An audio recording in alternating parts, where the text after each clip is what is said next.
Chapter 588. About 10 minutes later, a crestfallen Issei and a bitterly smiling Yudo, Kiba, walked out of the Supernatural Research Department and headed towards the outside of the old school building. Needless to say, Lias had finally decided on the person who would protect and observe Hyodo Kazunari. Just like how Kitten moved into Noah's house, Shiba Yudo would move into Hyodo Kazunori's house for the time being.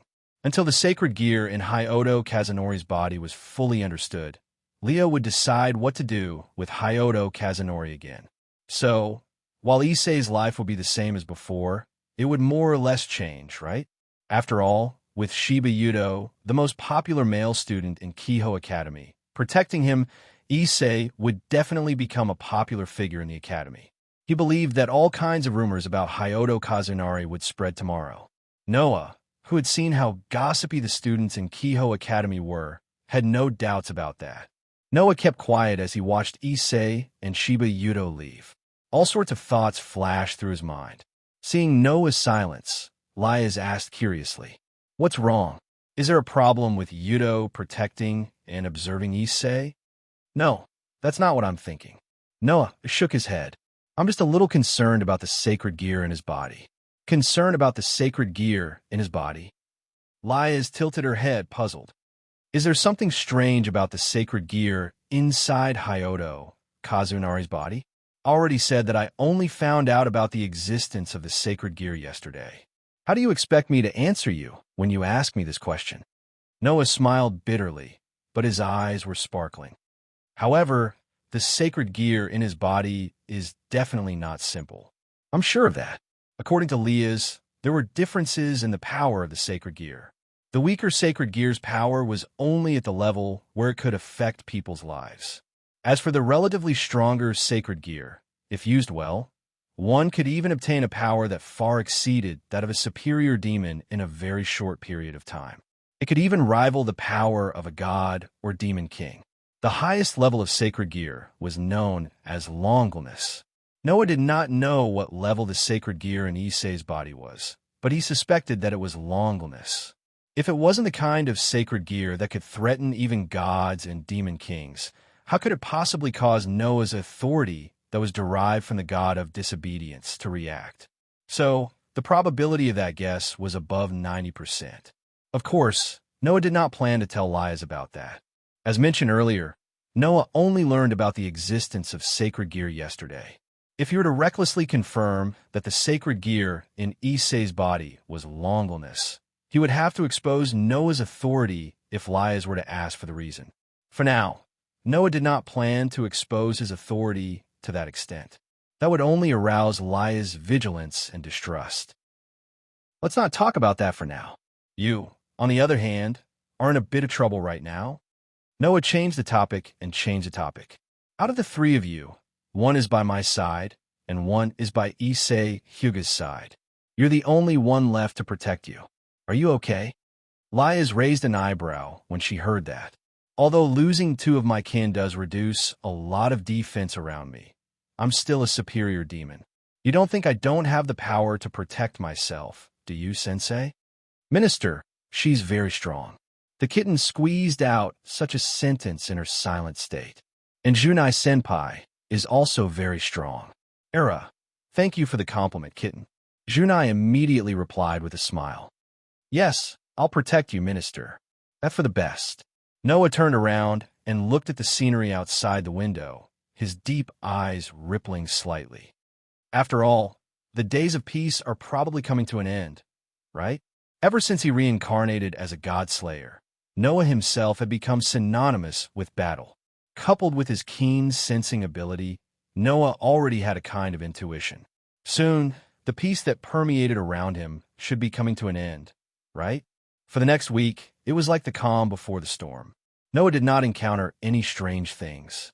Of course, he was surrounded by a group of first, second, and third-year female students every day. He also had to diagnose some diseases that did not exist in the first place in the health room.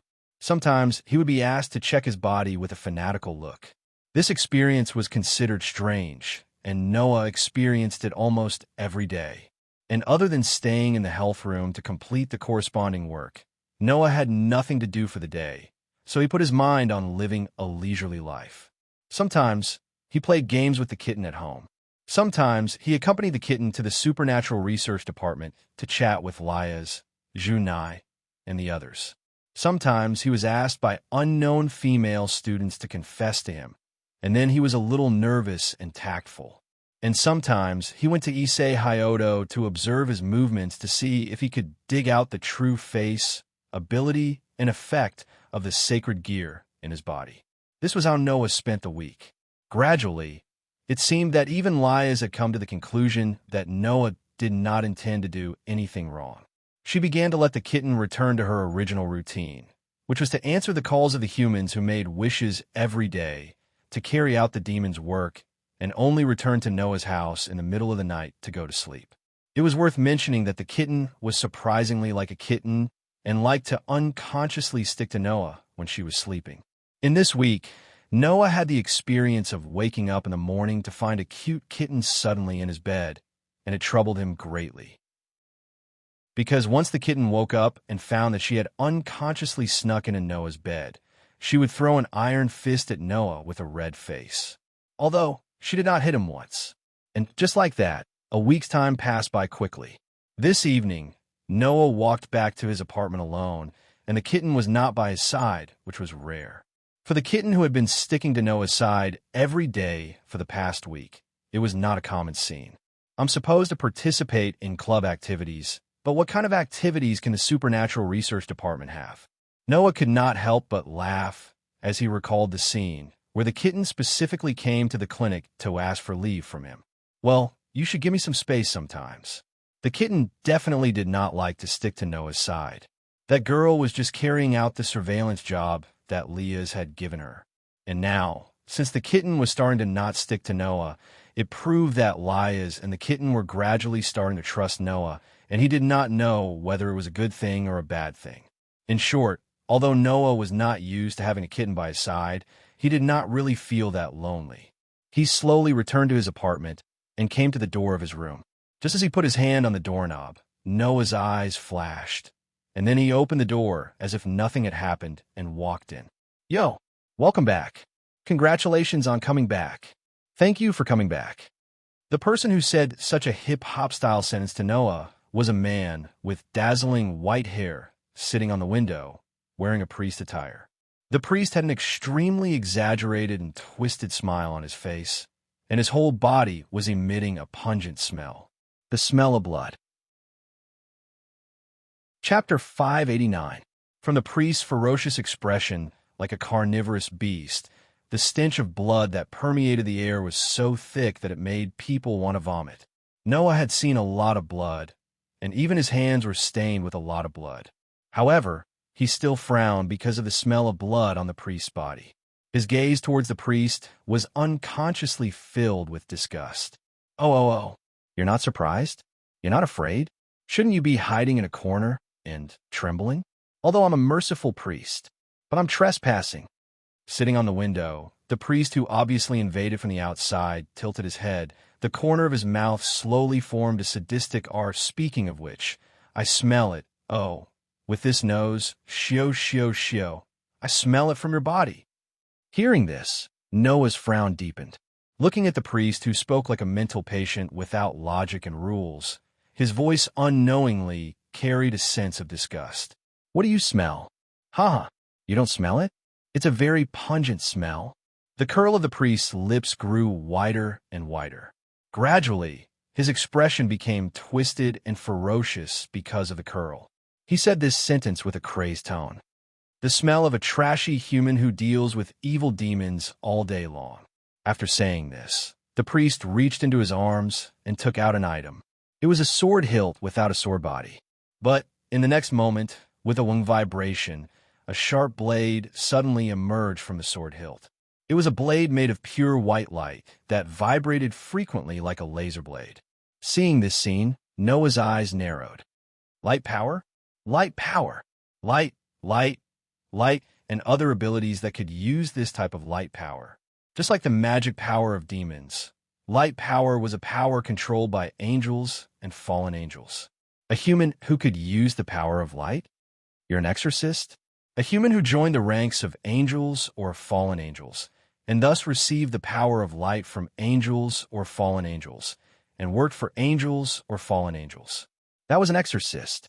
In other words, the priest in front of him was also a human with power comparable to demons, angels, and fallen angels.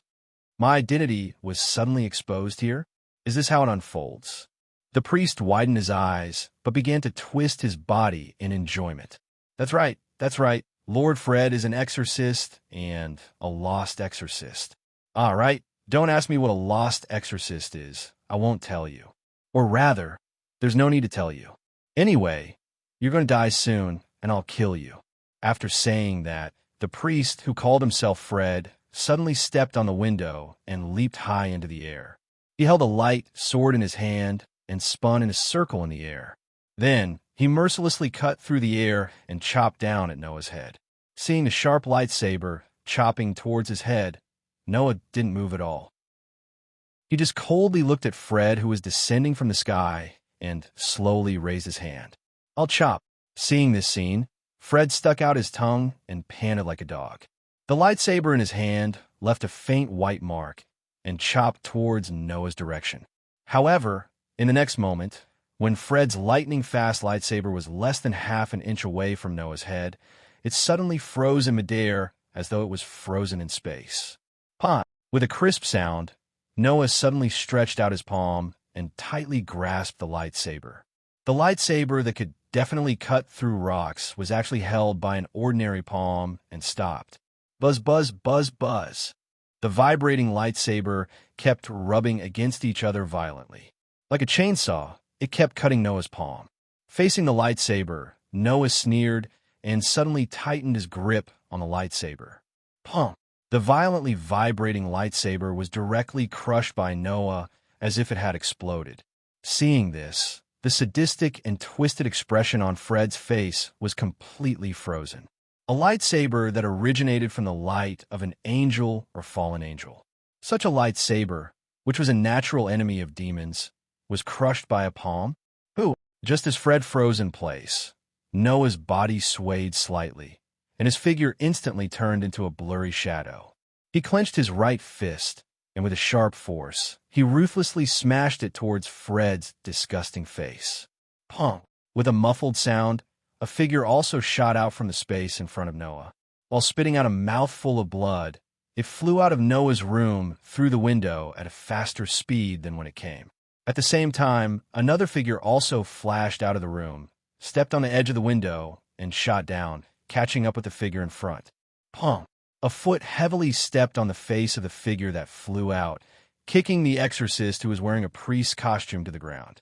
His body suddenly fell to the ground and smashed into the ground, stirring up a lot of smoke and dust. At this time, Noah, who had given the disgusting priest a kick, landed lightly on the ground. With a thud sound, he quietly landed and looked at the place where the smoke and dust was stirred up. Although I don't know how powerful the so-called light is, unfortunately, you used it on the wrong person.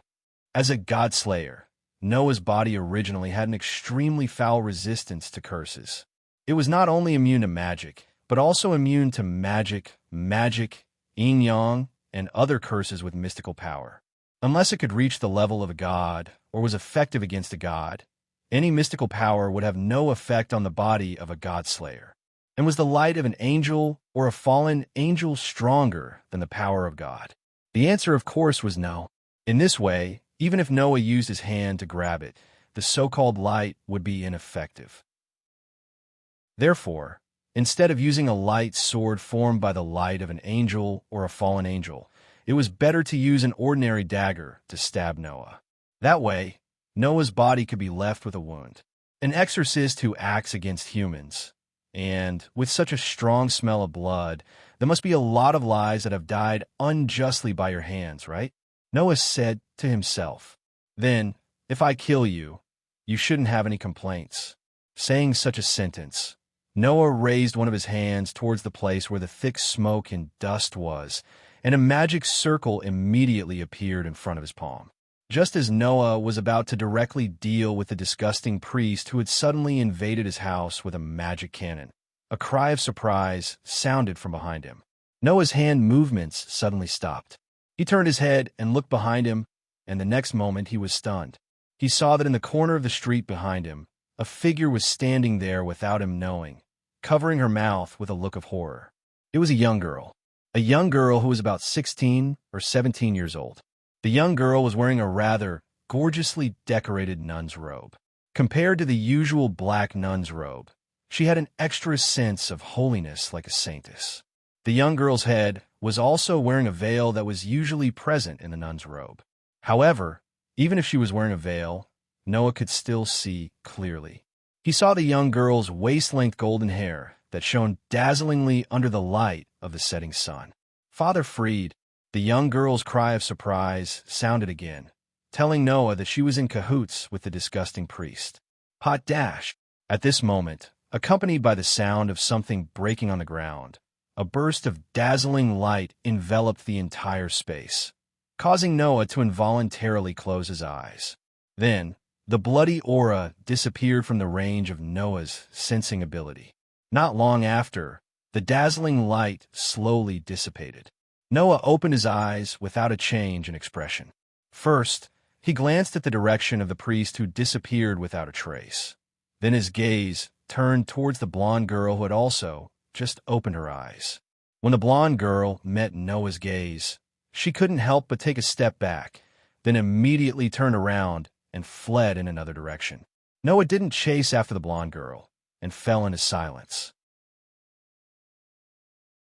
Chapter 590. An exorcist invaded your place? The next day, in the supernatural research department, Noah told Leah and the others about his encounter with Fred yesterday, and almost everyone was shocked, especially Kitten, whose cute face showed an uncomfortable expression. No wonder there was a terrible smell when I came home last night. Noah wanted to tell Kitten that it was his house, not hers. But before that, Lias spoke with a frown. To think that an exorcist from the church would sneak into my territory. How unpleasant. As a place of faith in God, the church was actually directly affiliated with the heavens and was the representative of God and angels in the human world. As mentioned earlier, demons, angels, and fallen angels have been fighting a great war for the hegemony of the world since ancient times, but no one could do anything to each other. Later on, the war directly fell into a stalemate and evolved into a war of attrition. The demons, angels, and fallen angels were greatly weakened, and all of them fell into a predicament of insufficient combat power. In the end, the war ended in an inconclusive manner, and the greatly weakened demons, angels, and fallen angels were reduced to the point where they had to rely on humans to survive. Under such circumstances, the demons developed technology that could allow other races to reincarnate into demons, and thus replenish the number of demons. On the other hand, the heavens, led by God, cultivated exorcists through various churches in the human world. Therefore, the church was an organization directly affiliated with the heavens, and even took orders from the heavens. Naturally, the number one enemy of the exorcists was the demons. Although the exorcists were all ordinary humans, they possessed the ability to wield light that was bestowed upon them by the angels. To the demons, light was highly toxic, and if they came into direct contact with the power of light of an exorcist, they would continue to suffer damage. Therefore, even if the exorcists were only a group of humans, they were still a great enemy of the demons because they could use the power of light. But that disgusting priest named Fred shouldn't be an exorcist of a subordinate church, Noah said after pondering for a while. He said himself that he's a lost exorcist. The lost exorcist, Leah's exclaimed in surprise. It was not just Leah's. Other than Yudo Kiba, who was with Itsun-ku, Tatsun Himashima, and Kitten looked at each other with a serious expression. If it's a lost exorcist, it's a little troublesome. Hearing the conversation between Jurai Himajima and Kitten, Noah asked, "Speaking of which, what's the difference between a lost exorcist and an ordinary exorcist?" Over the past week, Noah had obtained quite a lot of information about this world from the members of the Supernatural Research Department. However, this did not include the lost exorcist. The so-called lost actually refers to those beings who have left their original group, Leah's explained. Just like us demons, we also have dependents. If our dependents don't listen to their master's orders and leave their master, then we will call them lost demons. The church's exorcists are also divided into two types. Jurai Himashima continued Leah's words and said to Noah, "One is the regular exorcists who have received the blessings of the gods in the heavens and obtained the right to exercise the power of light. They borrow the power of gods or angels to destroy demons, which is also quite a threat to demons. Then there's the other type, the lost exorcist." Leah's narrowed her eyes. Exorcism is originally a sacred ritual in the name of the gods to destroy demons. However, occasionally, there will be exorcists who kill demons for fun. They feel joy from the bottom of their hearts in the act of killing demons. This behavior is considered blasphemy against life. Usually, such people will be expelled by the churches that believe in the gods, or even directly regarded as harmful and dealt with in secret. There are no exceptions. Dealt with. Noah looked up. In other words, they will be directly executed by the church? That's right. Leah's nodded. However, there are also some existences with extraordinary strength who can survive and become the fallen angel subordinates. Hearing this, Noah more or less understood. Exorcists were originally blessed by the gods to be able to exercise the power of gods and angels, which was the power of light, to destroy demons. If they betrayed the church, it was equivalent to betraying the gods. Naturally, such blessings would no longer exist.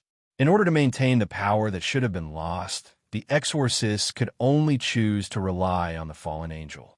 The so-called fallen angel was actually an existence formed after the angels who originally belonged to the heavens had evil thoughts that they should not have and fell into depravity.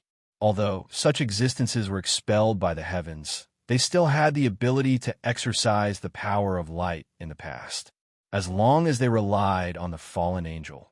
Even if they betrayed the gods and the church, the exorcists could still obtain the new power of light from the fallen angel and continue to exercise the power of the exorcists.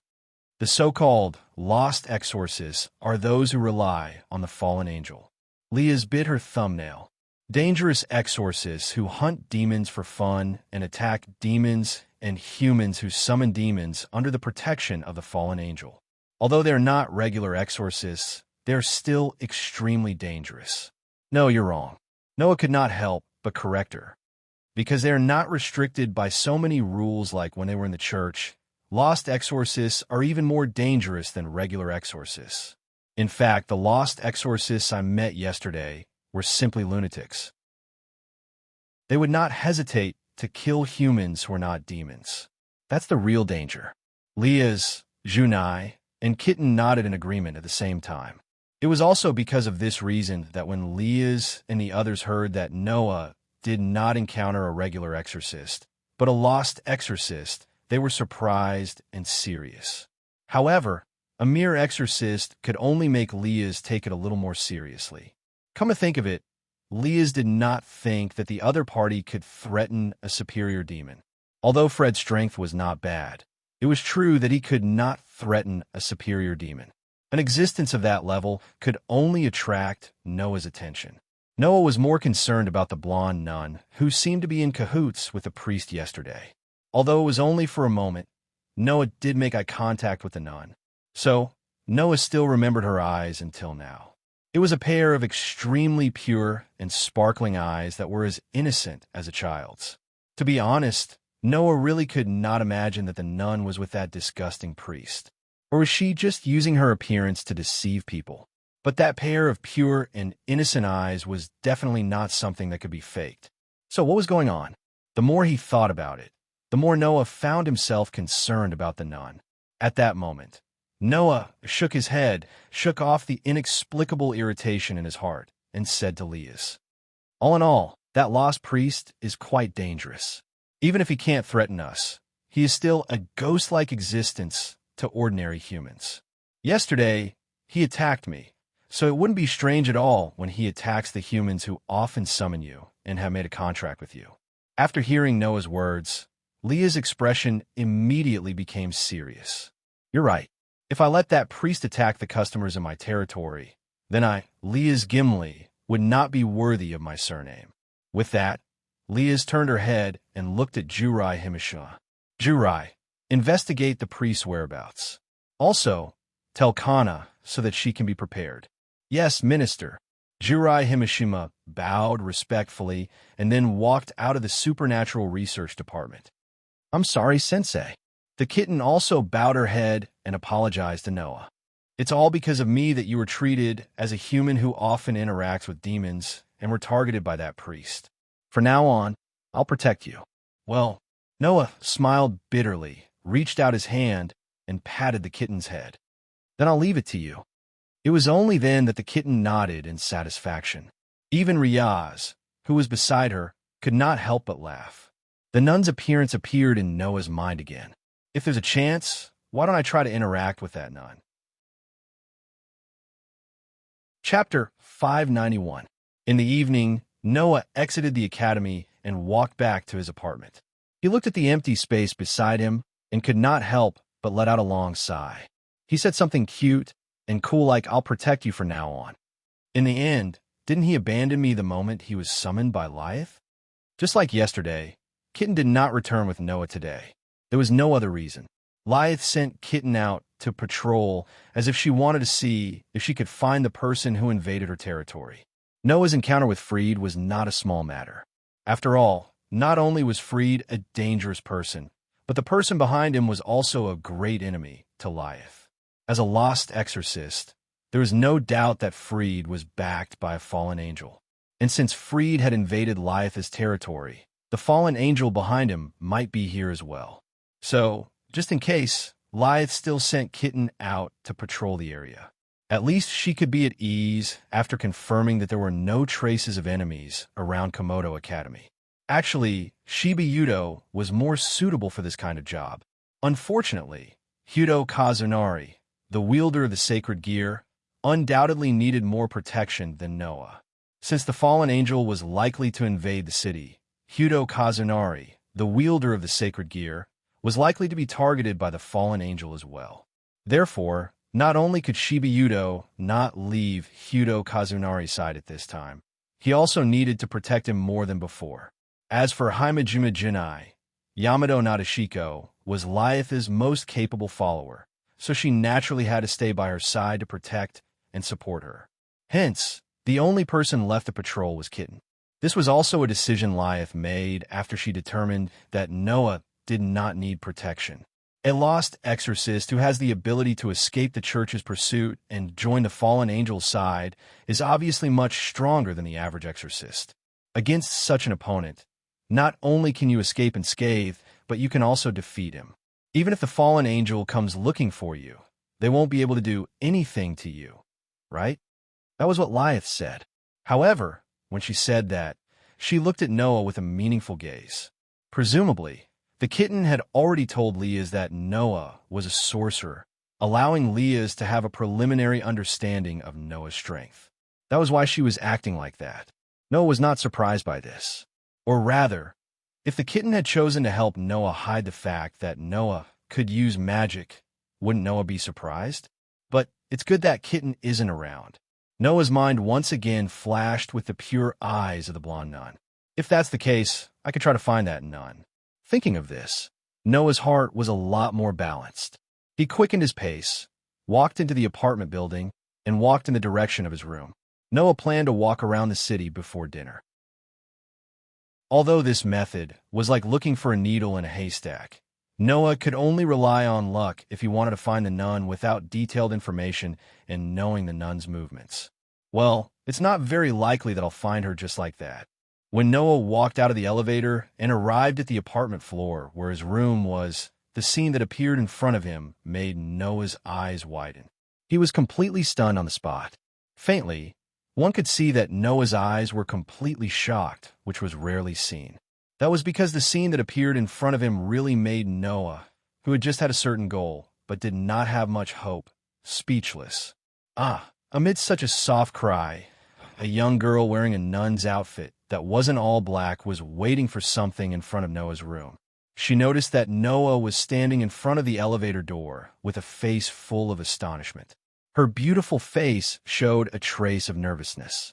After a while, the nun seemed to have reacted. After being at a loss for a while, she mustered up her courage and bowed to Noah. "Hi. Hello. I'm Aisha Aljet." In the next second, the pure nun looked at Noah with a firm expression and said so. Although it's rude, but please take me in." This was the first time Noah and Isha met for the first time. It was a meeting that would make Noah laugh every time he thought of this scene in the future, and Isha would be so ashamed that she wanted to die. The sky gradually darkened. In Noah's room, Noah and the little nun named Isha sat face to face at the small round table in the middle of the room.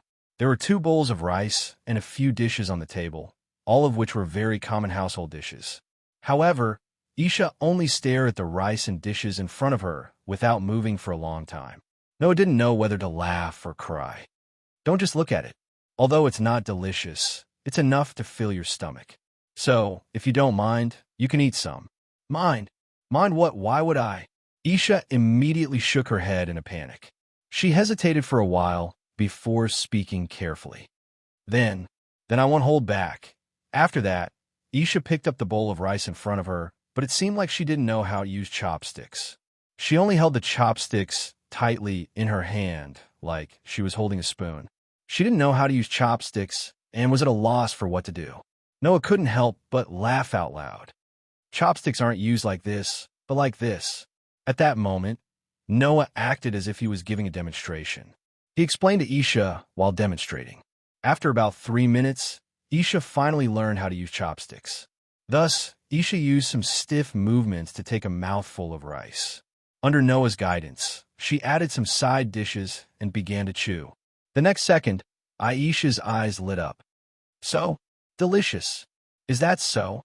The smile on Noah's face turned into a bitter smile. "You don't have to comfort me. I know how my culinary skills are. Although it's not to the extent that I can't eat it, it's definitely not to the extent that people would praise it as delicious." "No, it's really delicious," Isha quickly said. "I used to only eat bread and soup in the church. The rice that Mr. Noah makes is really delicious." Unfortunately, there was no need to cook rice at all. All he had to do was wash the rice and put it into the rice cooker. There was no need to test his culinary skills at all. Noah, who felt that it was a little strange, could only touch his nose. "If that's the case, you should eat more." "Okay, I'll definitely taste it carefully." Isha ate one mouthful after another, eating with great relish. Looking at Isha, who was like a little squirrel with her cheeks puffed up, using chopsticks with stiff movements to pick up side dishes with difficulty and eat with rice, Noah became more and more suspicious of why she would wallow in the mire with that disgusting priest. No, it was hard to say whether she was wallowing in the mire with him or not. It was also possible that Isha didn't know what kind of person Fried was and what kind of shady business he was doing. She was just blindly coaxed by him. Such a possibility wasn't impossible. In short, Noah felt that Isha shouldn't really wallow in the mire with Fried. Otherwise, this nun wouldn't have such pure and innocent eyes and naive and romantic actions. Of course, this was just Noah's personal feeling. Noah, who felt that he had to ask clearly, chose to ask after considering his choice of words. Then, Isha, "First of all, please tell me, why did you appear in front of my house?" Isha, who was enjoying her meal, abruptly stopped what she was doing, and a dejected look appeared on her face. After slightly lowering the bowl in her hand, Isha lowered her head and said such a sentence. "Because I don't know where I can go. Don't know where you can go?" Noah also lowered the bowl in his hand and looked at Isha opposite him. "Can you tell me in detail?" Hearing Noah's words, Isha seemed to be a little hesitant, but it seemed that she had already made up her mind before coming to Noah's place. In the end, she met Noah's eyes. "Actually, I escaped." Chapter 592. Aisha Aljet was born in Europe and was abandoned by her parents at the entrance of a church. It was a church that functioned as an orphanage. Her parents, who were unable to raise her, probably wanted this pure and innocent girl to be adopted by the church along with the other orphans. Under such circumstances, Isha grew up under the care of the nuns, and under the influence of the people and environment around her, she developed an unusually devout faith. She had always believed in the God of the Bible. Then, perhaps the young girl's devout faith was discovered by God, and a miracle was sent down. When Aisha was 8 years old, a force appeared out of thin air on her body. It was a power that could completely heal an injured person and restore them to their original state. Aisha, who possessed such power, was discovered by the members of the church by chance. Since then, Aisha's life had changed. Isha was brought to the headquarters of the Catholic Church. Then, with the title of Saintess with the power of healing, she was presented to the public by the Catholic clergy. The church asked her to heal the discomfort of the visiting believers, saying that it was a blessing from God. Aisha firmly believed in this saying, because if it wasn't for God's blessing, an extremely ordinary girl wouldn't have such power. Therefore, driven by her devout faith and her gentle and kind nature, Isha accepted the job without hesitation. As a result, the young girl became the saintess who was worshipped by many believers and spread by word of mouth. Aisha was happy that her power could be used in such a way. The girl had always been grateful to the Almighty God for granting her such an ability. However, as the saintess, one day, she fell into hell because of this power. "You healed an injured devil." Noah was startled when he heard Aisha's words. Then, he became suspicious. Is there a problem with that? Noah asked this question subconsciously. When she realized how serious the consequences of this sentence were, Aisha's smile became a little sad. Because God's power won't heal an evil devil. That's right. Whether in the Bible or other myths, the most common thing was the hostile relationship between God and the devil of hell. For the Catholic Church, who believed in light, devils were undoubtedly dark and evil existences that would make humans fall. In fact, the heavens led by God did frequently fight with the devils and fallen angels living in the underworld. They even fought to the extent of mutual destruction before stopping. This caused the devils, angels, and fallen angels to be still recovering from the losses caused by the war. They were reduced to a tragic situation where they couldn't continue to live without humans. Therefore, for the church that believed in God, the power to heal even the devils who were not blessed by God was no longer a blessing and a gift from God, but the so-called power of heresy. Noah could imagine what Aisha's fate would be in the end. In the world of the God-slayers, the witches who once served the Mother Earth were given the title of witches by the Christian religion and were hunted down. Therefore, Aisha, who was originally worshipped as a saintess, was regarded as a witch because she could heal the devils. It was entirely possible that she was expelled or even killed by the Catholic Church. The saddest thing was that no one in the church that relied on Aisha's healing ability to attract a large number of believers chose to protect her. The members of the church who used to be kind to Isha had completely turned their kind gazes on her into disgust and fear. It was as if they were putting on a show.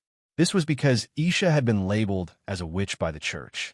It must be that my faith is not enough, so God didn't bless me, right? Aisha said to Noah with a smile. However, no matter how one looked at it, that smile was too sad. So it's all my fault.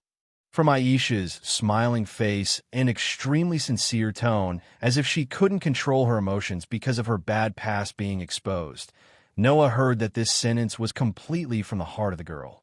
In other words, even after being treated like that, the girl in front of him still believed in the so-called God and took all the blame on herself. Like those believers, she believed that one day she would be saved by God. However, the girl named Aisha probably didn't know what kind of effect her words and behavior had on the only man present at the scene. Naturally, Aisha also didn't notice that Noah's hand under the table slowly clenched. He lowered his head, and an extremely cold light flashed through his dark eyes. At this moment, Noah only felt that his limbs suddenly surged with power, and his body and mind had completely entered into a state of combat. In the past, this kind of reaction would only occur when God, the archenemy of the God-slayer, appeared. However, now, Noah took the initiative to trigger this state, because as the God-slayer, Noah's heart surged with strong hostility. The outpouring of hostility toward the so-called God, the so-called God. It was because he had confirmed that Noah's heart was filled with enmity towards his mortal enemy, God, that Noah's body that existed as a God-slayer automatically entered a combat state, and his body and mind were filled with power. After all, the prey had already been identified, right? Well, Noah, who felt his body full of power, murmured to himself with a calm expression. If this is how the so-called God-slayer used the so-called holy maiden to collect believers, and when something happened, he labeled her as a witch and banished her, treating humans as playthings, then there is no need to exist. Aisha, who didn't know that her experience had turned the Almighty God from an omnipotent master into a pitiful prey, tilted her head. Mr. Noah, did you just say something? No, nothing, don't mind it. Noah smiled and shook his head. After calmly allowing his body full of power to return to normal, he looked straight at Aisha. So, after being banished by the church, you, who have no other choice, can only choose to seek refuge with the fallen angel? Yes, Aisha's face was gloomy. Because I don't know where I can go. The same sentence, but Noah, who already understood the whole story, heard a different emotion from it. Aisha must be very uncomfortable, right? She was labeled as a holy maiden without permission, became a tool for the church to collect believers, and was kicked off the altar for no reason. She became desperate and could only seek refuge with the fallen angel. This kind of experience was too dark for a young girl who had not yet reached adulthood. But the girl never complained and still believed in the so-called God. If the so-called God didn't want to respond to the girl's prayer and let the church under his control do whatever they wanted, then there was indeed no need to exist. And Noah finally understood why Aisha suddenly appeared in front of him and asked him to take her in. For this kind-hearted girl, the actions of a disgusting priest and a fallen angel like Freddy, who could kill people at will, were absolutely unsightly. That was why Aisha said that she escaped from the fallen angel. Sigh. Noah couldn't help but sigh. Although he hadn't confirmed whether what Aisha said was true or false, Noah still chose to believe it. The reason was probably because of the pure and innocent look in the eyes of the young woman named Aisha, even though she had met with such a tragic fate. This reminded Noah of the time when he was called Shelter. Those children who bore the same tragic fate and were hated by the world were still innocent. In this case, what reason did Noah have to reject the request of the girl in front of him? I understand. Noah suddenly smiled. If you don't mind, you can stay. Really? Aisha cried tears of joy, and there were tears at the corner of her eyes. Can I really stay here? Noah smiled and nodded, letting Aisha lower her head. Not long after, a teardrop dripped down her face. Seeing this, Noah silently came to Aisha's side and patted her back. Sobs slowly echoed in the room and didn't stop for a long time. Chapter 593. Standing at the door, it was obvious that Kitten, who had just returned, was carrying a backpack on her back. However, she cast an extremely sharp gaze in front of her, and a trace of hostility faintly appeared on her doll-like, delicate face. Under Kitten's sharp gaze, Aisha twisted her body uneasily. She didn't know what to do with her slender hands. One moment, she was clutching her clothes, and the next moment, she was clutching them tightly together. She appeared to be very flustered, and she cast a pleading gaze at Noah. Almost at the same time, the kitten's sharp eyes also turned to Noah. What's going on? From the kitten's low tone, Noah heard a hint of displeasure and confusion. There was no doubt that the kitten seemed to have a very serious hostility towards Aisha, who appeared in Noah's house. But that wasn't anything strange. Just like the church, which believed in God, regarded the devil as a target that must be eradicated, the devil naturally regarded the church as an enemy. Because she didn't know what happened to Aisha, the kitten didn't know that Aisha was no longer a member of the church. However, the kitten could still recognize the nun's outfit that Aisha was wearing. Therefore, the kitten regarded Aisha as a member of the church. Of course, even if it was explained clearly, the kitten's hostility was probably still there. After all, Aisha, who was expelled by the church, was still relying on the fallen angel until now.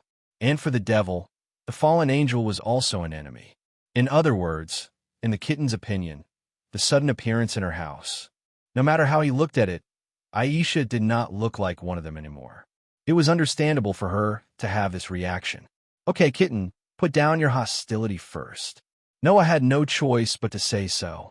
From today onwards, Aisha will also live with us. You have to get along well. My name is Aisha Aljet. Aisha reacted and quickly bowed.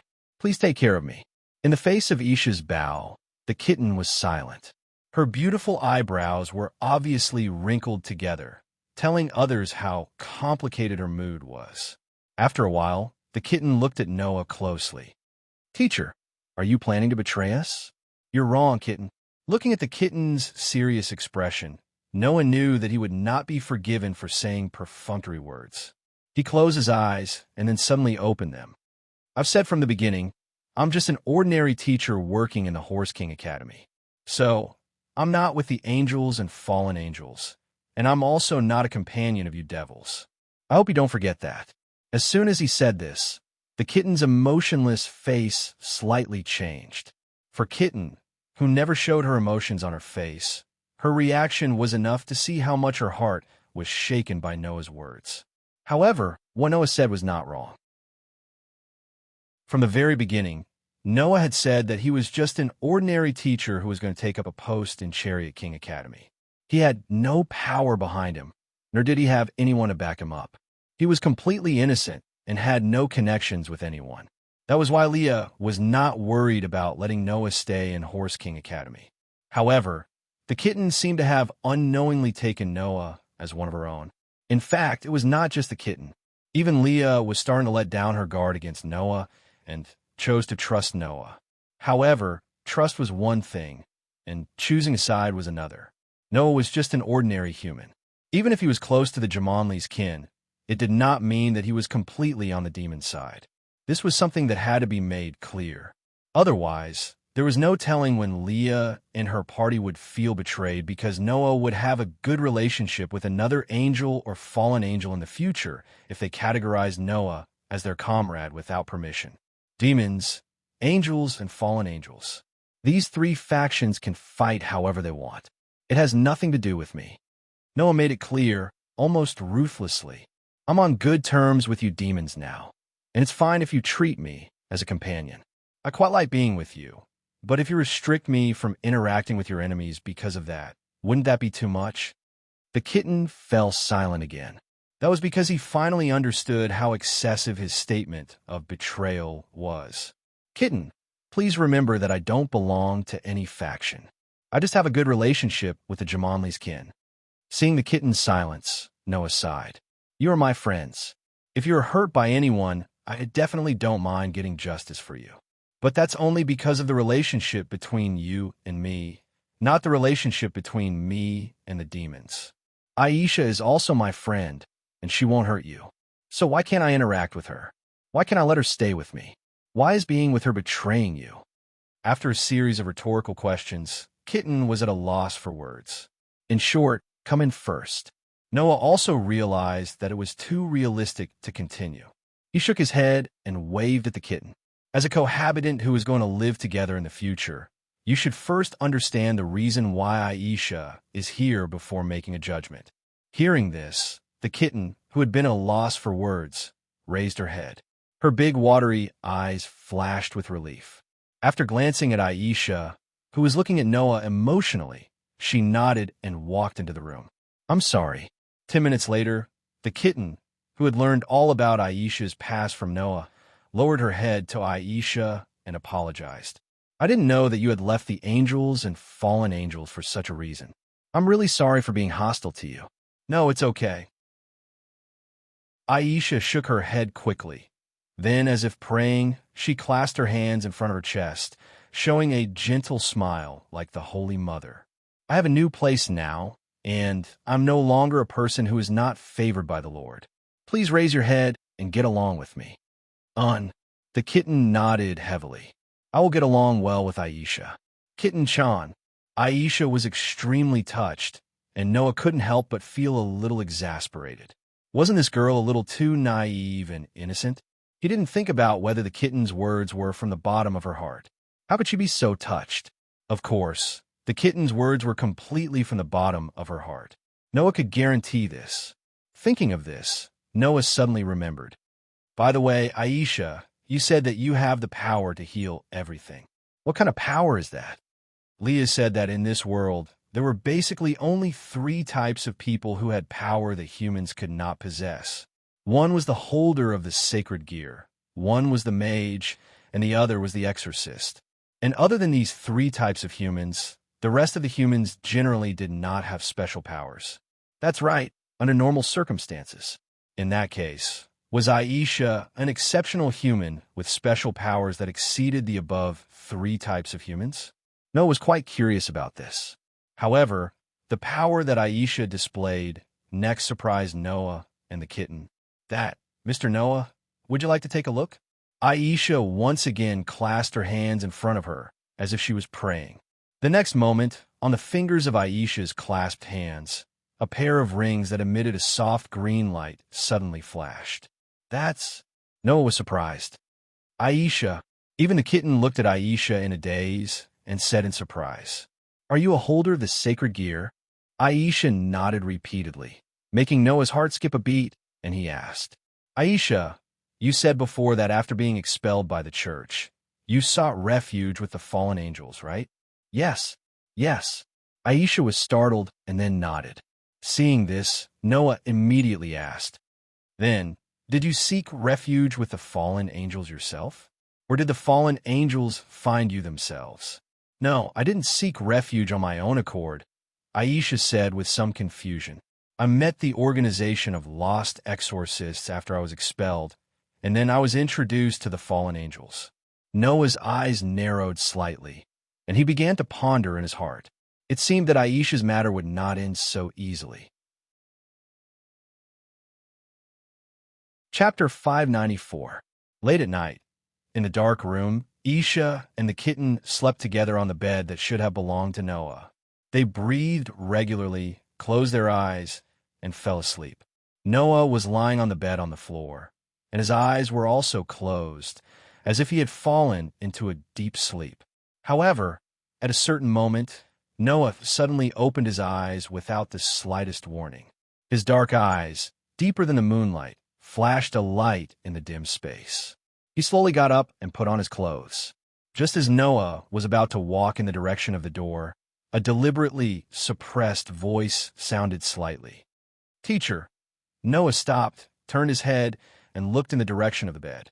The kitten, who was wearing coffee-colored pajamas with a picture of a cat on the chest, had woken up and was looking straight at Noah. "Are you going out?" Noah nodded with a smile and put on the coat in his hand. "Go out and deal with the annoying rats." The kitten nodded without any surprise. "Do you need my help?" "No need." Noah stepped forward, came to the bed, stretched out his hand, gently touched the kitten's head, and said softly, "You stay here and protect Aisha." If it was a week ago, the kitten would have slapped Noah's hand away when he made such an intimate gesture. However, in the past week, the kitten often got into Noah's bed when she was in a daze. Unknowingly, she no longer rejected Noah's touch. It was like a cat who was wary of humans was gradually tamed and began to show a docile side to her master. Therefore, under Noah's touch, the kitten's face collapsed little by little. Although she did not show an expression of enjoyment, she was indeed very docile. "Then, please hurry up and get rid of those rats that have irritating malice, and wake up people who are sleeping soundly. Since even the cat who specializes in catching rats asked me to do so, of course, I will obey." Noah suddenly smiled and waved his hand. "Then, I will be back." Leaving these words behind, Noah gently opened the door under Kitten's gaze and walked out. Then, he closed the door behind him, returning the dark room to silence once again. The dark night continued on. However, in this dark night, there was something even darker than the surrounding darkness. They were like the wings of a crow, completely black in color. Several people with such a pair of wings flew from the night sky at high speed, flapping the pair of black wings, like dark elves who came out to play at night, slowly landing on the street in front of an apartment below. Not long after, a group of 4 people with black wings on their backs came to the front of the apartment and floated in the air. It was a group of 1 man and 3 women. This group not only floated in the air in front of the apartment, but also seemed to be in order to distinguish each other's position. At the front of the group, it was obvious that the leader of the group was a girl with long black hair and a voluptuous figure. "Hey, Caravana, is Isha really here?" "Yes, Lina-sama." A big sister with a very serious appearance and a better figure than the former answered. "The trace of aura ends here, so Isha should be here. But isn't this the place where that useless guy Fred was heavily injured?" The leader, named Lina-sama, held one side of her face as if she was lying on an invisible bed, and very leisurely continued to ask. "I remember, it was a human? A mere human. Only that useless guy Fred would be beaten to the point of running back. Lina-sama, you don't have to mind." A loli with 2 golden ponytails, who looked to be around 13 or 14 years old, said with a playful tone as if she was making fun of something. "That kind of trash, Lina-sama doesn't need to make a move. As long as I, middled, am here, he can forget about touching Lina-sama. There is also me, Donathic." The one who spoke with a deep voice was an uncle wearing a thick overcoat and a round-top hat. "Leave the matter of the battle to us. Lina-sama only needs to continue the preparations for the ritual afterwards." Hearing the word ritual, the fallen angel, named Lina-sama, immediately laughed as if she was intoxicated. "That's right. The most important thing is not a human, nor is it that useless priest, nor is it Aisha. I just need to get the sacred gear in her body, the power called Twilight Healing that can heal everything, and that will be enough." "That's right." Middle nodded repeatedly in agreement. "As long as we can successfully use the ritual to extract the sacred gear from the nun's body and transplant it into our body, with that kind of healing ability, Lina-sama will definitely be put in an important position by the higher-ups. At that time, Lina-sama's position among the fallen angels will also sharply rise." Caravana echoed. "And we can also rise to the top of the fallen angels. Perhaps Lina-sama can also obtain the approval of Sir Governor." Donathic once again spat out deep words. "As long as Lina-sama is favored by Sir Governor, then Lina-sama's position among the fallen angels will definitely rise." Hearing that, the intoxicated expression on Lina-sama's face became more and more intense, as if she was enjoying the flattery of her subordinates. And that appearance also admitted that Lina-sama's wishful thinking was exactly the same as what her 3 subordinates said. Unfortunately, these fallen angels didn't know. Their conversation had already been heard by the 5th person present. The next moment, such a leisurely voice drilled into the ears of everyone present. "So that's how it is. When I heard that Aisha was invited to join the Fallen Angel organization, I suspected that this matter was not that simple. I originally thought that it was just the fallen angels who fancied Aisha's ability and found her. I didn't expect there to be such an inside story. Should I thank you for saying it yourself?" Caravana, Middle, and Donathic were suddenly shocked. The intoxicated expression on Lina-sama's face also disappeared. She raised her eyes and looked at the source of the voice. "Yo, fallen angels, hello." Saying such a sentence, Noah sat on the railing at the front of the apartment's rooftop. With one foot still propped on it, he bent his knees in front of him. As if meeting an old friend, he stretched out his hand and greeted the group of fallen angels led by Lina-sama. "This is the first time we've met each other, and it will also be the last time we meet, so I'll say hello to you." The corners of Lina-sama's mouth suddenly rose slowly, forming a somewhat cruel and cold arc. "Who are you?" This question doesn't seem to need to be asked. You just need to know that you are the human who defeated Fred, right? Yes, as long as you know this level of information, there's no need to ask about the name, and there's no need to know. Noah spread his hands and smiled faintly. "Because I don't want you to keep thinking about me after you die, and I don't have the time to keep remembering the names of some low-level members of the fallen angel." These words directly angered all the fallen angels present, including Lina-sama. Even if their attitude was high, The four people here were indeed just low-level members of the fallen angel. Therefore, Lanisima wanted to get Aisha's sacred gear and climb to the top of the fallen angel. Being exposed like this, how could the fallen angels not be angry? TSK, you really dare to say it. Middle shouted loudly. A trifling human. Don't think that just because you defeated a useless exorcist, you can put pressure on us. Humans are such creatures. Caravana's voice also carried a trace of anger. Just because you have a little ability, you think so highly of yourself. Really disgusting. No matter what, he is just a human. Donasic pressed his hand on his hat and coldly said, "Let's quickly deal with him and forget about it." Laini-sama was even more direct.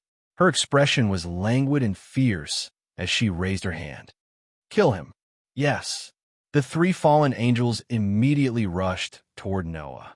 Looking at the three fallen angels, Noah raised his head with a smile on his face. That smile was unusually cold. Chapter 595.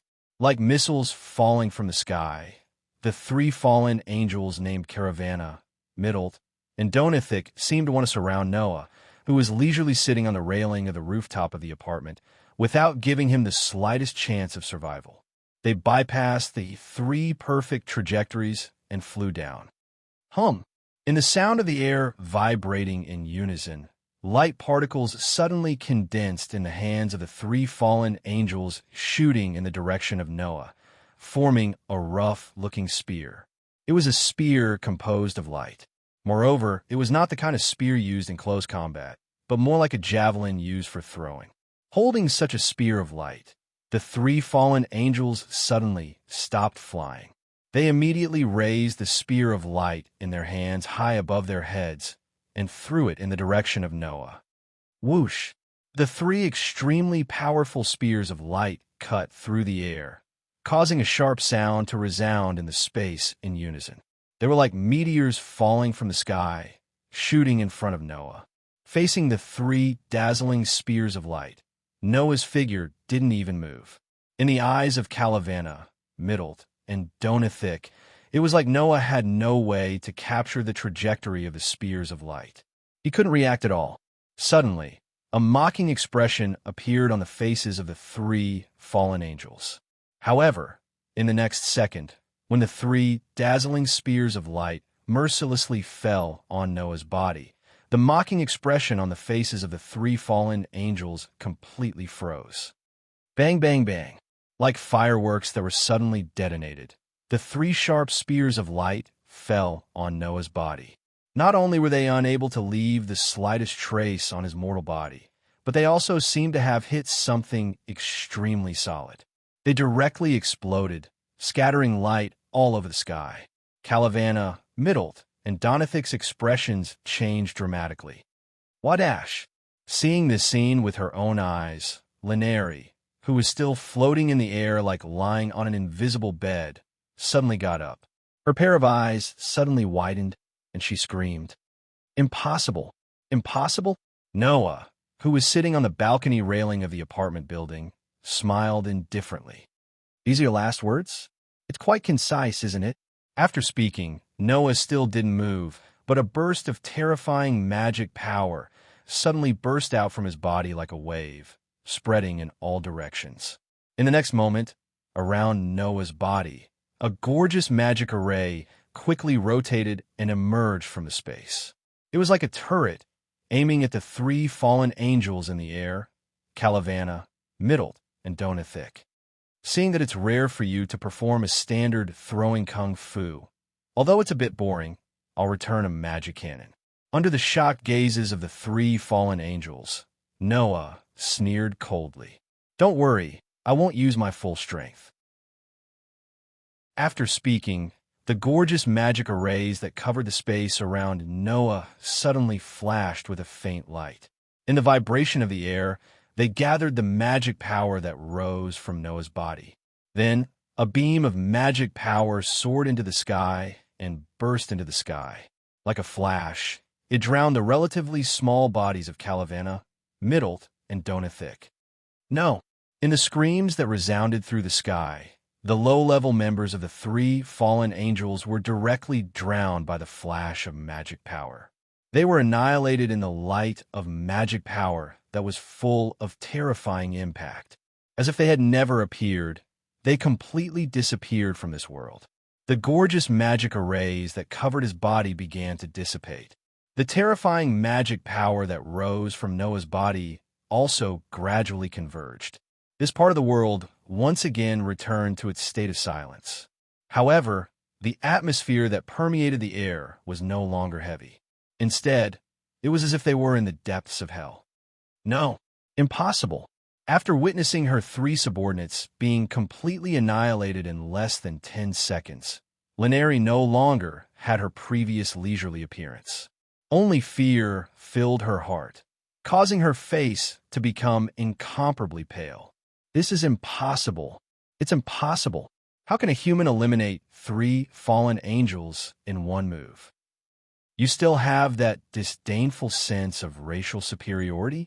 Noah, who didn't move from the beginning to the end, only raised his eyes and looked at the trembling Lenari in front of him.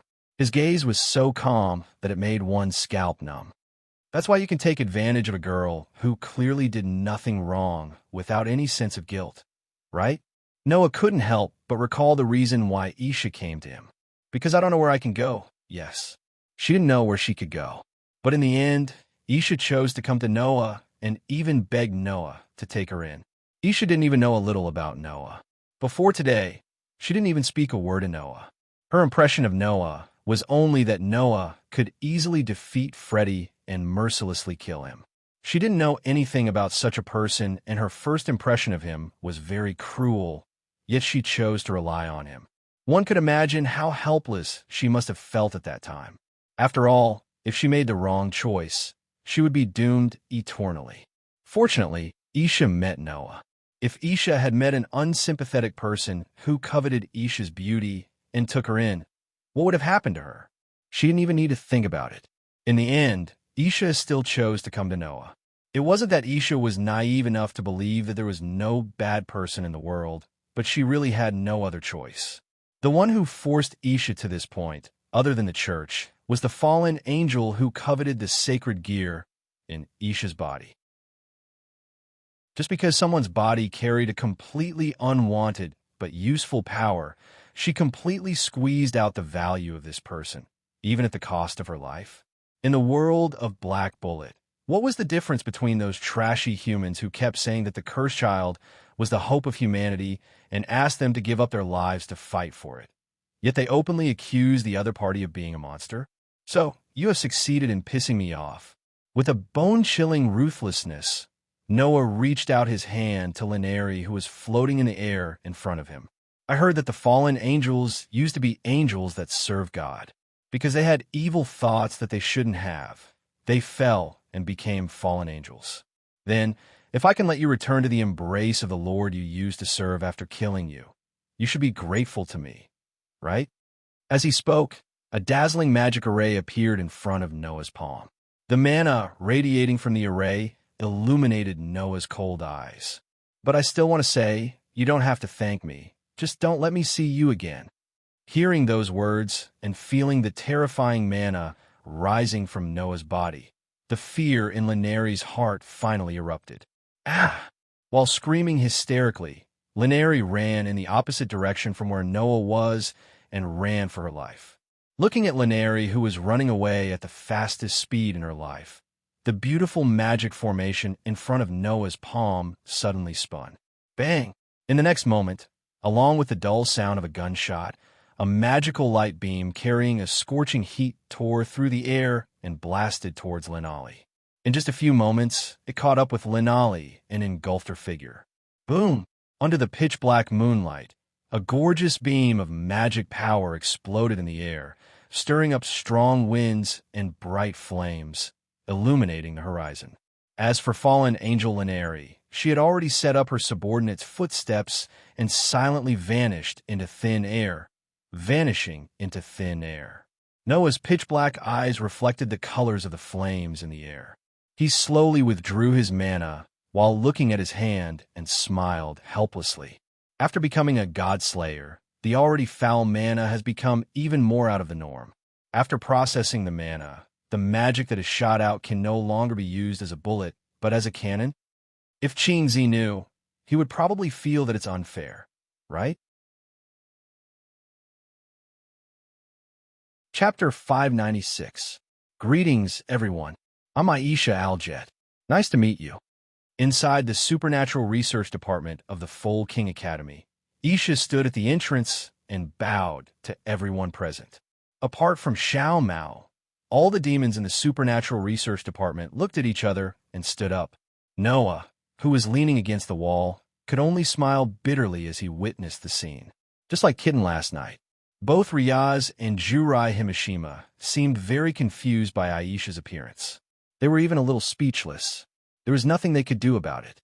After all, Aisha had been wearing that nun's habit all this time and refused to change.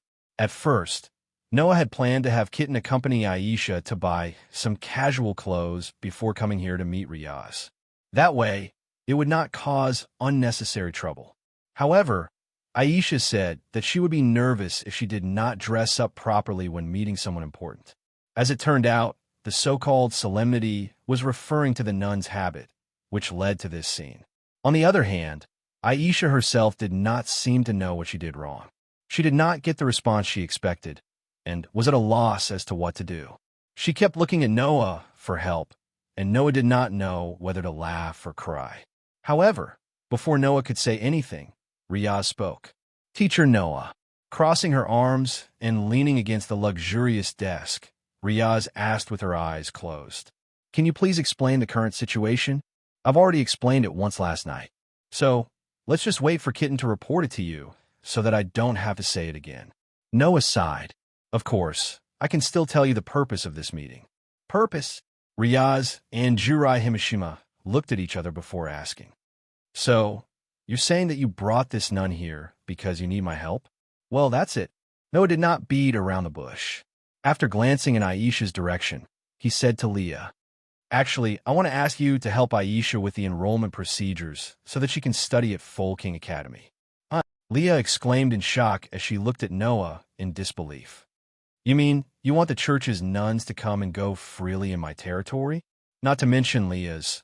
Apart from Kitten who knew what was going on, Jurai Himashima was also completely confused, but she still spoke very politely. Teacher Noah, are you serious? It was no wonder that Zhu Naiji would ask this question. After all, it was hard to imagine that a member of the church would be able to freely enter and leave the demon's territory and study in the Foal King Academy. After all, demons and the church were mortal enemies. Aisha's identity isn't a problem. Kitten will explain it to you later. Noah felt that it was too troublesome to explain, so he went straight to the point. I just want to say that Aisha is the same as me. She doesn't belong to any faction, so you don't have to worry about that. Just tell me if I can let Aisha study in Foal King Academy regardless of her identity. That being said, as long as Leah agreed, it would not be a problem for Aisha to enter Foal King Academy. On the surface, Foal King Academy was an extremely ordinary high school, but it was actually a unit run by the Gimli family in the human realm. In other words, Leah was the owner of Foal King Academy. As long as Leah agreed, Aisha's enrollment would not be a problem. I want to ask you for a favor as well. Aisha nervously tapped her fingers and spoke timidly. If Mr. Noah and Kitten are here, then I'd like to be here as well. So please. With that, Aisha bowed deeply again, and Leah's frown deepened. It seems that a lot of things have happened in places I don't know about. With that, Leah thought about it for a moment before nodding. All right, if we don't consider her identity, it's not a problem for her to enroll in the academy. An elated look appeared on Aisha's face upon hearing this. Oh, really? But just like my mentor, I'll take corresponding measures to enroll you in Foal King Academy. Leah looked straight at Aisha, her expression turning more or less serious. Not only will I have someone investigate your identity, but I'll also have Kitten keep an eye on you, just like Mr. Noah. Are you sure you're okay with that? Yes. Aisha seemed to have calmed down from Leah's seriousness, and a sincere smile appeared on her adorable little face. As long as I can be with Mr. Noah and Kitten, I'm willing to do anything. From this sentence, anyone could tell that Isha was dependent on Noah and Kitten. Presumably, in this unfamiliar place where her identity was very sensitive, Aisha would only feel at ease if she stayed by Noah and Kitten's side, right? It's good that you understand. She nodded and said helplessly, I'm glad that you understand. I don't know what happened, but since I've agreed to it, I hope everything goes smoothly. Don't let anything happen that would make me regret it. Yes. Aisha straightened her back and replied reflexively. Clearly, Aisha was nervous in front of the noble and elegant Leah, who was also a pure-blooded superior demon. Thanks, Leah's. Noah thanked Leah's before turning to the kitten.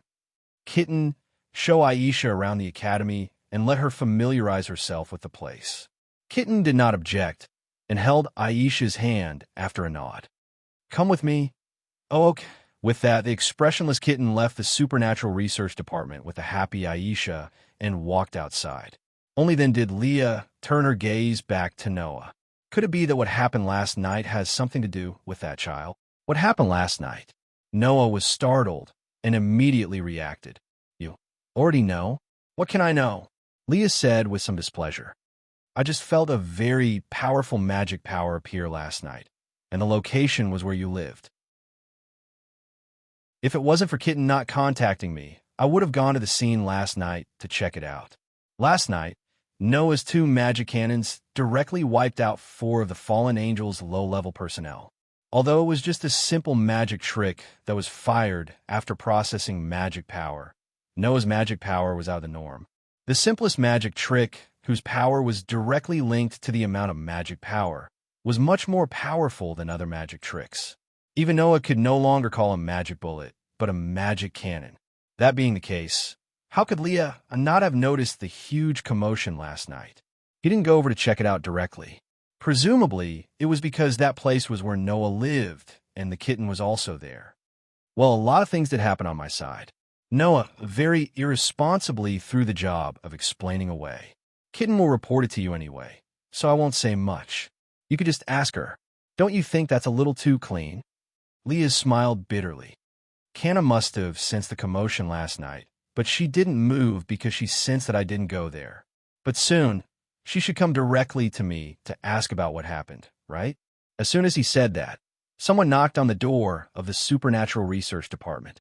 Yes, Jurai Himashima was the first to react. Come in.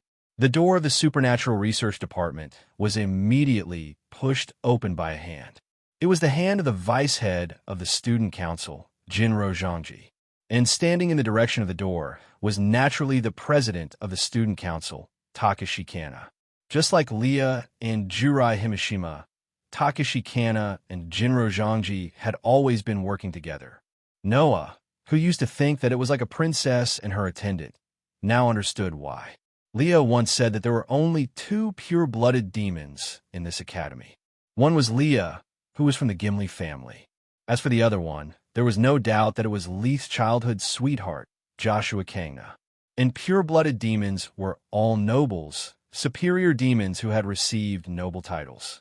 Therefore, Jinro Zhangji must be Takashi Kanna's kin.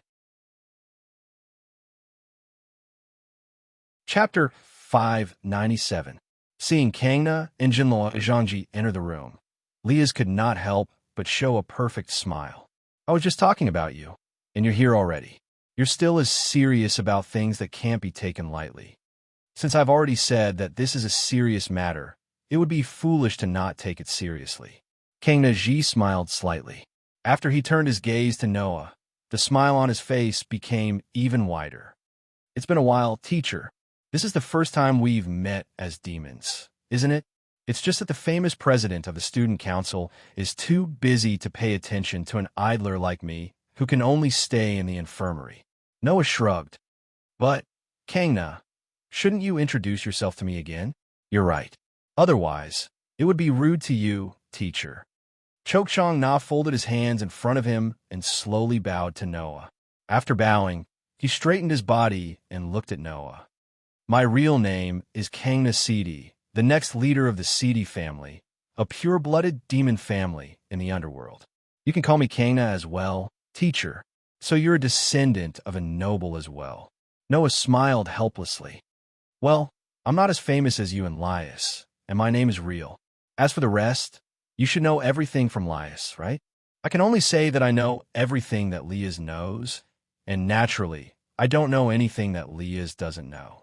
Kangna closed his eyes and said with a deeper meaning, I'm also waiting for the time when teacher is willing to tell us his true identity. Noah pursed his lips when he heard that, but he did not say anything else. There was no need to think about it. Both Laius and Kangna were still doubtful about Noah's origins. It was not that Lias and Kangna suspected that Noah had sneaked into the academy with ulterior motives. They just thought that Noah's identity was definitely not as simple as he said. The most direct question was, since Noah was a magician and sorcerer, where did he learn his magic tricks and spells? If he could learn something similar to a demon's power, he could not be just a normal human. Of course, Noah could also come up with a popular story in a certain country. For example, he was walking on the streets when a beggar suddenly took out a book and sold it to Noah for $10 each. In the end, after Noah bought it, he found that it recorded magic. However, using that story, Noah might as well say that he was unlucky enough to fall off a cliff somewhere, survived, and picked up a book that recorded magic, peerless martial arts. That was how he became a mage, peerless martial arts. That way, he might be able to gain more trust. From Lia's and Kanna's point of view, there would be no books that recorded magic, no matter where the beggars were or where the cliffs were. Speaking of which, this is really strange. Kangna looked around the supernatural research department and asked in confusion. Only Lias and Junai are left in the department? What about Kitten and Dumba? They all have their own missions now. Lias replied helplessly. I also realized that it's only me and Junai in the department recently. We're starting to run out of manpower. Then, how about taking in a few more dependents? Kangna suddenly smiled. You should have a lot of chess pieces on your side, right? A lot. Lias shrugged. But Lias Jimenez, won't simply hand over my chess pieces just because I want more manpower. If there's no suitable candidate, I won't simply perform demon reincarnation. Kangna nodded as if she agreed with Lia's point of view. Noah, who heard the conversation between Lias and Kangna, remembered about demon reincarnation. As mentioned before, after the Great War between the three factions of demons, angels, and fallen angels, each faction had to rely on humans to survive due to excessive losses. Among them, after the war, many of the pure-blood 72 pillar families were directly cut off and destroyed in history, greatly reducing the number of pure-blood demons. In order to increase the combat power of demons and increase their population, Beelzebub, one of the current 4 demon kings, developed a technique to use chess pieces to reincarnate demons from other races. The technique was called Evil Piece.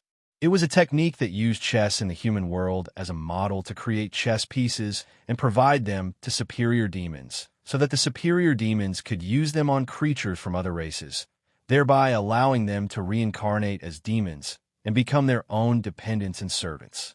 There were a total of 6 types of chess pieces: king, queen, castle, rook, knight, bishop, pawn.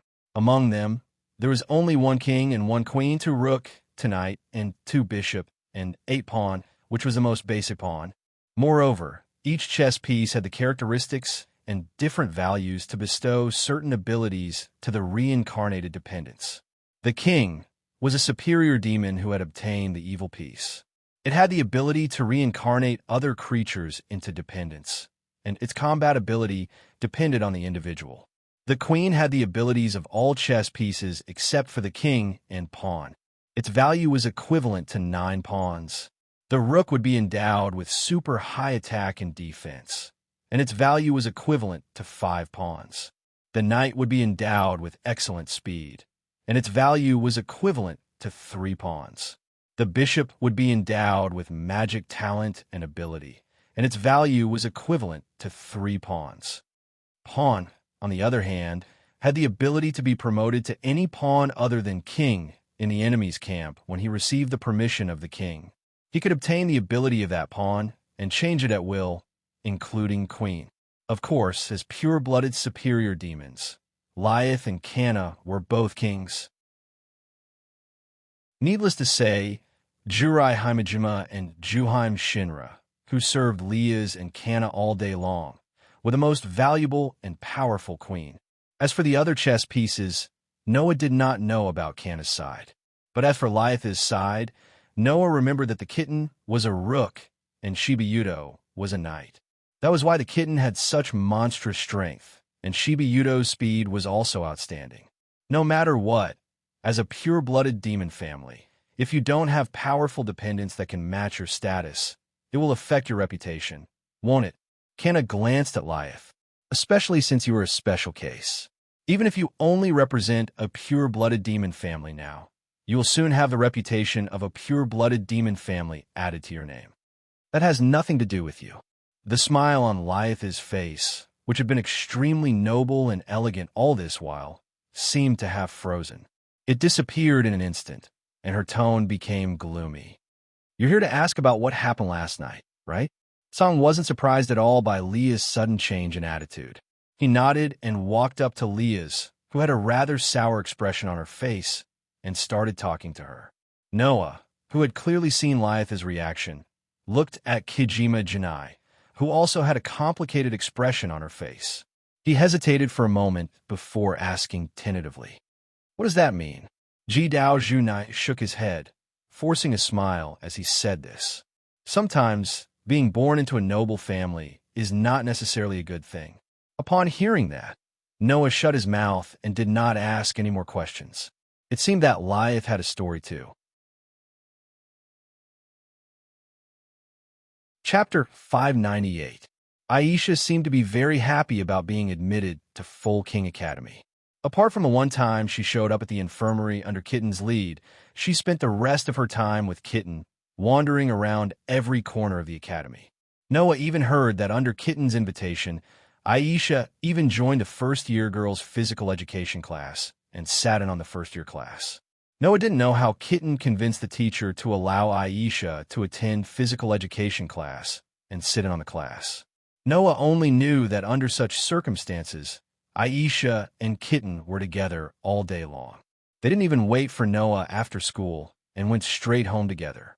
Seeing how close Aisha and Kitten were, Noah really couldn't imagine the terrible atmosphere when they met last night. But what was even more unimaginable was that a nun from the church would hang out with a demon, right? Seeing how happy Aisha was, Noah had no choice but to let Kitten take the little nun and run around. On the other hand, there were some problems on Leah and Kanna's side. It was mainly reflected in two aspects. One was Kanna's attitude towards Noah. No, it should be said that Kanna cared about Noah a lot. Maybe it was because Kitten told her the reason why Noah killed the 4 fallen angels who had set their sights on Aisha. Kanna started to pay attention to Noah. To be more precise, it was Tsang Na who noticed Noah's battle prowess. To be able to kill 4 fallen angels without suffering a single injury, and to be able to sense a huge amount of mana last night, Kanna believed that Noah's strength was at least at the level of a superior demon. In other words, Noah's strength should at least be on par with Leah and Kanna's. If that was the case, Kanna would definitely pay more attention to Noah. A mage who was at least as powerful as a superior demon was enough to threaten Laius and Kanna. While Leah had begun to trust Noah, Kanna didn't. However, Noah didn't show any signs of attacking anyone in Full King Academy, nor did he show any intention of doing anything. That was why Kanna suppressed her suspicions for the time being and only paid attention to Noah. People with great power attracted attention easily in the first place. That was why Kanna's change was understandable. On the other hand, there was the problem with Leah. There was no telling what Kanna's words in the Supernatural Research Department meant, but Kanna's words did awaken some unpleasant memories in Leah's heart. Those memories seemed to be hidden deep in her heart, as if she was avoiding them. And yet, Laius's childhood sweetheart, Tsang Na, dug it out instead. Perhaps it was because Kanna was reminding Leah to stop running, but that did put Leah's mood today. According to Jurai Himeshima, Leah had been spacing out many times throughout the day and appeared to be very absent-minded. Noah kept that in mind and didn't poke his nose into other people's business. Chapter 497. Alim. After a while, Noah told Erica and Liliana about how he met Athena last night, followed her here, discovered those evil magicians, and came to this ruin. After understanding the whole story, Erica and Liliana fell silent almost at the same time. They looked at the evil magicians lying on the ground with hostility in their eyes. What a loss of composure. Liliana expressed her inner emotions directly. Although the losses caused by the battle between the two kings made the magic societies in Italy focus most of their attention on the crater, which is why they didn't discover the petty tricks of these despicable people, none of the magic societies discovered the situation here. It's really a loss of composure on the part of the magic societies in Italy.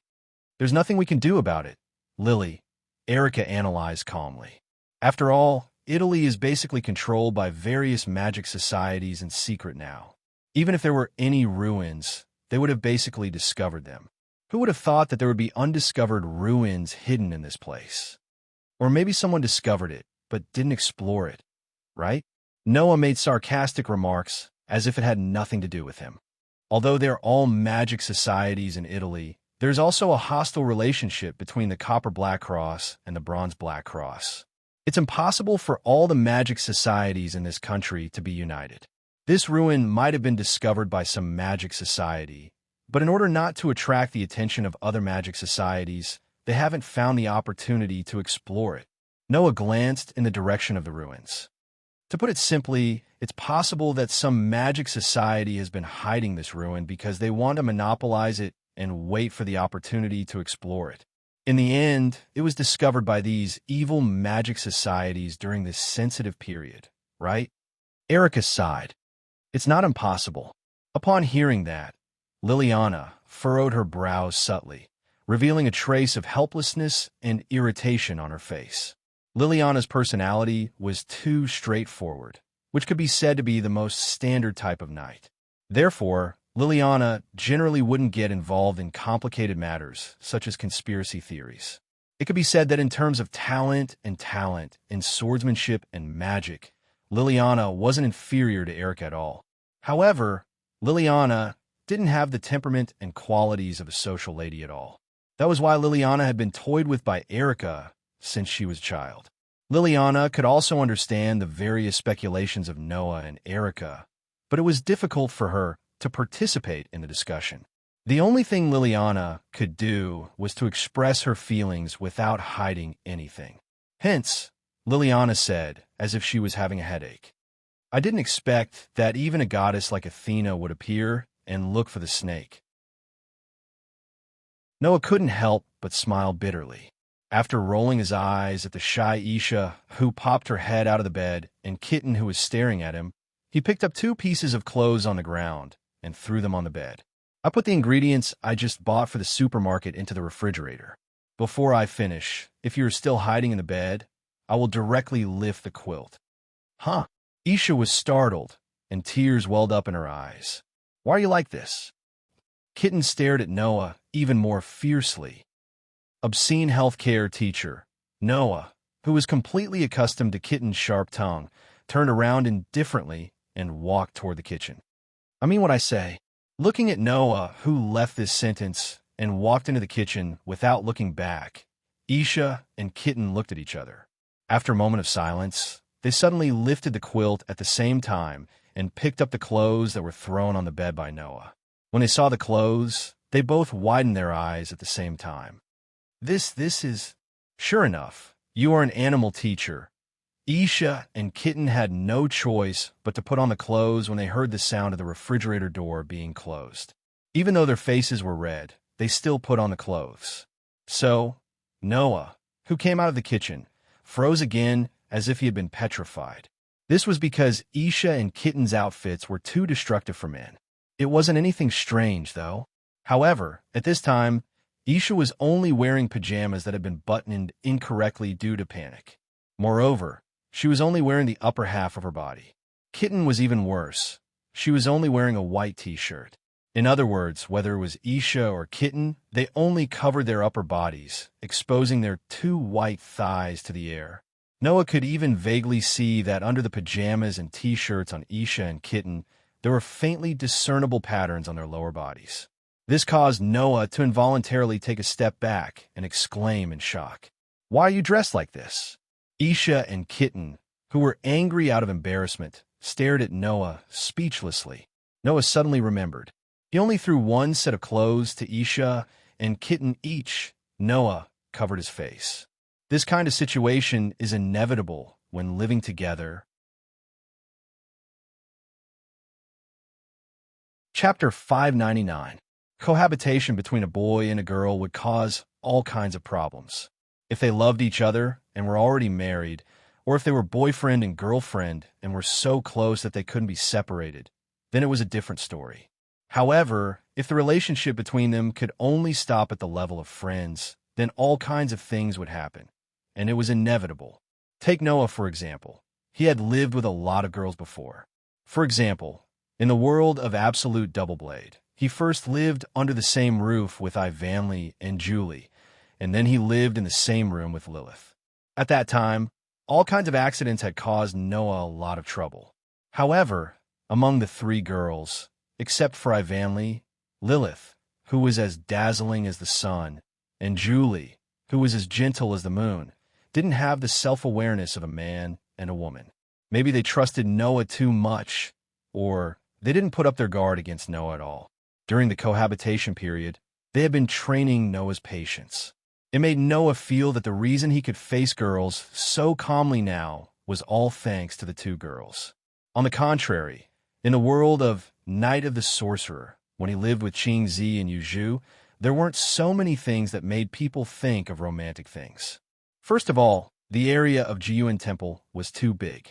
Even if they lived in the same mansion, if they wanted to meet, it was similar to visiting the neighbor's house. Naturally, there wouldn't be so many things happening. Second, Jiyuan Temple was originally Yuzhu's territory. In the end, there were magic spells set by Yuzhu. This kind of application was effective in defending against external enemies, so it was quite easy to prevent any accidents. So, at this moment, Noah finally faced the various problems of cohabitation between a man and a woman that he hadn't faced in a long time. Especially Isha, she seemed to have an excessive attitude of gratitude towards Noah for taking her in.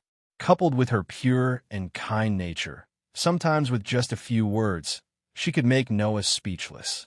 For example, this night, "Is this really okay?" After the lights were turned off, Isha, who had put on her pajamas, laid on the bed and looked at Noah, who was sleeping on the ground. Her voice more or less carried a trace of guilt and uneasiness. "You gave the bed to a person like me, but you slept on the ground. I'm really sorry." Next to Isha, Kitten also put on her pajamas and laid on the bed. After hearing Isha's words, although she didn't say anything, she still stuck her head out of the bed and stared at Noah with a pair of beautiful eyes that could be seen clearly even in the night. Seeing this scene, even without asking, Noah knew that Kitten must have the same thoughts as Isha. Moreover, it wasn't just a day or two of them. After all, Kitten was very bad at expressing her emotions, just like Noah's other cohabitant, Julie, or even worse. At least Julie could stick to Noah's side without hesitation when she wanted to express her goodwill. Kitten, on the other hand, seemed to be completely exhausted in this regard. Even if there was something, she would choose not to say it out loud. Instead, she would hide it in her heart and silently let it pass. So, even if she had the same thoughts as Isha, Kitten probably wouldn't say it out loud, right? You don't have to worry so much. After all, I'm also a man. I can't let a girl sleep on the ground, right? Noah, who already had some understanding of Kitten, smiled knowingly, lying on the bed that covered the ground, and shook his head. Besides, don't look at me like this. I've tried to sleep in the worst environment in the past. Even in mountains and forests, when it was raining heavily, I just found a tree and leaned against it to sleep. Now that I have such a place to sleep, it's already very good. That's too pitiful. Isha's compassion seemed to be awakened. She couldn't help but clasped her hands in front of her chest and prayed, "Lord, please bless the kind and pitiful Mr. Noah." Oh, when Isha prayed, Kitten's brows immediately frowned. "I feel so uncomfortable. Isha only then reacted and smiled embarrassedly. I, I forgot that kitten is a demon. Hearing this, Noah couldn't help but laugh. For demons, the God in the Bible was the absolute enemy. Therefore, Isha praying in front of Kitten like this, of course, Kitten would feel uncomfortable. Fortunately, Aisha was asking the so-called Lord to bless Noah. If she was asking the Lord to bless Kitten, Kitten might have been hurt a little, right? Besides, even if she prayed for Noah instead of Kitten, Noah probably wouldn't receive the so-called God's blessing, right? God was like humans to locusts. They felt that demons were harmful and must be eradicated. And God, to the God Slayer, was like humans to a tiger. It was no longer a level of harmlessness, but a level of non-life-threatening danger. This was the real threat. Under such circumstances, if the so-called God knew of Noah's existence, not only would he not bless Noah, but he would also curse Noah. Okay, you guys can sleep peacefully.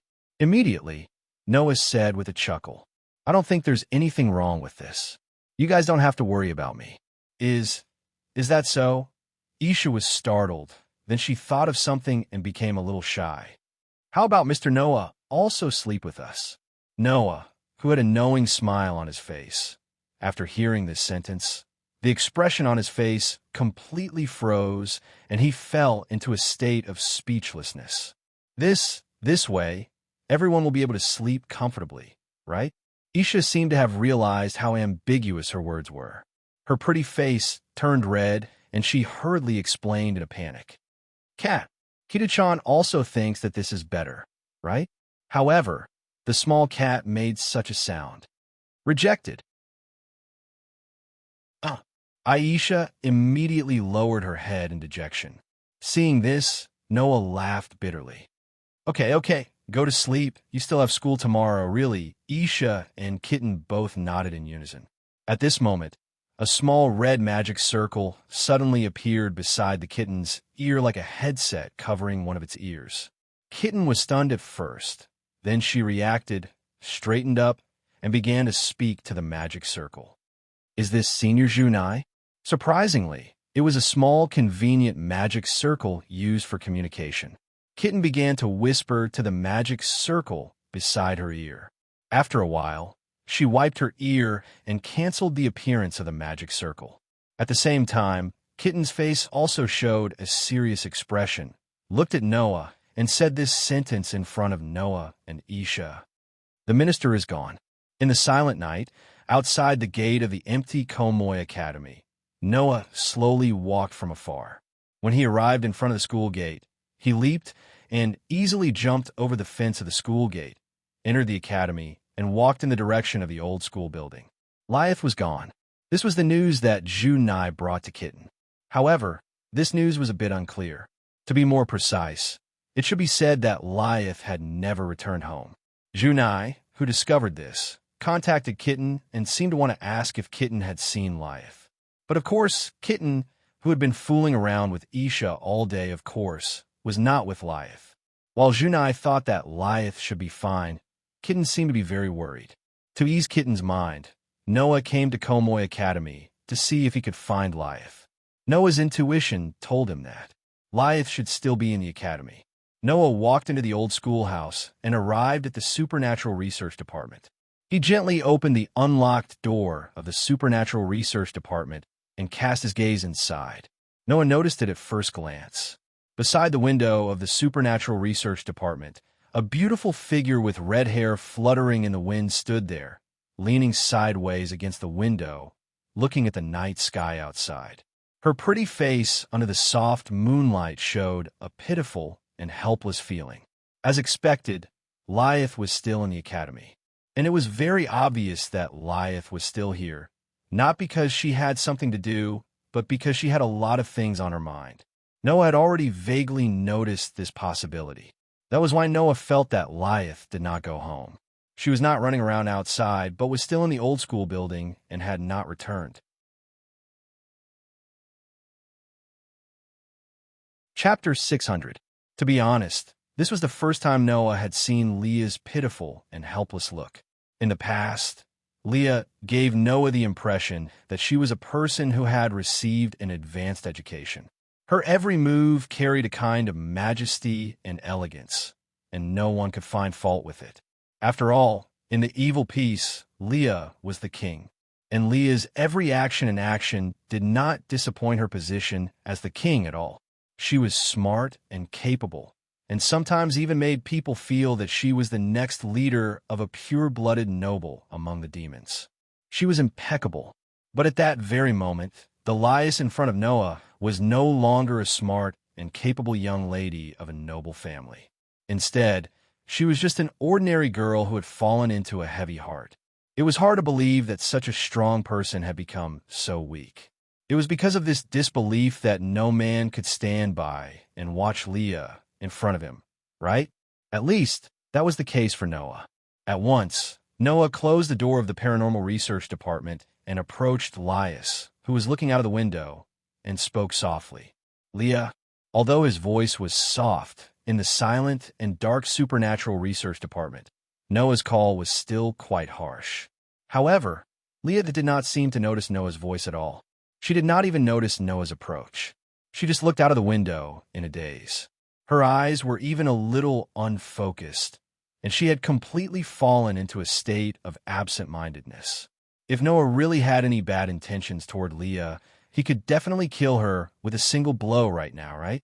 Is Laius really troubled to this extent by her worries?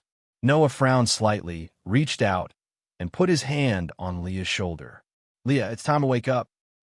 Leah immediately let out a cute cry of surprise after being woken up without warning. She quickly came back to her senses and quickly looked behind her. When she saw Noah, she was slightly stunned and surprised. Why are you here? Shouldn't I be the one asking you that question? Noah's frown deepened.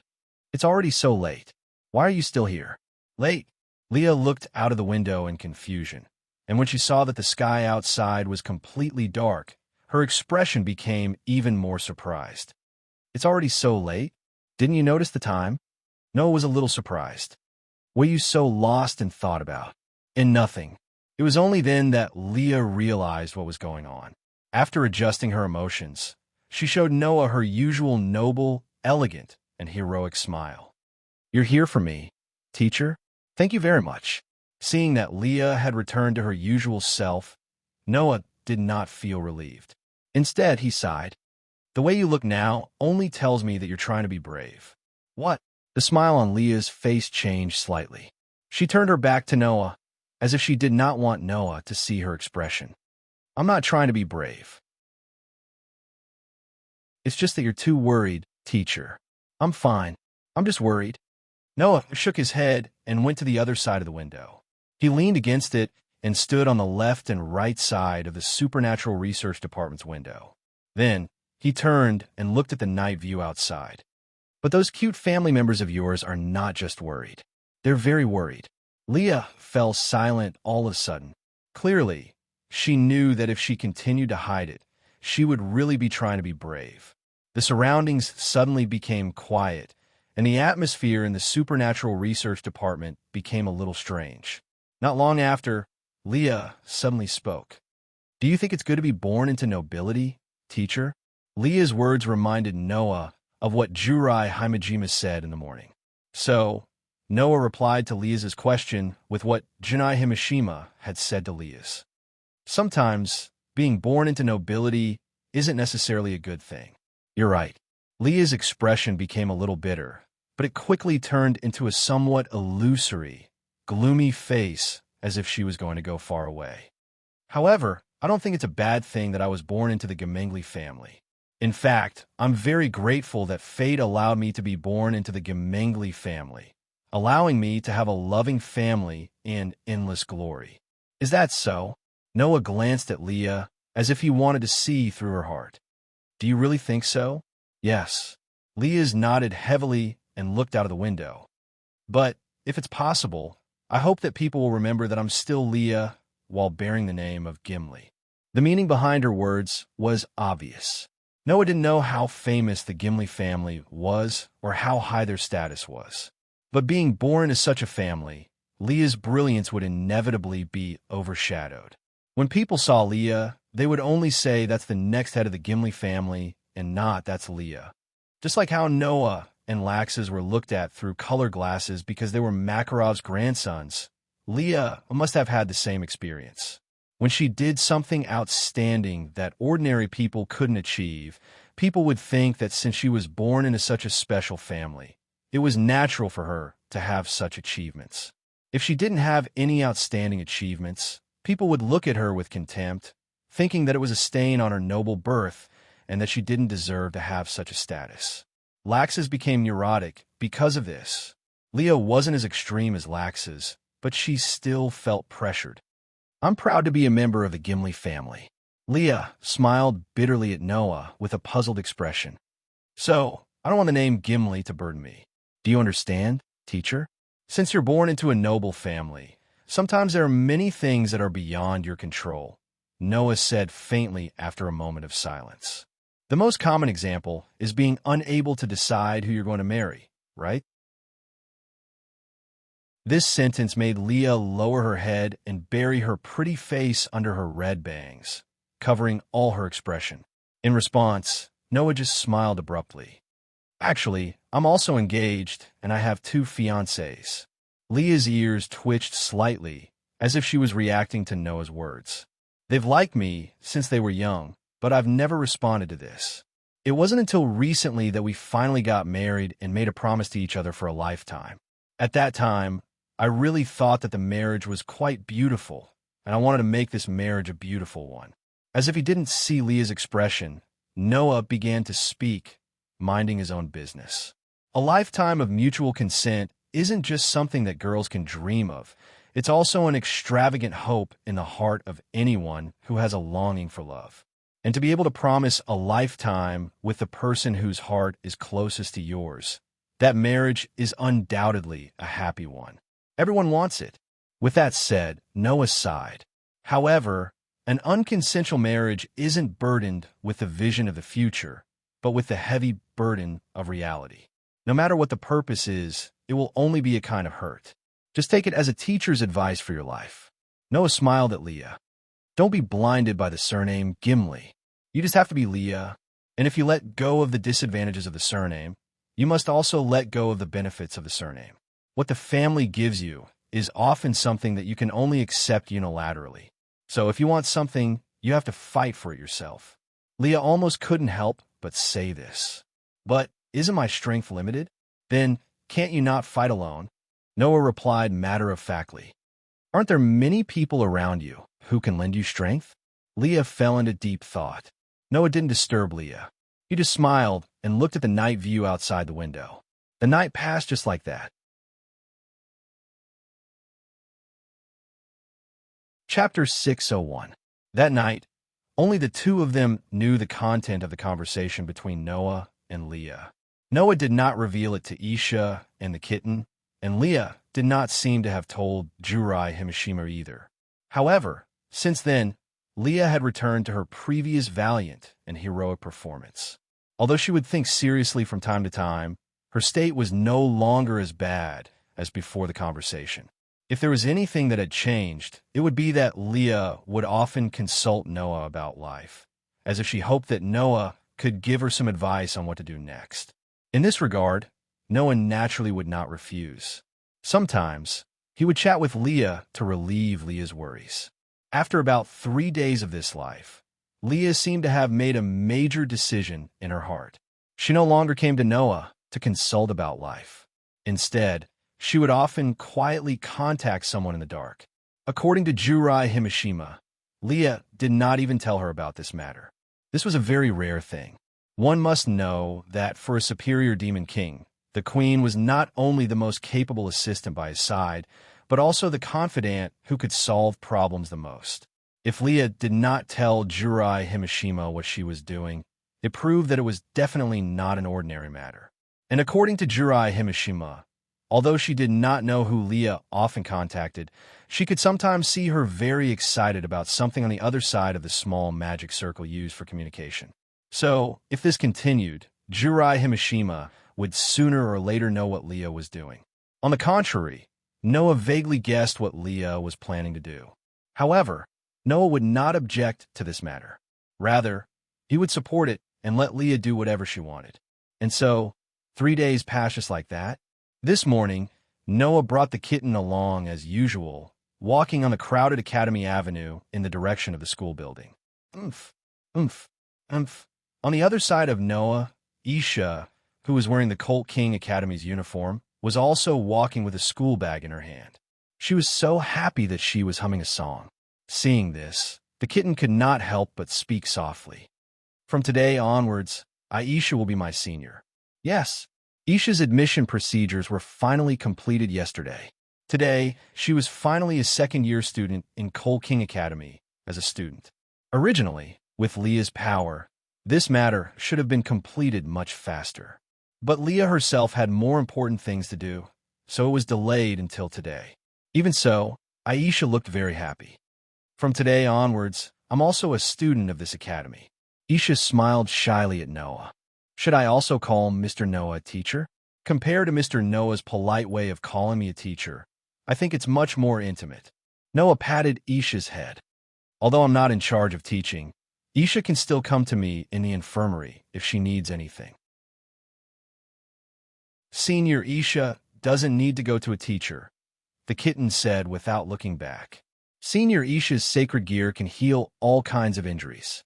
There's no need for a teacher. I'm not talking about coming to me if you're hurt. I'm talking about coming to me in the infirmary if you need anything. Noah rolled his eyes. Kitty-chan, can you stop going against me all the time? The kitten continued walking without a word. Perhaps she did not care about Noah's words, or she just did not want to talk to him. She was as quiet as always. The three of them walked side by side. Naturally, it was the same as before, and they attracted numerous gazes and discussions from the surroundings. But today, most of the surrounding students had their eyes on Isha, and some of them were shocked by her beauty. Isha was also a very beautiful girl. Presumably, in the near future, Isha would become a very popular person in Full King Academy, and her story would be spread by the hungry boys in the academy. Noah was slowly getting used to this situation. The kitten was already used to this situation, and she continued to walk on the main road of the academy as if no one was around. As for Isha, she did not seem to notice anything and continued to talk to Noah and the kitten. If one thought about it carefully, it was not strange. Isha was the former saintess of the church, and her name was widely spread and was worshipped by many believers. It was impossible for Isha to not be in a situation where she was the center of attention, or rather, it was not strange that she was the center of attention every day. This way, Isha would not be unaccustomed to other people's gazes. Therefore, Noah, the kitten, and Isha walked into the school building together. At this moment, Noah, who was about to enter the school building, suddenly stopped in his tracks. His eyes suddenly lit up, and even the aura around him began to change. Isha and the kitten, who were keenly aware of this, also stopped in their tracks. That, Isha asked in a somewhat uncertain tone. Did you forget to bring something? The kitten did not speak, but she also stared straight at Noah, her eyes filled with confusion. Under the gazes of the two girls, Noah retracted his foot, turned around, and looked in a certain direction on the campus, uttering such words. It seems like an incredible person has come to the school. Hearing this, Isha was still confused, but the kitten's eyes narrowed, and she followed Noah's gaze in that direction, and her expression changed. That's the direction of the old school building. After saying this, the kitten did not even say goodbye, and directly ran in the direction of the old school building, causing Isha to cry out in alarm. Isha, Noah patted Isha's shoulder, calming her down. You go to the classroom first. Hearing this, Isha did not even think about it, and directly shook her head. I want to go with you. Noah, who did not expect Isha to directly reject him, was stunned on the spot. Following this, Isha clenched her hands, and 2 rings suddenly appeared on her fingers, and her face was filled with determination. Although I don't know what happened, but I can heal all injuries. If there is a battle and someone is injured, then I will definitely be of use. Noah muttered to himself, and after a while, nodded. All right, if it's just to protect you, I have no problem, and I'm not good at healing. If there really is a battle, Isha will be very useful, Let's go together. Isha nodded heavily, and under Noah's lead, walked in the direction of the old school building. Chariot King Academy's old schoolhouse, Supernatural Research Department. Noah, who came to the door of the Supernatural Research Department, did not hesitate at all and directly opened the door. Swoosh! Almost in an instant, everyone in the room cast their eyes in the direction of the door. Among them, Liaz, who was sitting on the sofa, had a rather solemn expression.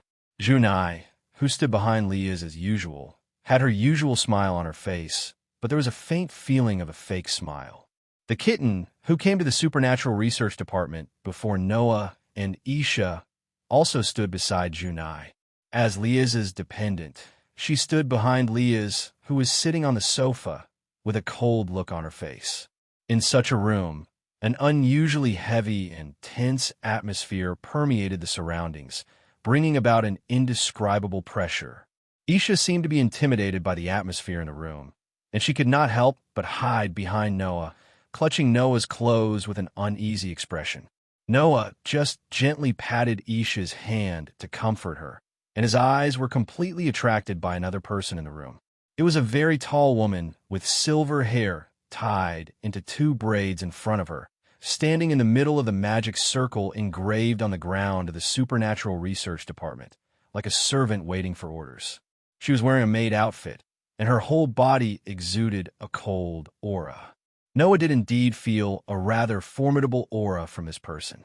That aura had already caught Noah's attention, and it was very close to the Godslayer. It was not hard to imagine that this woman dressed as a maid was definitely not as simple as she looked on the surface. Chapter 602. When Noah and Isha appeared at the entrance of the Paranormal Research Department, Riaz gasped in shock. "Teacher, what are you doing here? You said the same thing last time. Can't you say something new?" Noah shrugged and glanced at the maid who had been staring at him with a smile. "I just sensed that a guest is here, so I came to visit." Before Liaz could say anything, the beautiful silver-haired maid turned her eyes to Liaz and spoke with an expressionless face.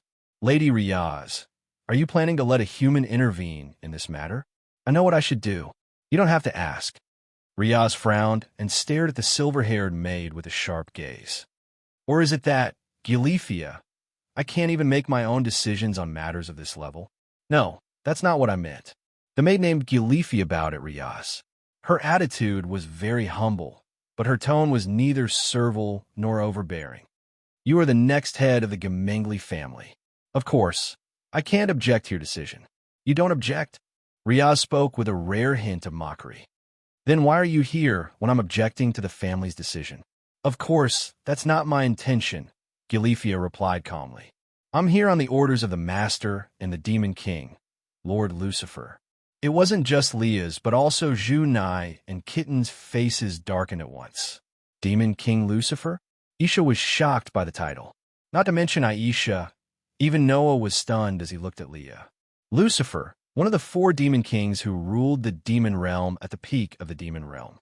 Why would a demon king be involved in this?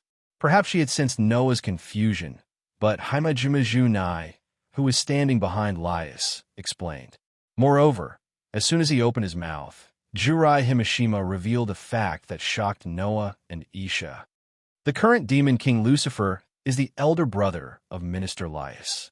Brother? Isha was stunned. In other words, Senior Lias's brother is Lord Lucifer, the demon king? Junai and the kitten nodded. Even Lias let out a bitter smile and sighed.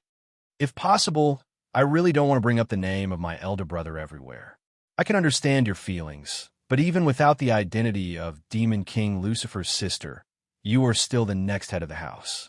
Gilifia closed her eyes and said, So, please don't do anything that will make things difficult for the Jamanli family. Her expression changed from a heavy one to a rather ugly one. In other words, in the end, you still don't intend to listen to my opinion? I'm just reminding you not to forget your identity, Lady Lias. Gilifia suddenly looked at Lias. You are the next head of the Jamanli family, and your every move represents the Jamanli family. If you insist on doing something like that, the Jamanli family will be the one to suffer.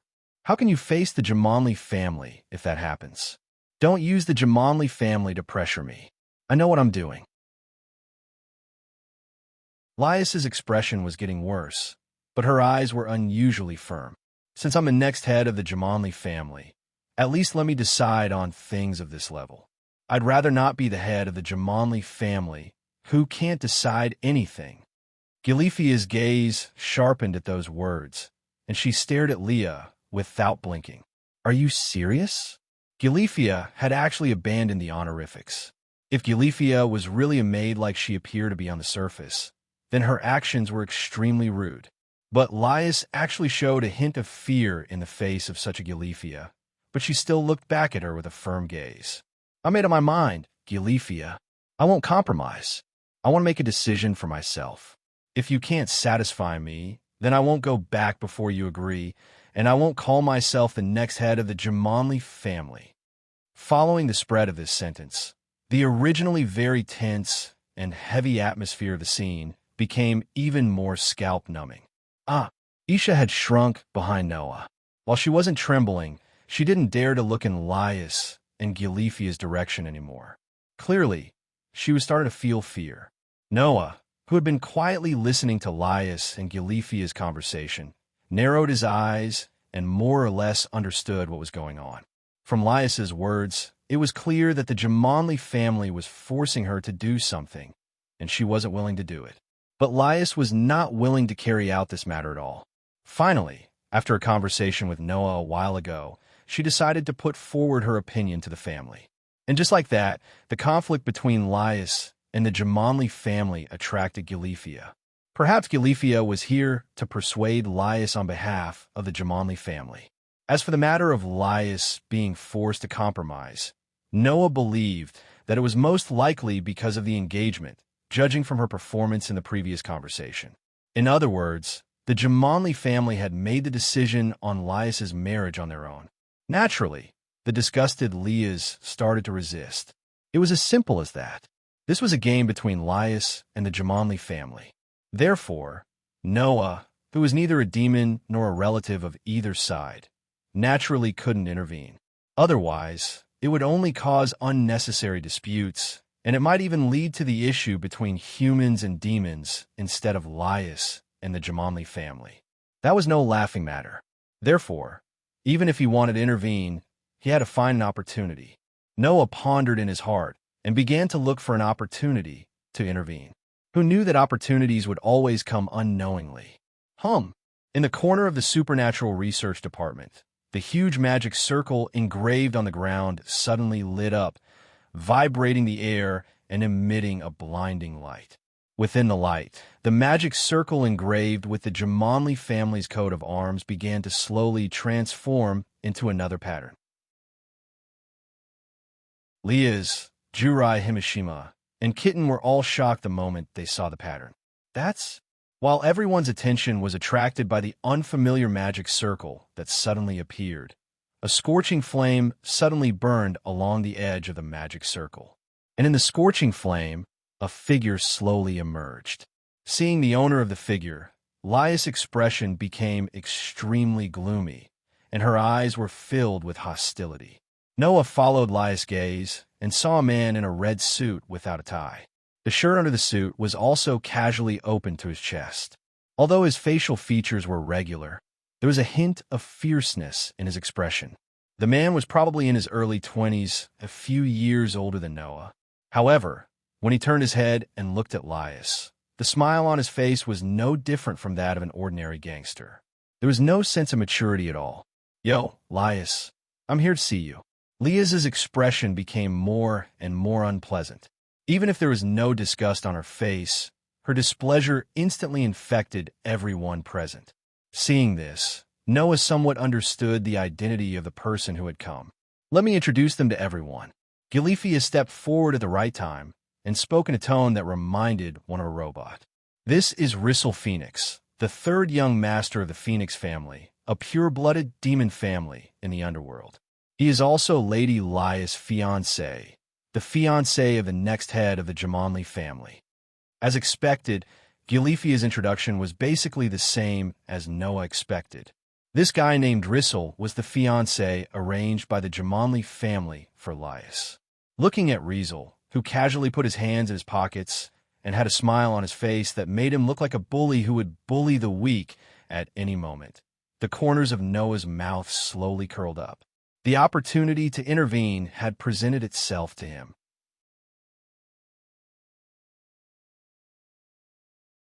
Chapter 603.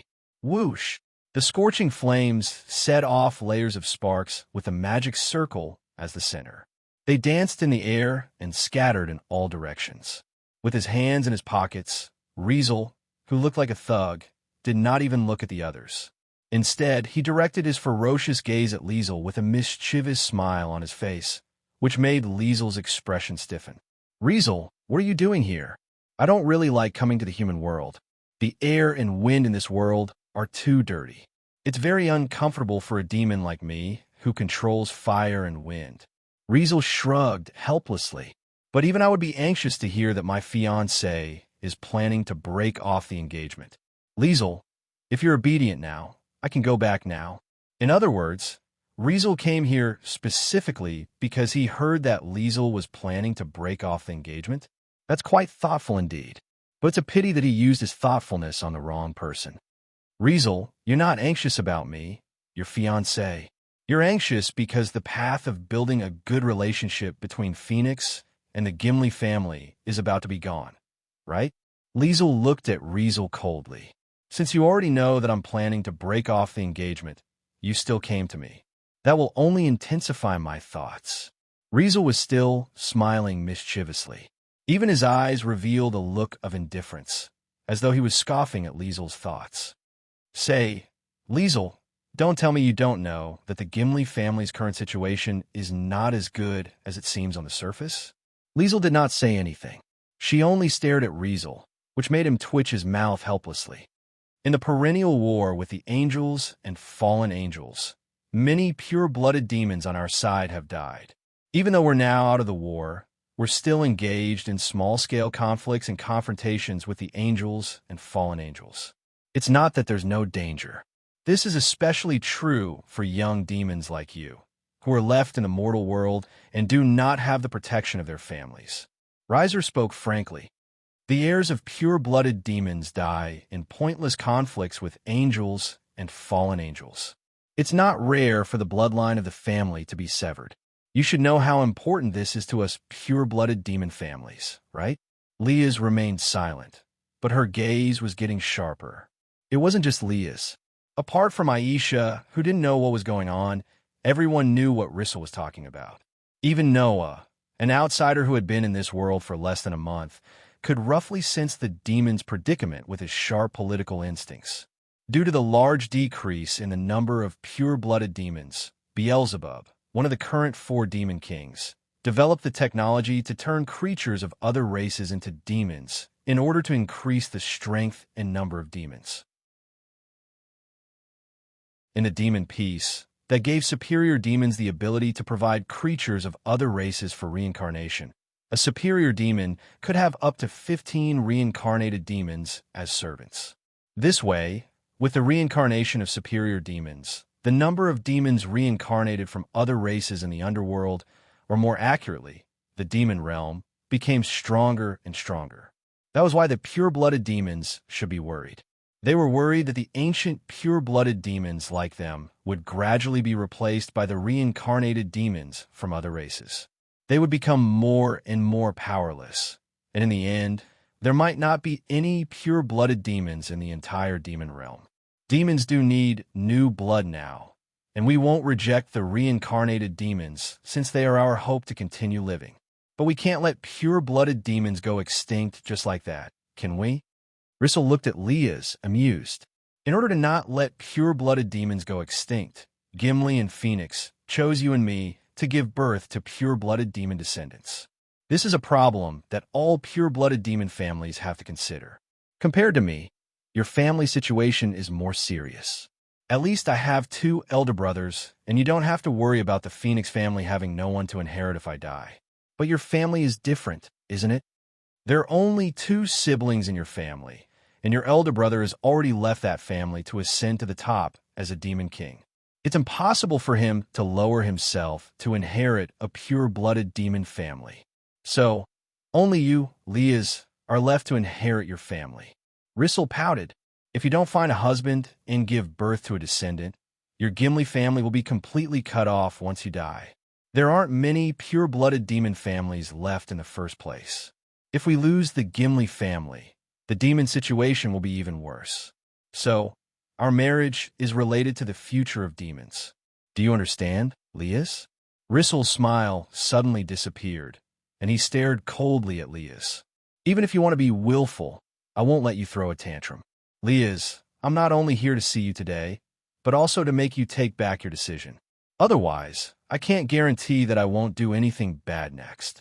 As soon as his words fell, faint magical power began to rise around Rissel's body, turning into scorching red flames that scattered in the room with dense sparks. A heavy pressure engulfed the entire supernatural research department in an instant. Noah could feel that Isha, who was hiding behind him, trembled violently, and her grip on his clothes tightened. Junai and the kitten also tensed up their bodies almost reflexively, staring at Rissel as they entered a state of battle readiness. Leah's expression darkened as she watched Rissel squander his magical power in her own office. Just as strands of fiery red mana began to rise from her body as well, a hand suddenly pressed down on her shoulder. Calm down, Leahs. This is the Academy. Leahs subconsciously turned around and looked behind her. There, Noah extended a hand and put on her shoulder, shaking his head at her. Class will start soon, and almost all the students are here. If two superior demons were to fight here, it wouldn't be as simple as destroying one or two buildings. Just stop. But teacher, I can't just let Rissel fight here. Leahs frowned. Even if he's alone, if he's allowed to squander his magical power, this academy will burn to the ground. Hearing this, Noah smiled indifferently and shook his head. As long as you don't do anything, I'm sure he won't be able to do anything here. With that, everyone's attention shifted to Noah. Rissel, whose body was burning in flames, seemed to have only noticed Noah now. He narrowed his eyes at Gilifia, who had been silent all this while. I say, why is there a human here? Lord Rissel, Gilifia replied unhurriedly. That seems to be the young mistress friend. Friend? Rissel looked directly at Noah, his eyes filled with disdain as if he was looking at a giant piece of trash. Leahs has a human as a friend? You're joking, right? No. Rather than a friend, I think I'm more like Leah's mentor. I've given her a lot of advice on the direction of her life. Noah's expression did not change in the face of Rissel's disdainful gaze.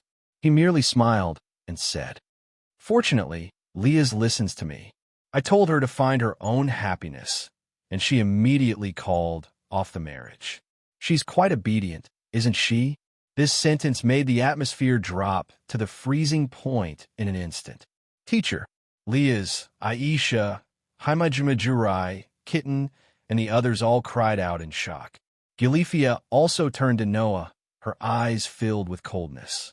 Rissel's expression changed from that disdainful look to an ugly one. His gaze toward Noah carried a hint of killing intent and malice. So you're saying that Leah is called off the marriage entirely because of you? Noah raised an eyebrow in response to Rissel's murderous and malicious gaze. After all, no matter how you look at it, a so-called third son of a noble shouldn't be worthy of being the next head of the Gimli family, right?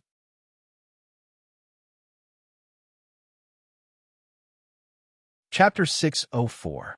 After all, no matter how you look at it, a so-called third son of a noble can't possibly be worthy of being the next head of the Gimli family, right? As Noah's words echoed in the supernatural research department, the atmosphere of the place changed completely. It was as if a conflict was about to break out on the battlefield, and the smell of smoke began to fill the air. Rizier stared at Noah and glanced at Noah's hand on Leah's shoulder. After seeing that Leah didn't resist at all the expressions on his face disappeared. Teacher, Leah's eyes widened. She didn't expect Noah to draw the flames of war to her, and she became a little anxious for a moment. However, Noah's hand on Leah's shoulder kept tightening, to the point that Leah felt some pain. The astute Leah's immediately caught Noah's meaning. Noah was hinting to Leah not to interrupt. Leah didn't know what Noah was planning to do, and while she hesitated whether to interrupt, the anxiety in her heart grew stronger. Rizier, on the other hand, actually sighed and pulled out a hand from his pocket to cover his face. I didn't expect that the culprit who caused the chaos in the Gimli family and the Phoenix family was a human. I don't know how to express my feelings when I think about how I rushed to the human realm because of a human.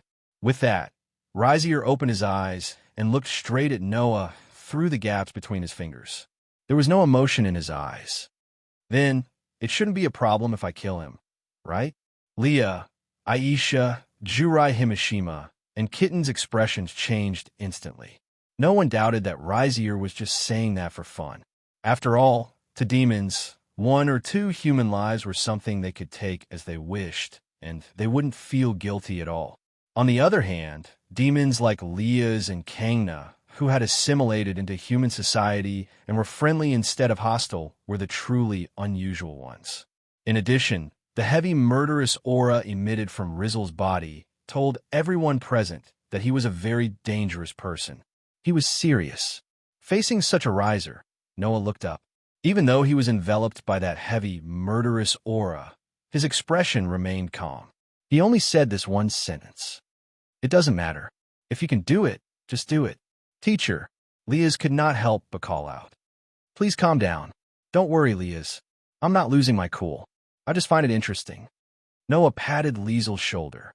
Undoubtedly, he was involved, but he was much calmer than Liesel. He looked at Riesel and smiled.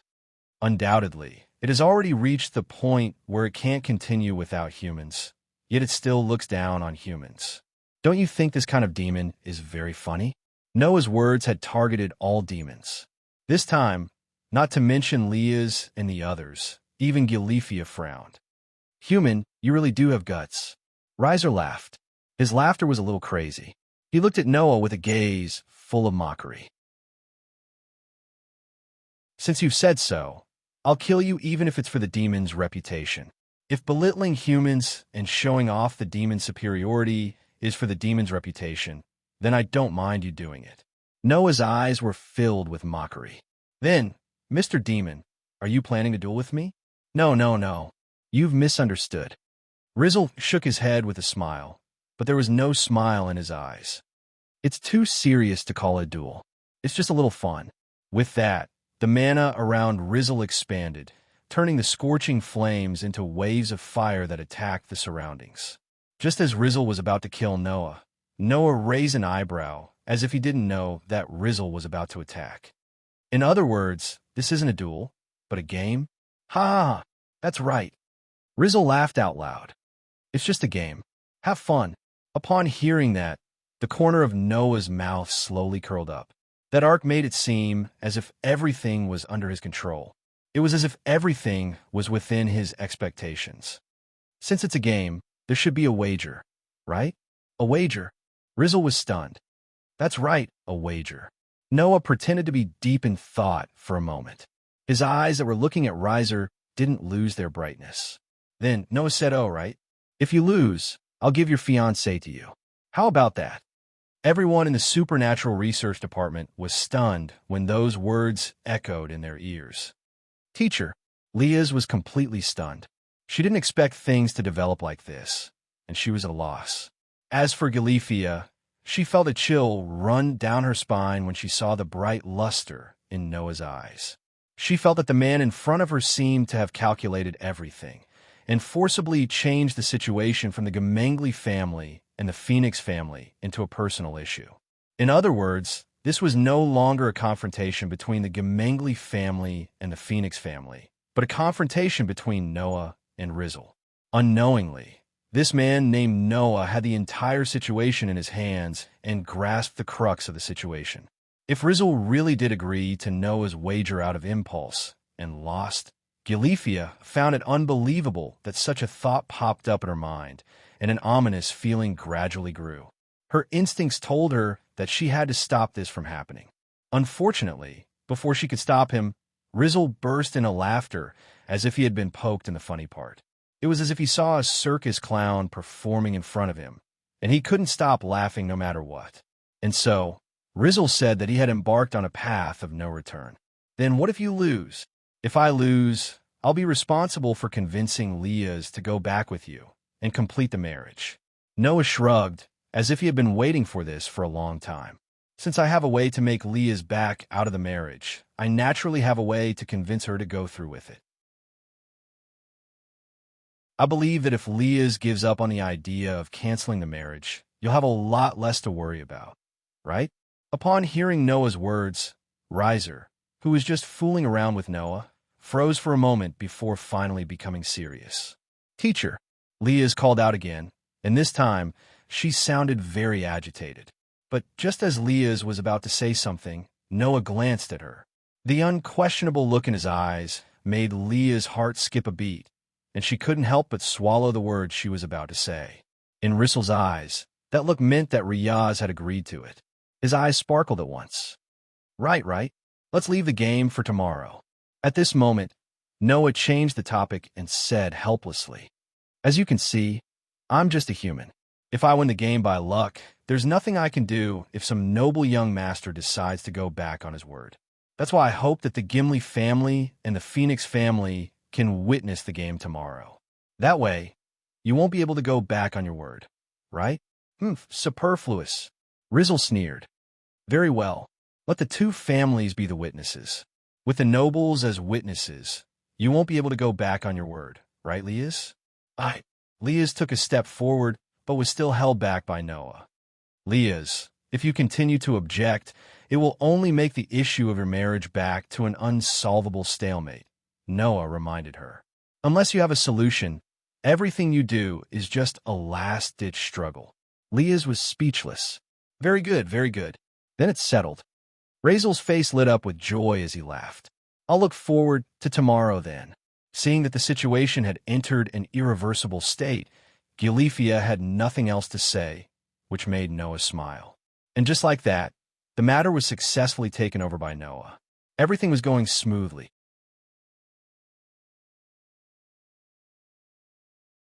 Chapter 605. An hour after Rizzle left the Supernatural Research Department, Lysol received a notification from the Gemengli family.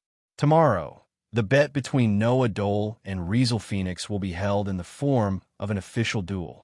All the superior demon families, including the Gemengli family and the Phoenix family, will be paying attention to it. Gilifia will be the judge then. After dispelling the communication from the Gemengli family with a small magic circle, Lysol, who was sitting behind a luxurious desk, rubbed her temples and spoke in frustration. Why did things turn out this way? At first, she was ready to resist to the very end, no matter what. But things had suddenly developed to a point where even Lysol herself couldn't intervene. What the hell is going on? I didn't expect that the Gemengli family would agree to the bet between Sensei Noah and Lord Rizzle. Takanai Himashima was confused. It's just a bet made by a human. Even if Lord Rizzle agreed, the Gemengli family and the Phoenix family wouldn't agree, right? It's precisely because it was a bet issued by a human without permission that they agreed. Noah, who was sitting on the sofa and sipping tea, explained casually. For those pure-blooded demon nobles, a human has no chance of winning against the third son of the Phoenix family. Since that's the case, instead of ignoring the bet and dealing with the willfulness of the Gemengli family's eldest daughter, it's better to legalize the bet and let the third son of the Phoenix family win the bet legitimately. When that happens, with so many nobles as witnesses, you won't be able to go back on your word, Lysol. Well, the actions of those nobles are within my expectations. I'm not surprised. Noah moved the teacup away from his mouth, his eyes filled with thoughts. But I didn't expect that the Gemengli family and the Phoenix family would agree so easily in just an hour. Aren't they worried that the young master of the Phoenix family would lose it all? For demons, most of the humans who had a large population were very weak. But Lysol also said that there were humans who could rival demons. For example, the wielder of the sacred gear. For example, the exorcist of the church. Another example was Noah, who was regarded as a magician. Although most of the mages, exorcists, and holders of sacred gear only had the power to match low-level demons, and some are even weaker than low-level demons, there were still existences that could match high-level demons. Therefore, Noah had originally intended to show a bit of weakness and let the Gimli family and Phoenix family lower their guard against him. However, he didn't expect the Gimli family to agree to this duel so easily. This was truly beyond Noah's expectations. Could it be that those demon nobles really despise humans to the extent that they don't even think that there's a possibility of them losing? If that was the case, then Noah was overestimating the demon nobles. And yet, what Riaz said next answered Noah's question. Even if my mentor has the ability to match superior demons, those nobles would not believe that Rizzle would lose. Riaz said with a deep voice, because Riser will never die. Hearing Leah's deep voice, Noah reacted instantly. Never die? What does that mean? Don't you know, teacher? It was Jurai Himishima who answered Noah's question. In the past, Phoenix was once regarded as a sacred beast that controlled life and was revered by people. Their tears could heal any injury, and if one drank their blood, they could even become immortal. In the human world, many countries left such legends. Noah also remembered after hearing Jurai Himishima's words. In order to make up for his lack of knowledge in mythology, Noah had also read many books on mythology in the world of the deicide. Among them, Noah also knew about the knowledge related to Phoenix. After all, the so-called Phoenix was actually the legendary Phoenix of immortality. And among the sacred beasts of Phoenix, there is also a Marquis who is listed as one of the 72 pillars of the highest position, belonging to all the demon bloodlines, Leah said with a heavy tone. Whether it is the sacred beast of Phoenix or the demon of Phoenix, there's almost no difference in terms of ability. There's no difference? Noah narrowed his eyes slowly. I see. So, that's why you said that Riser will never die? Phoenix was the Phoenix of immortality. As a sacred beast that controlled life and had the title of Phoenix of immortality, there was no need to doubt what one of Phoenix's basic abilities was. Yes, as a member of the Phoenix race, Rizzle has an immortal body, Lias said, emphasizing each word. In other words, teacher, you have to duel with an immortal body. Duel with an immortal body? In that case, it was easy to imagine what the result would be. Even if they are attacked, they can immediately regenerate and heal their injuries. Moreover, the Phoenix family can control fire and burn everything. They are truly immortal. Leah gritted her teeth. Because Riser has an immortal body, neither the Gimli family nor the Phoenix family thinks that Riser will lose to a human. Even if the human has the power to rival a superior demon or even more powerful, Riser will not lose. It was because of this that the Gimli family immediately agreed to the bet between Noah and Riser. They were not worried that Riser would lose. Of course, an immortal body is not truly invincible. If you want to defeat an immortal Phoenix, there are still ways. Leah sighed. After all, even if the body is immortal, the heart and spirit cannot be immortal. As long as you can defeat Phoenix's spirit, you can win. Then, their regeneration will stop and they will fall. So, if you want to defeat Phoenix, you either need to have absolute power to overwhelm your opponent and cause his spirit to collapse, or you need to be more resilient than your opponent and continuously defeat your opponent. You need to exhaust your opponent's spirit by defeating him again and again. Tatsunai Himishima also sighed. Of course, if you have the power to rival a god or a demon king, then it is undoubtedly the easiest to defeat the opponent's body and spirit in one fell swoop. In the demon world, all demons were divided into 5 levels. From lowest to highest, they were lesser demon, intermediate demon, superior demon, and demon king. Whether it was Leah, Kana, or Riser, they were all superior demons. So, if you want to crush a superior demon, you have to at least have the power of a superior demon. If one wanted to defeat the opponent again and again and exhaust the mental strength of a superior Phoenix demon, in addition to having strong endurance and tenacity and the ability to fight continuously, one had to be at least a superior demon in terms of strength. As for having the power to rival a god or a demon king, that level of strength could defeat a phoenix's body and spirit in an instant, right? No matter which one it was, the Gimli family and the Phoenix family did not think that Noah could have it. So, in the face of a bet that they could not lose, who would disagree? Even if that's the case, are you still going to fulfill your end of the bet? Leah stared at Noah with a serious expression. Maybe you will be killed by Riser. Hearing that, Noah laughed. His laugh was unusually disdainful. To all of you, the immortal body may be very powerful. Unfortunately, I've faced many such enemies, and they're much more difficult to deal with than Rissel or whatever. Noah finished the tea in his cup in one gulp, stood up, and looked at Laius. Crushing the opponent with absolute power? Exhausting the opponent with unmatched endurance? Crushing the opponent with the power to rival a god or a demon king? No, there's no need to go through so much trouble. Noah turned around, waved at Leah and Jurai Himishima, and walked out of the supernatural research department. Anyway, just wait and see. After saying that, Noah left without looking back. Leah, Jurai Himishima said, "Is this really okay?" There's nothing okay about it. Leah kept looking at the direction where Noah left. I can only choose to believe in Master.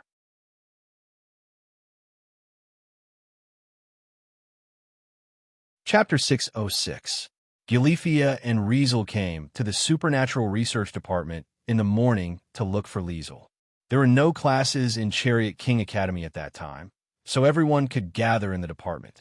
After Gilifia and Riesel left the Paranormal Research Department, Aisha and Little Kitten left because they had classes to attend. Only Laius and Zhu and I stayed behind after applying for leave. Therefore, when Noah came out of the Paranormal Research Department, there was no one by his side.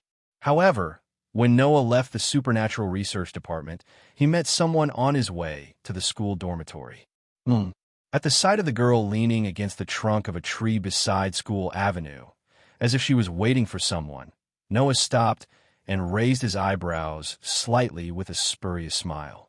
The president of the student council is skipping class at this time. How rare. That person was none other than Song Na. That's why I didn't even bring Zhuang Ji. Song Na, who was leaning against the tree as if she was taking a nap, gently opened her eyes and looked straight at Noah through her bright glasses. Her expression was as serious and cold as ever. I've heard about it. Teacher, are you really going to challenge the young master of the Phoenix family? Since you've heard about it, it can't be fake, right? Noah shook his head with a chuckle under Song Na's gaze. What? Do you also think that I'm overestimating myself by challenging that firebird? No, I don't think so. Song Na directly denied it. Unlike Riesel, I know that teacher's strength is not inferior to his superior demon's. In fact, his true strength might even be above that of a superior demon's. Otherwise, it would be impossible for him to have that level of magic power and deal with 4 fallen angels in one go. Song Na's words confused Noah. Then you're not here to give me some advice or something? Since Laius didn't object to the bet between teacher and Rissel, then I have nothing to say as an outsider. I'm just here to say something. Song Na pushed her glasses up and walked up to Noah. In the next second, under Noah's astonished gaze, Song Na bowed deeply to Noah, performing the most profound etiquette he had ever performed. I'm counting on you, teacher. Noah couldn't help but stare at Song Na, who was bowing to him. The surprise on his face was slowly replaced by a knowing smile. Although the canon Noah knew wasn't really cold, as the next head of the Seedy family, this pure-blooded superior demon also had a cold side to him. In the past, Song Na had been polite to Noah, but that was only to the extent of politeness. He had never bowed to Noah so sincerely like today. That was all for Leah's sake, for his childhood sweetheart. So, Noah reached out his hand and patted Song Na's head. Just leave it to me. Upon hearing that, Song Na straightened her body and did not reject Noah's intimate touch. Her cold face relaxed a lot in an instant. That night, Noah, who was going to cook, was stopped by Isha and Kitten when he came out of the bathroom. Upon a closer look, both Aisha and Little Kitten were wearing an apron in addition to their uniforms. Noah, who had never seen such attire before, was more or less surprised. "What's wrong with you two?" Aisha and Little Kitten looked at each other, nodded firmly, and each grabbed one of Noah's hands. "Teacher, please come over here." Then Aisha and Little Kitten dragged Noah to the small round table in the room and sat down. It was only then that Noah noticed. The table was filled with dishes. Looking at the dishes that filled the entire table, Noah was stunned. He asked with uncertainty and hesitation, Did you guys make this?" "Yes." Aisha, who was wearing an apron, smiled shyly. "I discussed with Little Kitten, and we both felt that we should prepare for teacher. Although it's just according to the book, it should be edible, right?" While saying that, Aisha's tone was full of uncertainty, as if she did not have much confidence. She did not know if she had tried it before, which made Noah speechless. "Why do you suddenly want to cook for me?" "Teacher, you're going to fight Phoenix tomorrow, right?" Little Kitten, who was also wearing an apron, spoke to Noah in a rare, gentle tone. "So Aisha and I will cook today. Teacher, please defeat Phoenix tomorrow and help the minister cancel the engagement." "You too." Noah smiled bitterly. "And here I was wondering why you two became so diligent and kind. So, it's not for me, but for Leah?"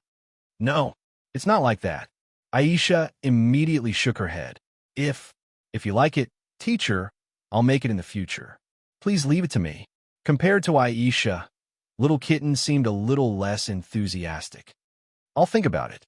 Gosh, I've been doting on you for so long." Noah rolled his eyes and picked up the chopsticks. "This is a rare opportunity. I'll try the dishes you two made." Aisha and Little Kitten smiled and sat down at the same time. Before dinner, Aisha held her hand as if she was praying, closed her eyes, and said sincerely to Noah, "Teacher, I'll leave Senior Leah to you." Little Kitten also lowered her head at Noah. "I'll leave it to you." Noah smiled and reached out his hand to pat Aisha and Little Kitten's heads, just like how he faced Sangna in the morning. "Just leave it to me." Seeing that Aisha and Little Kitten were relieved, Noah turned and looked out the window as if he could see a certain red-haired young lady. Even without Gemengli, there were still people who knew about Laius. Whether it was Sangna, Aisha, or Little Kitten, these girls did not come to Noah because of Gimli. Instead, they bowed their heads to Noah because of Leah. You should know, right? Leah, and just like that, the night passed. The next day was one of the weekends in Hoboy Academy. Of course, there was no one in Hoboy Academy today. With Aisha and Little Kitten, Noah went to the paranormal research department in the old school building, pushed the door open, and walked in. Only Leah, Jurai Himejima, and Gilifia were present. Seeing Noah's arrival, apart from Gilifia, Leah's Junaijuan, and Yukijima all stared at him without blinking. After all, Noah was the star of the show today. Both Aisha and Little Kitten naturally understood this. As soon as they entered the department, they immediately left Noah's side and went to Leah's side, standing with Jurai Himejima and also looking at Noah. Under such circumstances, Noah only glanced around the paranormal research department, and after a while, he fixed his eyes on Leah. "I thought that, at least today, Salmaya classmate would come. I've specifically told Yudo to stay by Issei Hyuga's side," Laius answered honestly. "Because it's not our home field today. You sure are quick to leave." Despite saying so, Noah's tone was full of indifference. "Then, where is the young master?" Gilifia immediately stepped forward as if she had grasped the right moment. "Lord Rissel has already gone to another dimension to prepare." "Another dimension?" Noah's heart skipped a beat, and he turned to Gilifia. "What dimension?" "The arena provided for Lord Noah and Lord Rissel's duel is a replica of Kuma Academy," Gilifia explained matter-of-factly. "In that space, no matter what Lord Noah and Lord Riser do, it won't affect the real world. Moreover, the Jamonli family, the Phoenix family, and other families who are interested in this duel can watch the duel in the alternate space from the demon realm. There is no place more suitable for a duel than an alternate space." "Is that so?" Noah said in awe. "Even alternate dimension can be used." as expected of the demon realm that can stand against the celestial realm and the fallen realm. Then, please move to the alternate dimension, Lord Noah. Gilifia turned her body to the side, allowing Noah to see what was behind her. Amidst the sound of space vibrating, a magic circle that was slowly spinning on the ground suddenly expanded and appeared before Noah. Gilifia pointed at the magic circle and gave her final explanation. With this magic circle, you can move to the duel area in one go.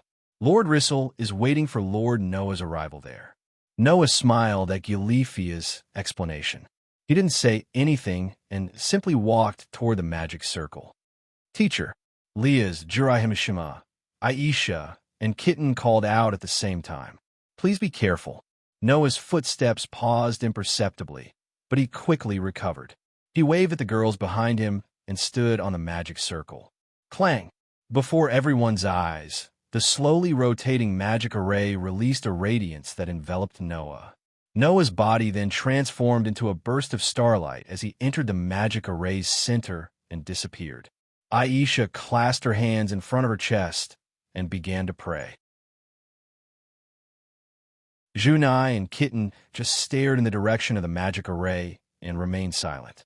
Only Laius had one of her hands in front of her, and there was no telling what she was thinking.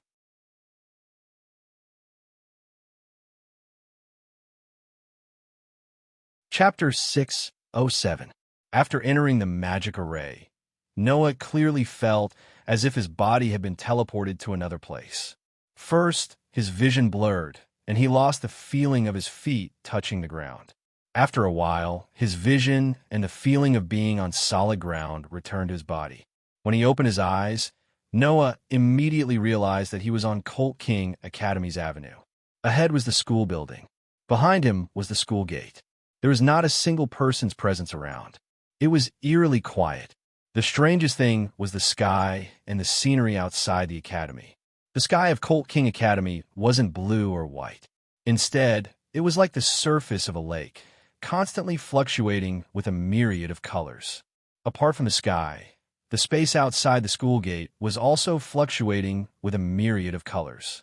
It told Noah that this was no longer the Colt King Academy.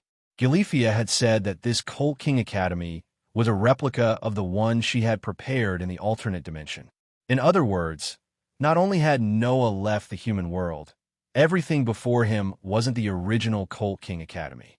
Undoubtedly, the bet was made yesterday, and a replica of Colt King Academy was prepared in another dimension today. The demon's technology was beyond Noah's imagination. But that was fine too. At the very least, I don't need to worry they'll be like before, causing huge damage to the real world if I'm not careful. After muttering those words, Noah's lips curled as he looked up at the school building. Inside the school building, a figure slowly walked out of it, crossed the gate of the school building, stepped into the avenue of the school, and appeared in front of Noah. To be honest, I have to thank you for this.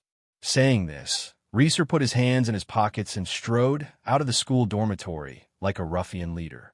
He seemed to be in a good mood as he grinned. His gaze was as vicious as ever. If he didn't propose this bet, even the Gimli family and the Phoenix family wouldn't be able to do anything about it. I wouldn't have attacked her directly either. Now, with this bet, she finally compromised. You've done a good deed, human. Rissel stopped about 10 meters away from Noah and opened his arms to Noah. Don't look at me like this. I'm a person who knows how to repay favors. I'll be merciful and try not to kill you, human. However, Noah did not retaliate like he did yesterday in the face of Rissel's playful actions, nor did he show any response.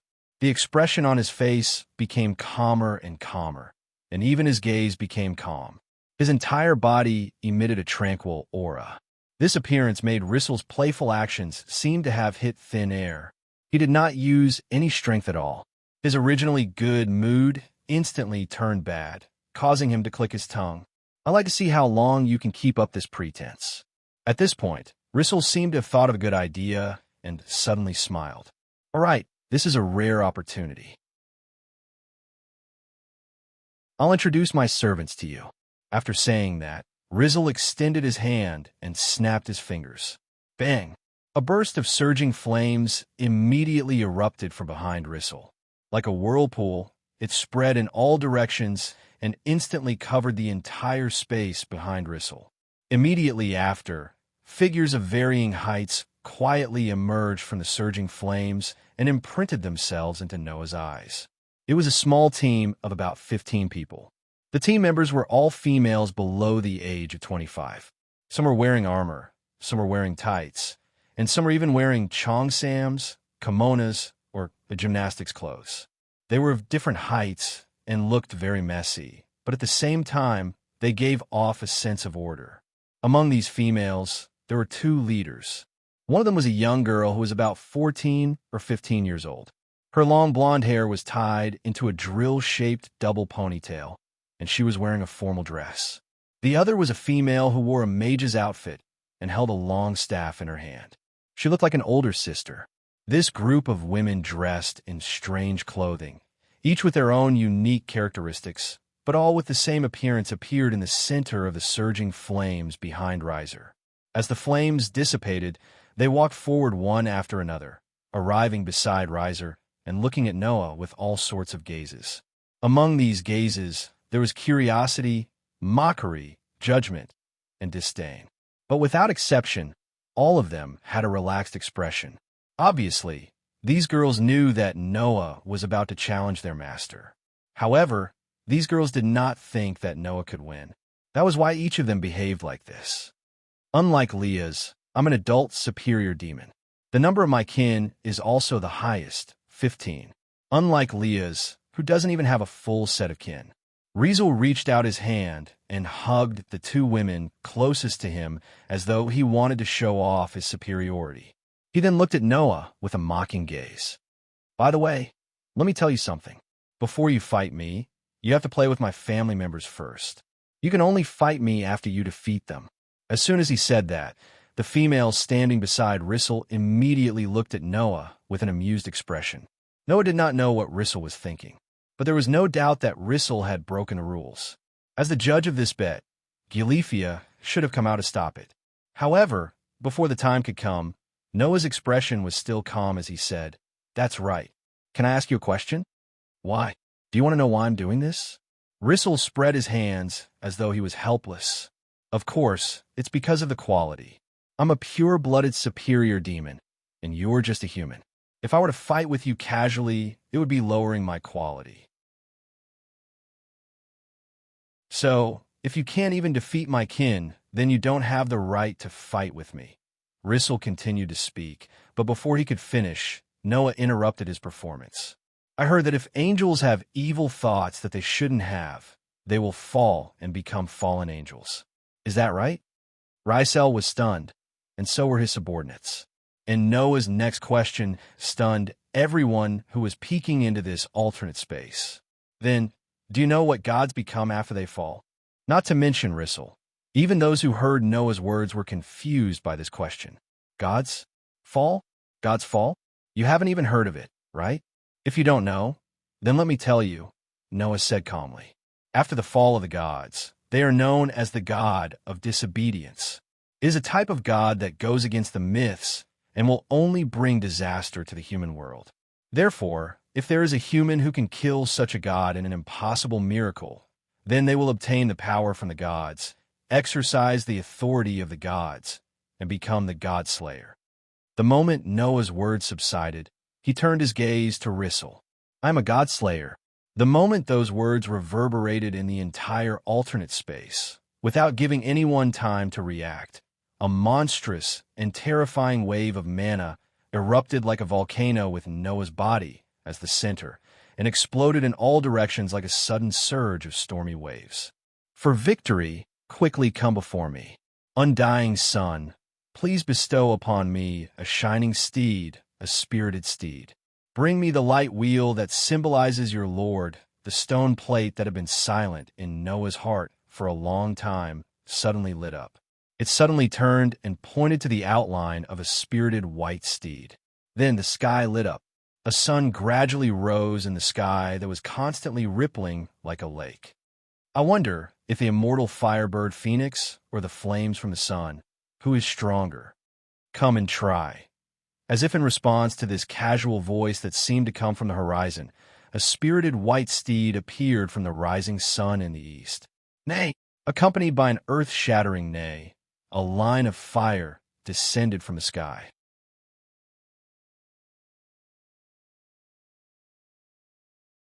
Chapter 608.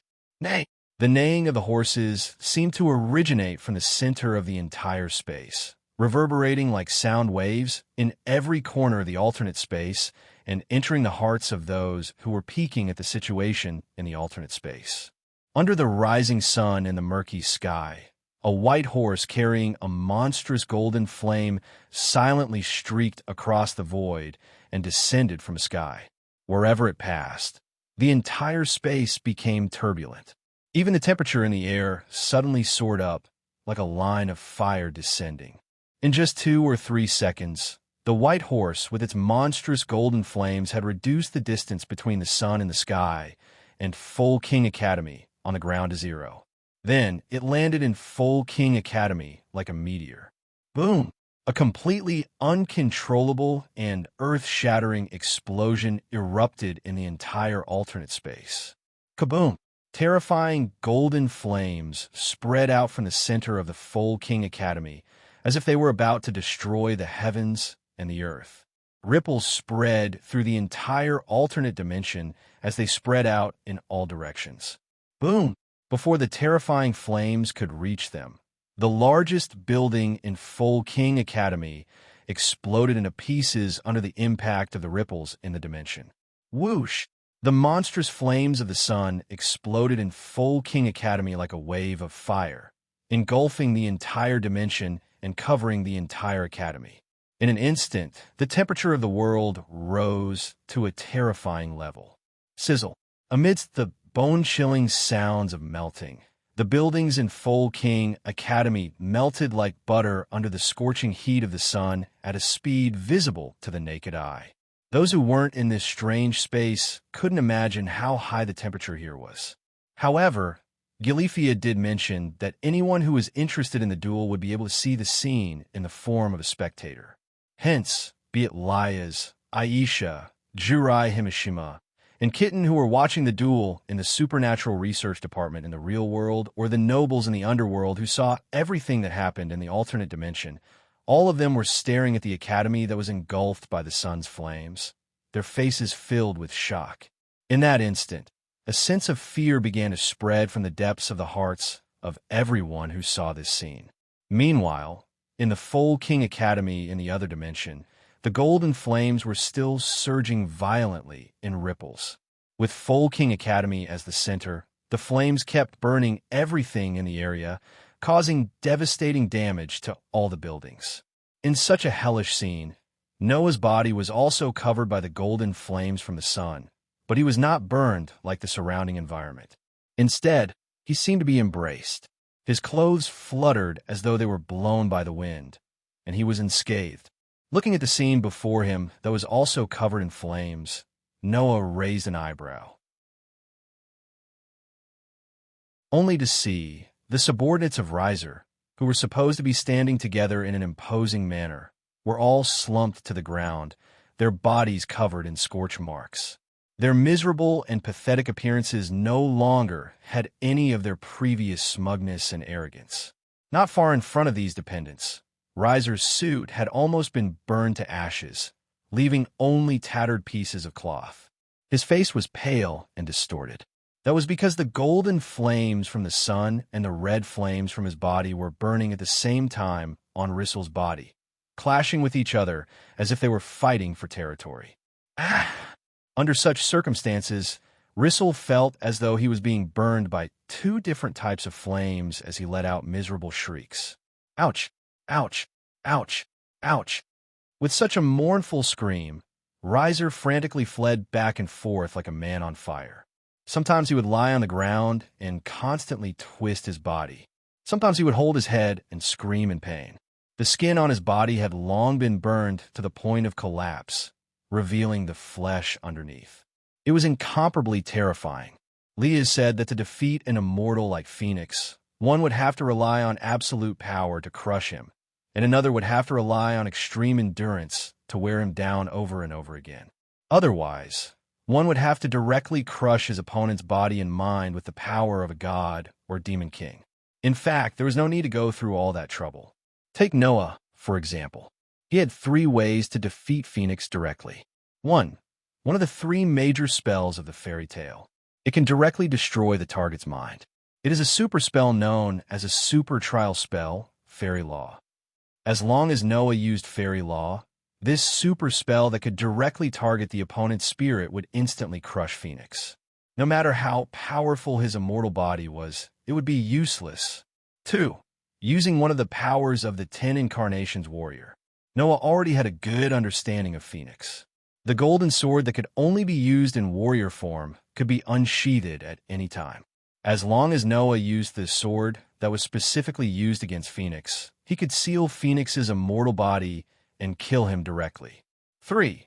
Using a power that could continuously maintain the effect of the attack on Phoenix. For example, curses, poisons, weakness, corrosion, and other attacks could continuously affect the opponent's body. Even if Phoenix's immortal body was activated, it could still continue to cause damage to the opponent and make him experience unimaginable pain until he collapsed. Now, Noah was using the 3rd method. Even if Rissel's body could regenerate, so what? As long as the flames of the white horse did not dissipate and kept burning, the consequences would be obvious just by looking at Rissel's face. It hurts. It hurts. Rissel was already lying on the ground, rolling back and forth as he tried to extinguish the flames on his body. All the flames that belonged to Phoenix were also burning on his body, as if he was trying to expel the flames of the white horse. Unfortunately, the flames from the sun, even the flames of the legendary immortal bird, were unable to expel them. Under this pain, Riser's entire body was practically twisted into a ball. As he rolled on the ground, tears flowed down his face where all of his skin was festering. With great difficulty, he reached out his hand towards Noah's direction. Spare me. At this moment, Rissel's body was constantly transitioning between the state of destruction and regeneration. The pain within was something that outsiders would not be able to understand. If this continued, Rissel would probably go insane from the constant burning pain. Wouldn't his mind completely collapse? Seeing that Rissel's body was no longer moving and he was on the verge of death, Noah pursed his lips and walked forward. Just as Noah was in front of Rissel, a pair of hands suddenly hugged his leg. Noah frowned and looked down. When he saw the situation under his feet, he could not help but be stunned. The person hugging Noah's leg was the young lady who was wearing a formal dress and had drill-like twin ponytails. This young lady should be Rissel's family. However, the young lady's body was burning with the same flames as Rissel's, the flames that came from Phoenix. Perhaps because Noah did not specifically target her, the young lady's body was not burning with the flames of the white horse. However, her clothes were completely burned, revealing her smooth and delicate body. The reason why this delicate body was unscathed should be because Phoenix's immortal ability allowed the young lady's body to regenerate. Under such circumstances, the young lady hugged Noah's leg and begged, I beg you, let my brother go. Brother? Rissel was this young lady's brother. This young lady was also a member of the Phoenix family. At that moment, Noah glanced at the young lady and then looked at the dying Rissel. After a while, he waved his hand. As if frozen in space, the golden flames that covered the entire alternate space froze.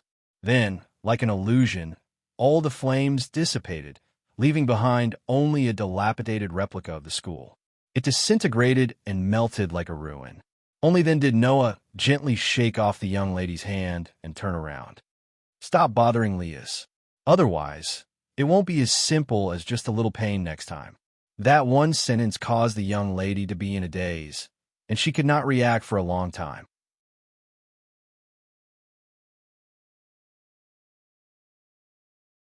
Chapter 609. And the final victor of this duel is Noah Doria.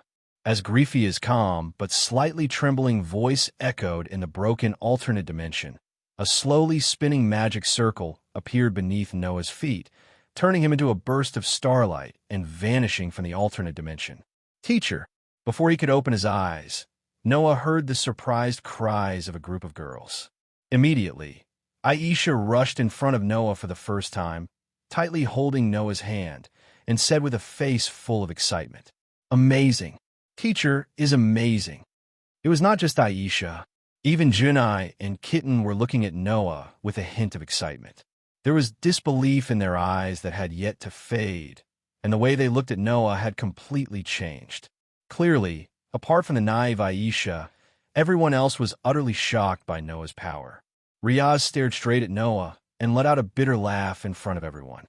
"I knew you were hiding something, but I didn't expect you to hide it so well. Godslayer, is that real or fake?" "What? You don't want to believe it?" Noah had already expected Riaz's reaction and smiled nonchalantly.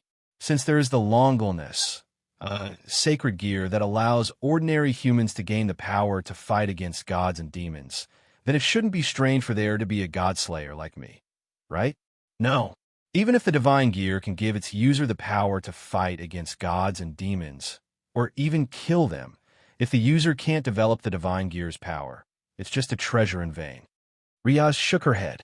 However, Teacher is a Godslayer who truly possesses the power to kill gods and demon kings.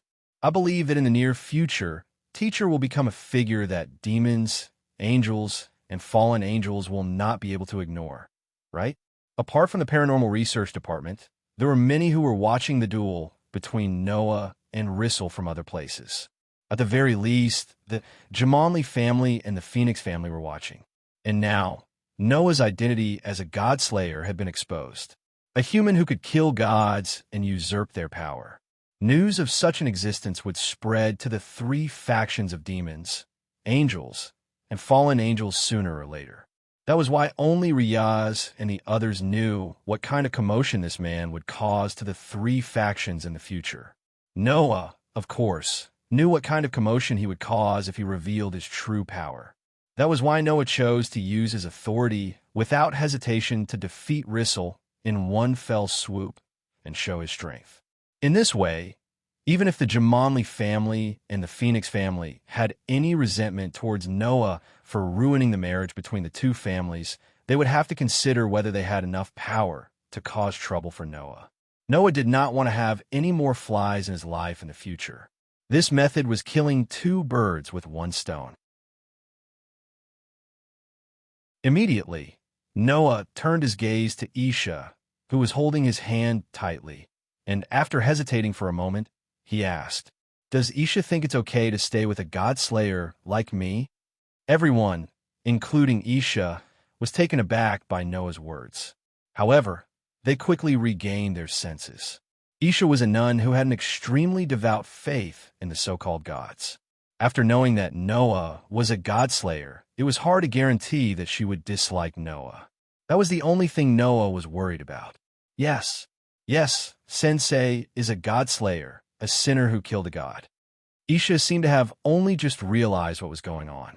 After panicking for a while, she smiled in confusion. It's okay, Sensei. Even if Sensei has heretical powers and became a sinner who killed a god, the Lord will still forgive a kind-hearted Sensei.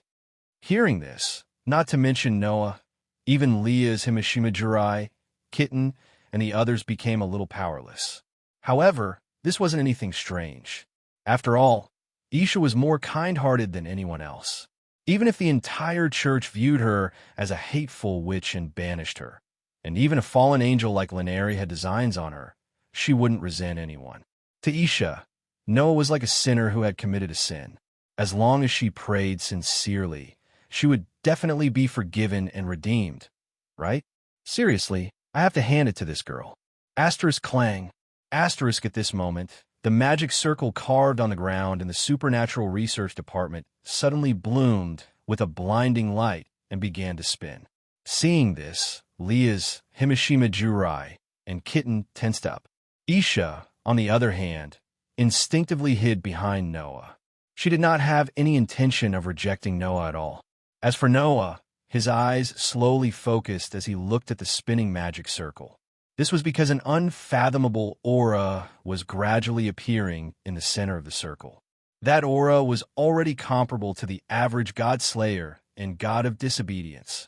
No, it might even be stronger than the average god slayer and god of disobedience. It was almost at the level of veteran god slayers and god of disobedience like Luo, Hao, and Warban. Moreover, that was not the limit. It was clearly holding back. Noah's heart was immediately stirred. He focused all his attention and stared at the magic circle. There, two figures appeared in the light of the magic circle. One of them was Gilifia. In front of Gilifia, a man with shoulder-length red hair looked up and met Noah's eyes. The unfathomable aura that Noah sensed came from the red-haired man in front of him. Seeing this red-haired man, apart from Noah and Aisha, Himashima, Junai, and Kitten all showed a surprised expression. Even Leah was shocked and cried out, Brother, big brother?" Noah was stunned for a moment, and then he remembered. If the man in front of him was Leah's brother, then his identity was obvious, because Leah's was the sister of the demon king Lucifer.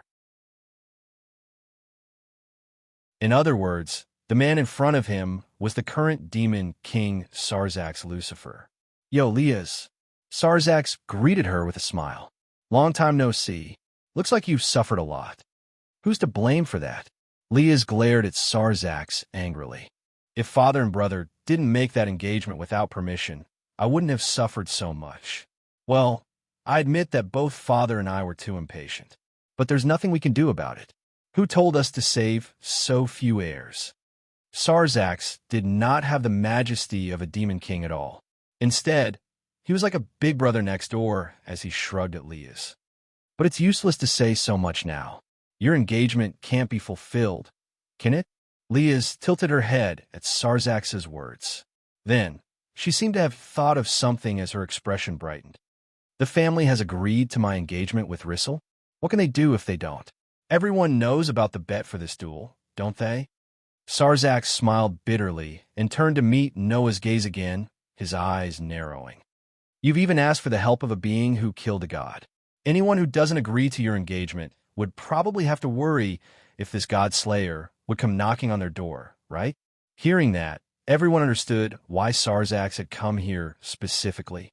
Clearly, Sarzax had come for Noah, the god slayer. "You're the current demon king Lucifer, aren't you?" Noah looked straight at Sarzax and smiled indifferently. "I've heard a lot about you. It's just my duty. I'm not that famous." Sarzax shook his head with a soft smile. "On the other hand, it's you who have such amazing power and battle records. It's really rude that we've never even heard of you before. It's my honor to be praised by your highness," Noah said perfunctorily, and then went straight to the point. "Your highness, you must have come here specifically for me, right?" "Yes." Sarzax nodded quickly. Then, he said something like this. "I just wanted to ask, what do you plan to marry Leah's?"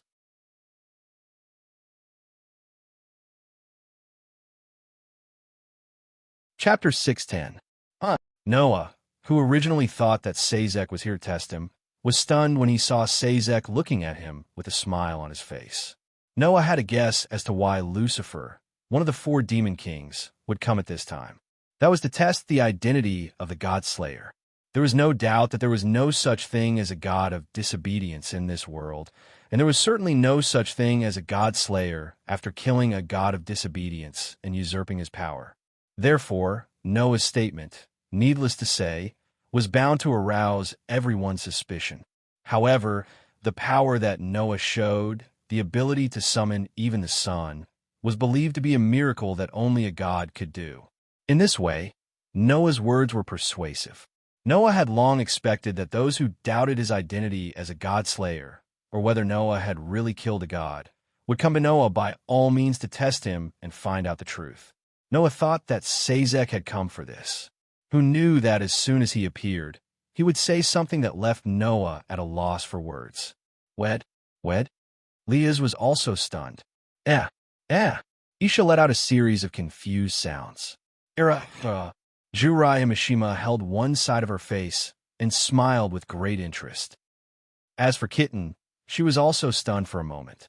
She looked at Noah with a trace of blame in her eyes.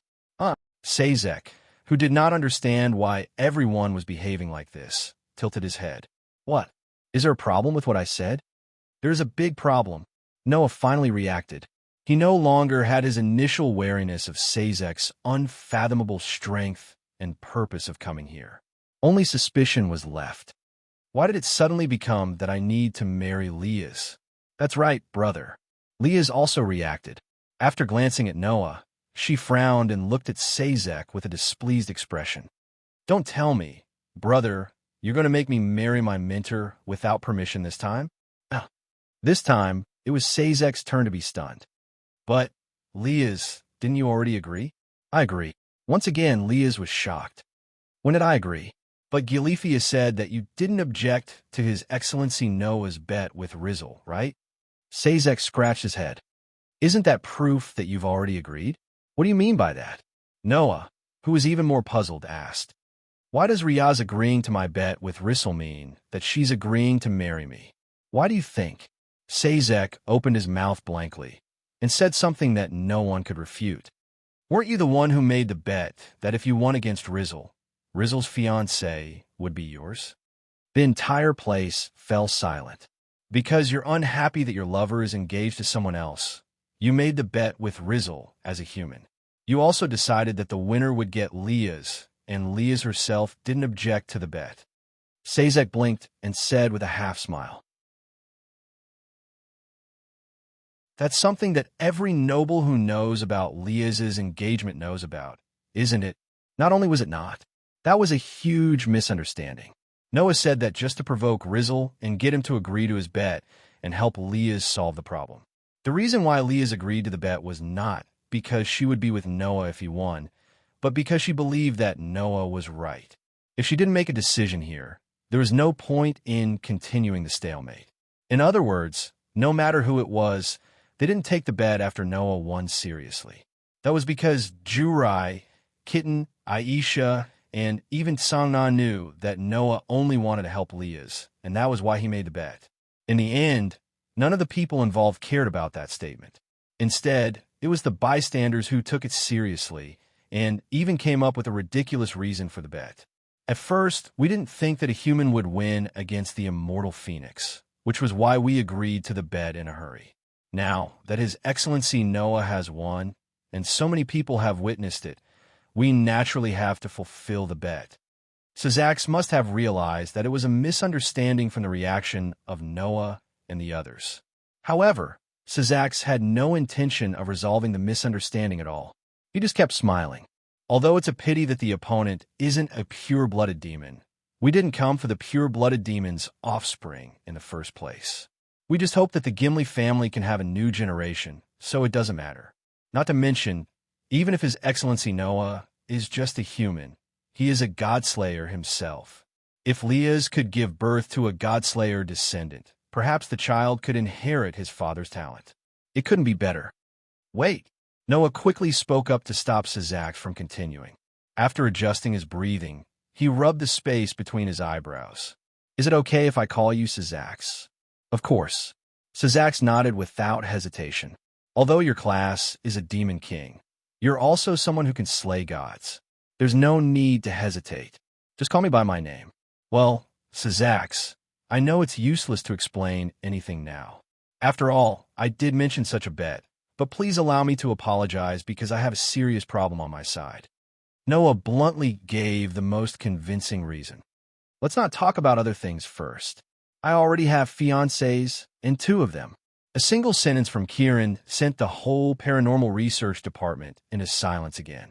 Liaz, who knew beforehand that Noah had 2 fiancés, did not think much of it. However, Jurai Hamidma, Aisha, Kitten, and the others could not help but become restless. Teacher Noah. Tears welled up in Aisha's eyes as she looked at Noah, as if her beloved family member had been snatched away from her. You already have 2 fiancés? Jurai Hamidma pursed her lips, smiling delightfully yet reservedly. I didn't expect you to have 2 fiancés, Sensei. I've underestimated you. So, you're that kind of person. Kitten spat at Noah with a look of disdain. So lame, even though I already knew about it. I still find it weird when I hear it again. Leah sighed and rolled her eyes. Sensei, you're too unprincipled. The girl's words were like daggers stabbing into Noah's heart. Noah's face fell, and he forced himself to remain calm. Anyway, I already have a fiancé. My engagement with Leah's shouldn't be valid anymore, right? Sazax and Gilifia looked at each other, before turning their puzzled gazes at Noah. Well, since you already have two fiancés, it shouldn't be a problem to have one more, right? You really think that's fine? Before the others could react to Sazax's words, Noah could not help raising his voice. Your sister is the apple of the Gimli family's eye, the next head of the family, the true ruler of the nobles. Are you really willing to let her marry a man with a wife just for a descendant? A man should have more wives if he has the ability. That shouldn't be a problem, right? Sazax replied. Moreover, so many nobles have witnessed the entire process of your bet. How could it be canceled just because you have a fiancé? No, that's not right, is it? Usually, shouldn't it be canceled because you have a fiancé? Leah's, we can't let you go back on your word this time. Sazax looked directly at Leah's and said with a smile, if you go back on your word, we'll have to let you marry Rizzle. I don't want to. She answered almost instinctively without even thinking about it. Instead of marrying Rizzle, I'd rather marry Sensei Noah. Sazax laughed at that. Noah covered his face, unable to watch anymore.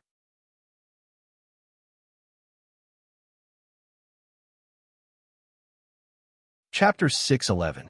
And in the end, you had no choice but to compromise temporarily and agree to that marriage contract that appeared out of nowhere. In the infirmary of Chariot King Academy, Noah received a visit from the president of the student council, Tsang Na. Tsang Na, who entered the infirmary almost at the same time as Riaz, took off his spectacles as soon as he appeared and spoke as if he couldn't bear it any longer. This way, it's just a change of betrothal partner. You didn't even get rid of the Gimli's request, did you, Riaz? Riaz, who was leaning against the wall, sighed loudly and couldn't help but complain. Whether it's father or brother, they're all overly worried. Doesn't this make it seem like I can't get married? I've never met your father, but your brother really looks like he can't wait to marry you off. Noah, who was sitting at the desk, rested his face on one hand and rolled his eyes at Riaz. I've seen people who are anxious to have grandchildren, but never to this extent. Is your family situation really that bad, Riaz? The reason why the Gemengli family was so anxious to marry Leah's off wasn't because they didn't love her. It was just that the Gemengli family really needed a new generation to fill their ranks. The current head of the Gimli family only had a son and a daughter. The son, Sazax, had already become the Demon King and could no longer inherit the Gimli family. As the daughter, Riaz naturally had to shoulder the responsibility of inheriting the family. That way, if Riaz really died in an accident, the Gimli family would really have no successor and could only be cut off from the family.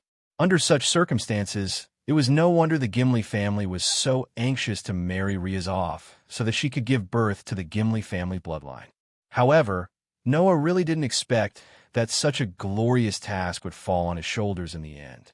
It really made him want to laugh, but he couldn't cry. He almost broke down.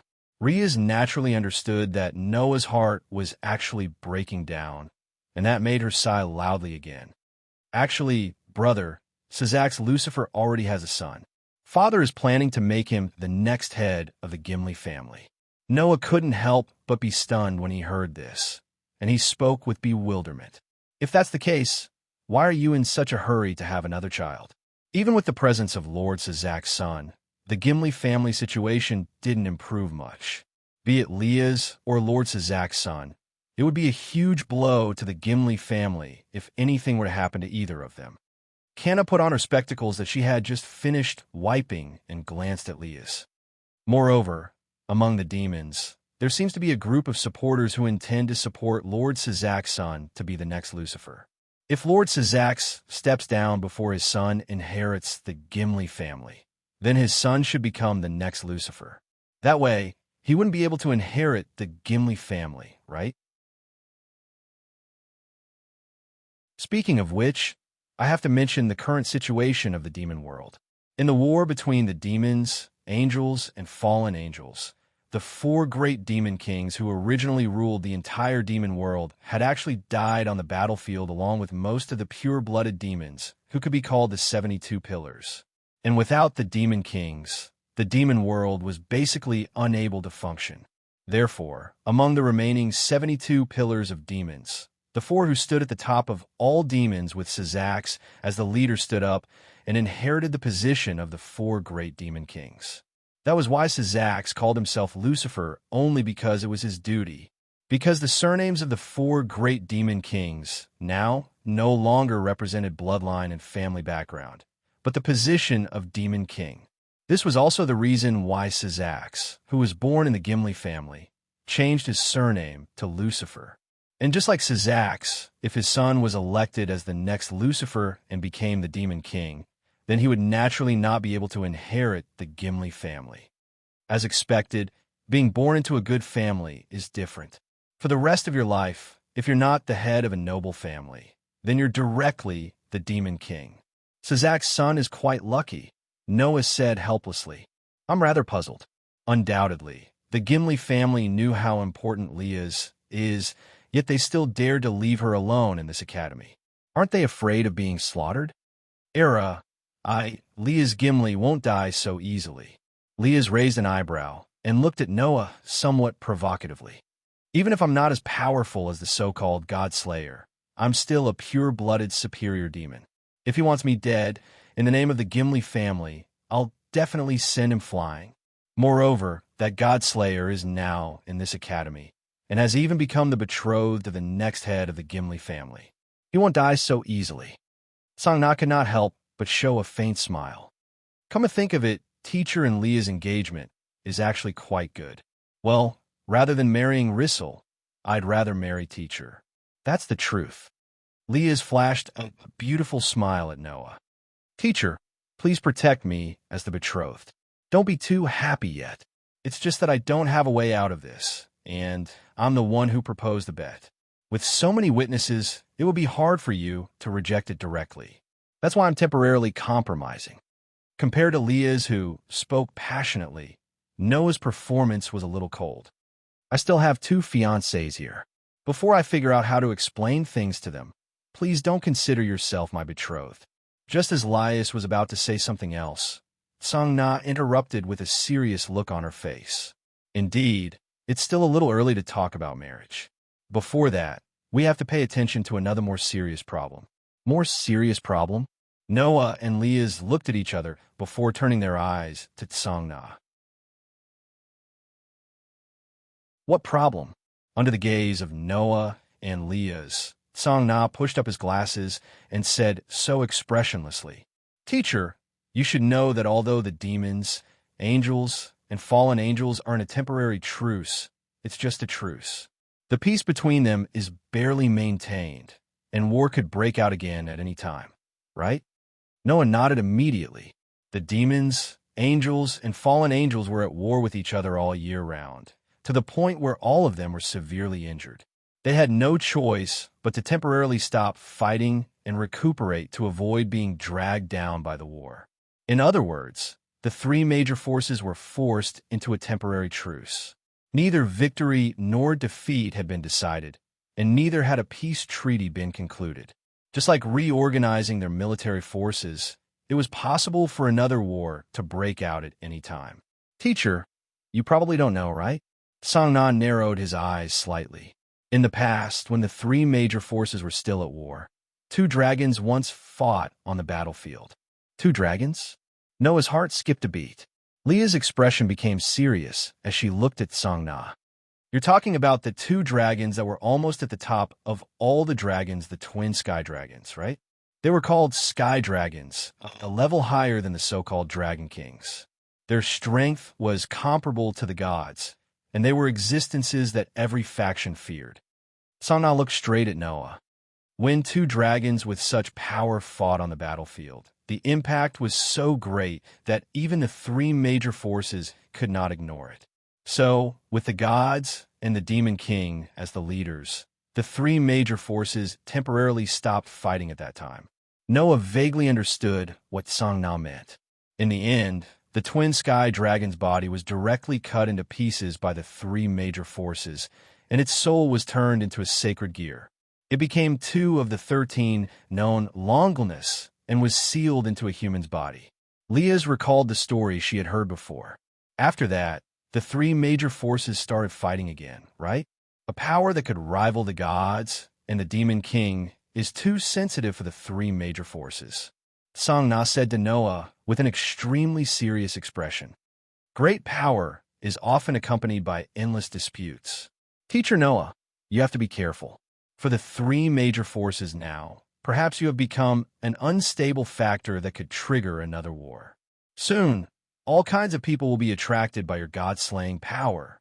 Noah's eyes flashed as he pondered.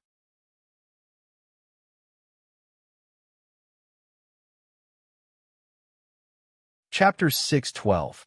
That evening, because Kitten needed to report to the Supernatural Research Department, Isha went with her and did not accompany Noah. In this situation, Noah basically had a supportive attitude. In the beginning, Isha, who had no one to rely on and was at her wit's end, came to Noah's house. Noah was the only one who took her in and showed her kindness. Noah was the only one who took her in. Therefore, Noah hoped that Isha could expand her circle of friends with Kitten and meet more people, so that she would not rely on him like a life-saving straw. That would not be good for Isha. If this continued, who knew when Aisha's tensed nerves would snap? Therefore, Noah also secretly asked Kitten to take Isha around more, which would be beneficial to Isha.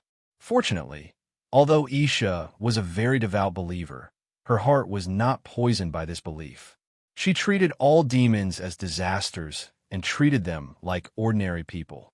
She got along very well with the people of the Supernatural Research Department. If this continued, even if Isha's contact with the church was completely cut off, she would still establish a good relationship with the demons, right? Therefore, Noah was quite satisfied.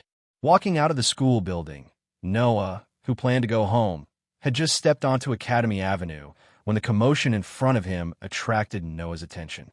Who are you? Attracted by such a puzzled voice, Noah raised his eyes and looked forward. At the school gate, 3 figures faintly appeared in Noah's eyes. Among them, 2 of them were people that Noah knew. One was a boy who was a little noisy. The other was a very good-looking boy. It was Hutu Kazunari and Kiba Yudo. Across from Muto Issei and Kiba Yudo, there was a handsome man with silver-white hair who was no less handsome than Kiba Yudo. He was staring at Muto Issei with a serious expression. Looking at this scene, Noah's brows slowly furrowed. His gaze was instantly attracted by the handsome man with silver-white hair. He stared at the other party closely. This silver-haired man had a magical aura on him. It was not the magical power in Noah's body that was used to perform magic and magic, but it was the demonic power that belonged to all demons. That man was a demon. However, in the aura of the other party's mana, Noah felt a very strong and ferocious power. That power, Noah was very familiar with. As the Fire Annihilation Dragon, Nez had this power. As the Sky Annihilation Dragon, Windy had this power. As the Iron Annihilation Dragon, Gadjaloo had this power. As the Lightning Annihilation Dragon, Laxus also had this power. Even in the world of the God-Slayer, Noah had encountered this power many times. That was the power of the dragon. At that moment, Noah walked over without batting an eyelid. At the school gate, Hutu Kazunari, who was being stared at by the silver-haired man with a serious expression, seemed to be a little scared. After taking a step back, he could not help but shout at the man. "You? Why are you looking at me like that? Let's be clear. I like women, not that kind of interest." "Say no more, Ishinkun." At the side, Kiba Yudo seemed to be planning to take over with Huta Kazunari.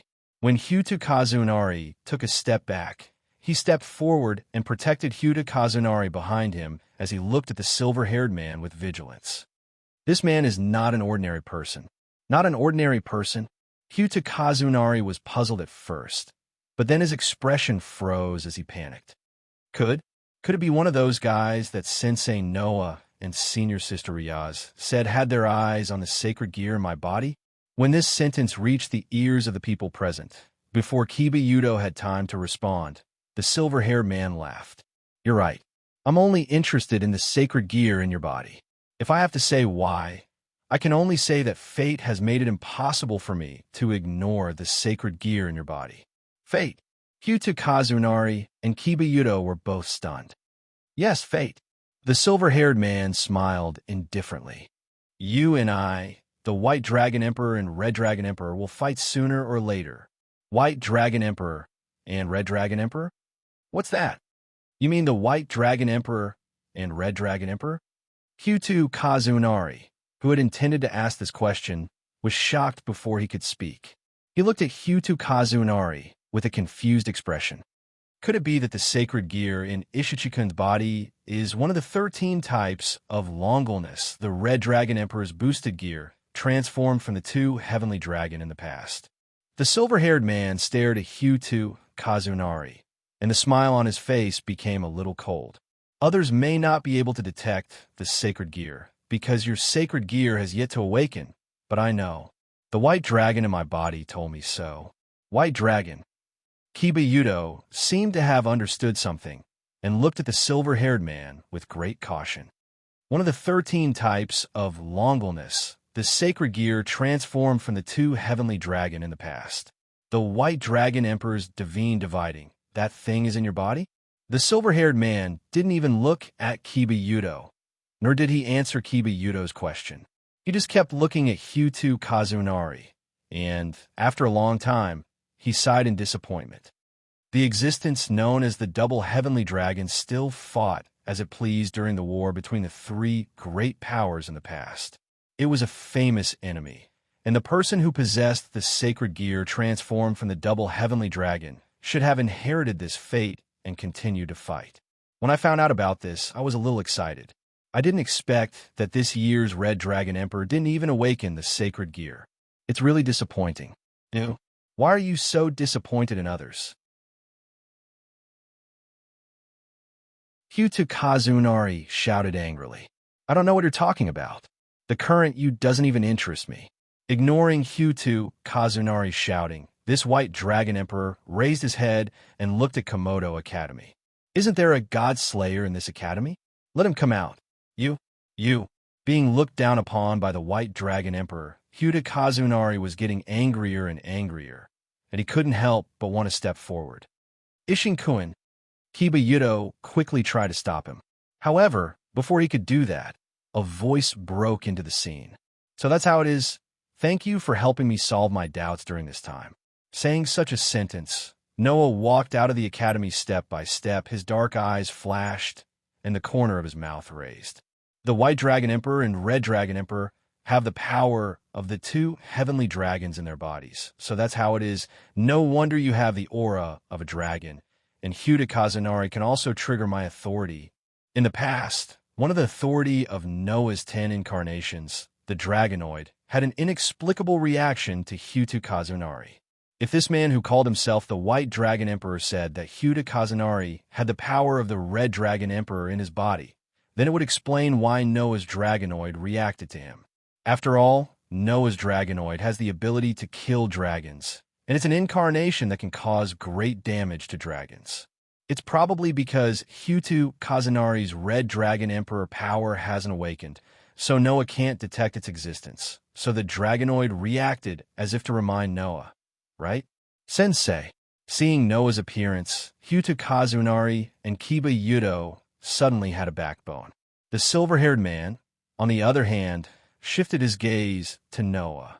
His eyes lit up slightly, and an expression full of battle intent appeared on his face. You are the God Slayer, right?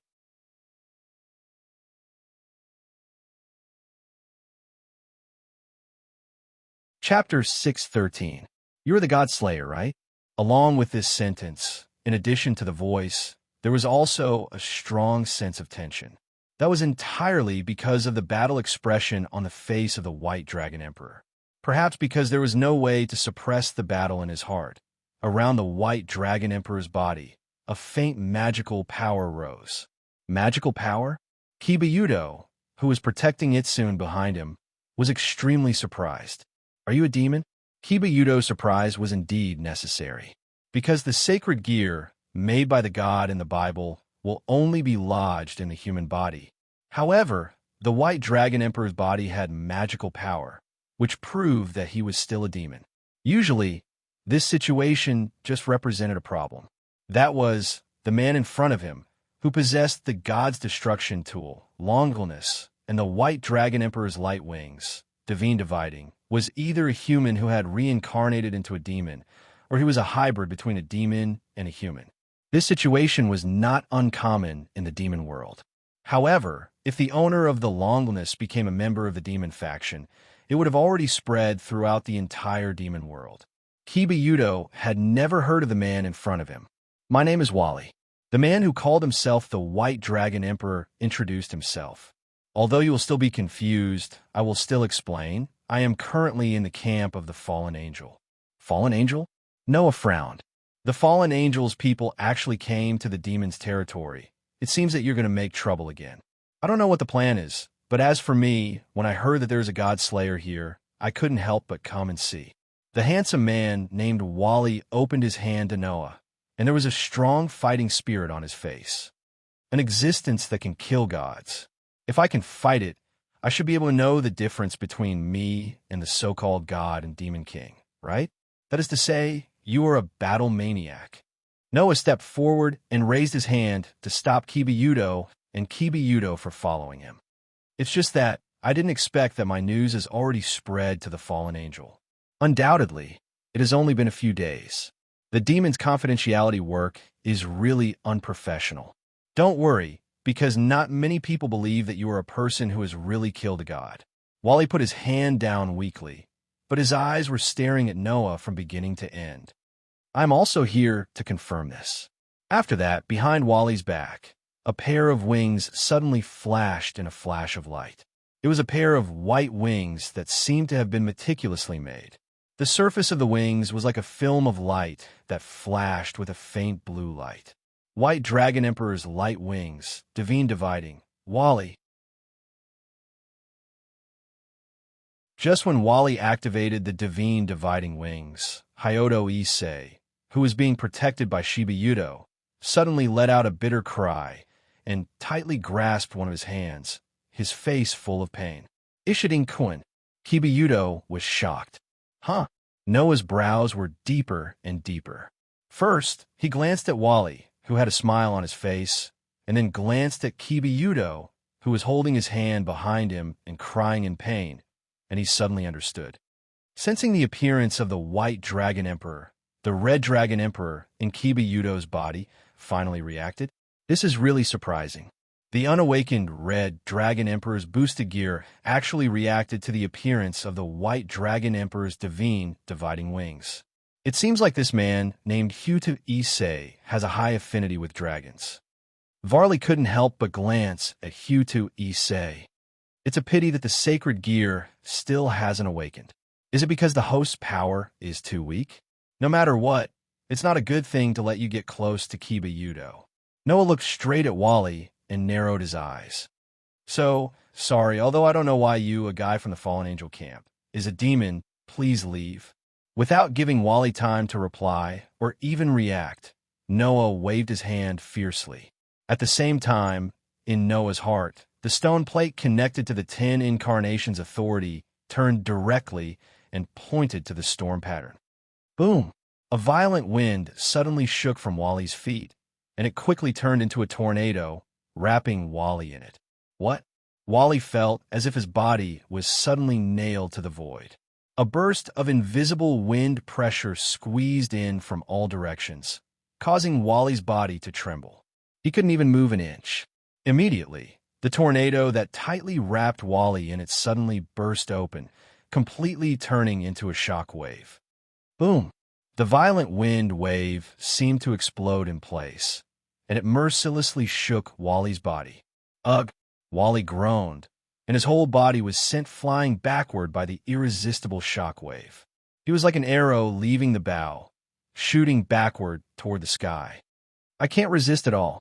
You're indeed the one who claims to have killed a god. I'll be back again." Wally only had time to leave this sentence.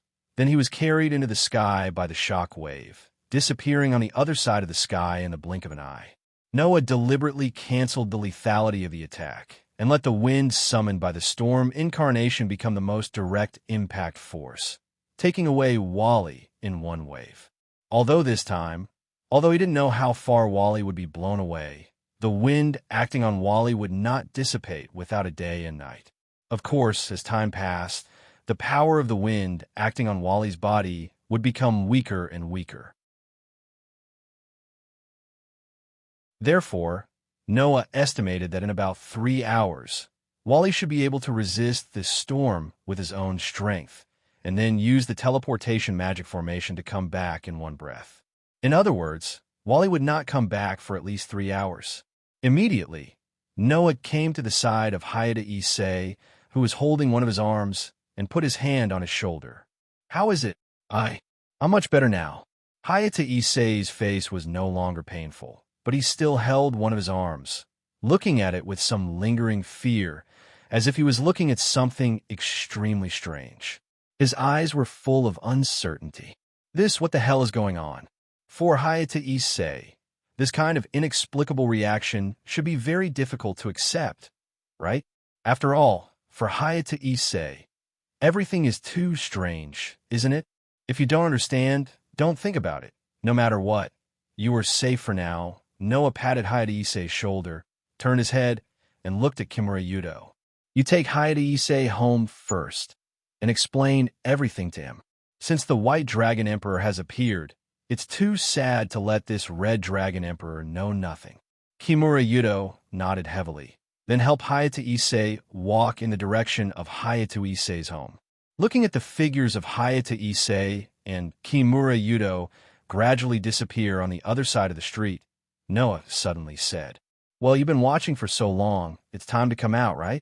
The tension in the air that was about to dissipate suddenly solidified with Noah's words. However, the whole place was silent, and no one was there. In such a situation, Noah just looked at the shade on the side and said lightly, "If you don't come out, you want me to ask you to come out, right?" As soon as his voice fell, 2 figures suddenly flew out from the shade of the trees at the side. Like monkeys, they nimbly leaped onto a tree. With astonishing jumping power, they jumped into the distance. However, at this moment, a stone burst out from below and caught up with one of the figures. Bang! The stone flew out like a bullet and hit the person's shoulder directly. "Ah!" With a cry of pain, a figure fell to the ground.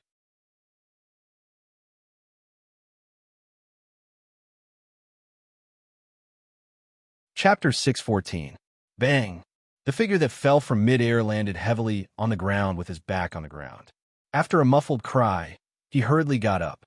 However, he held his shoulder that was hit by the stone, and a trace of pain appeared on his face. Irina, the other figure that was about to flee, immediately stopped. With a leap, it landed in front of its companion. Its sharp gaze shot towards Noah as it raised a large weapon towards Noah. It was a weapon that was wrapped in bandages. It looked like a giant sword. The one holding the weapon was a tall and voluptuous young girl.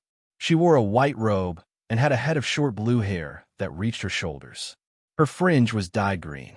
This young girl was holding a weapon that was almost as tall as her body. Her eyes were extremely ferocious, and she looked like a valiant female warrior. As for the person who was hit in the shoulder by the rock, she knelt on the ground with one knee and held her shoulder with one hand. She was also a young girl in her prime. She was also wearing a white robe, and under the white robe was a black tight suit. She had chestnut-colored hair that was tied into 2 ponytails.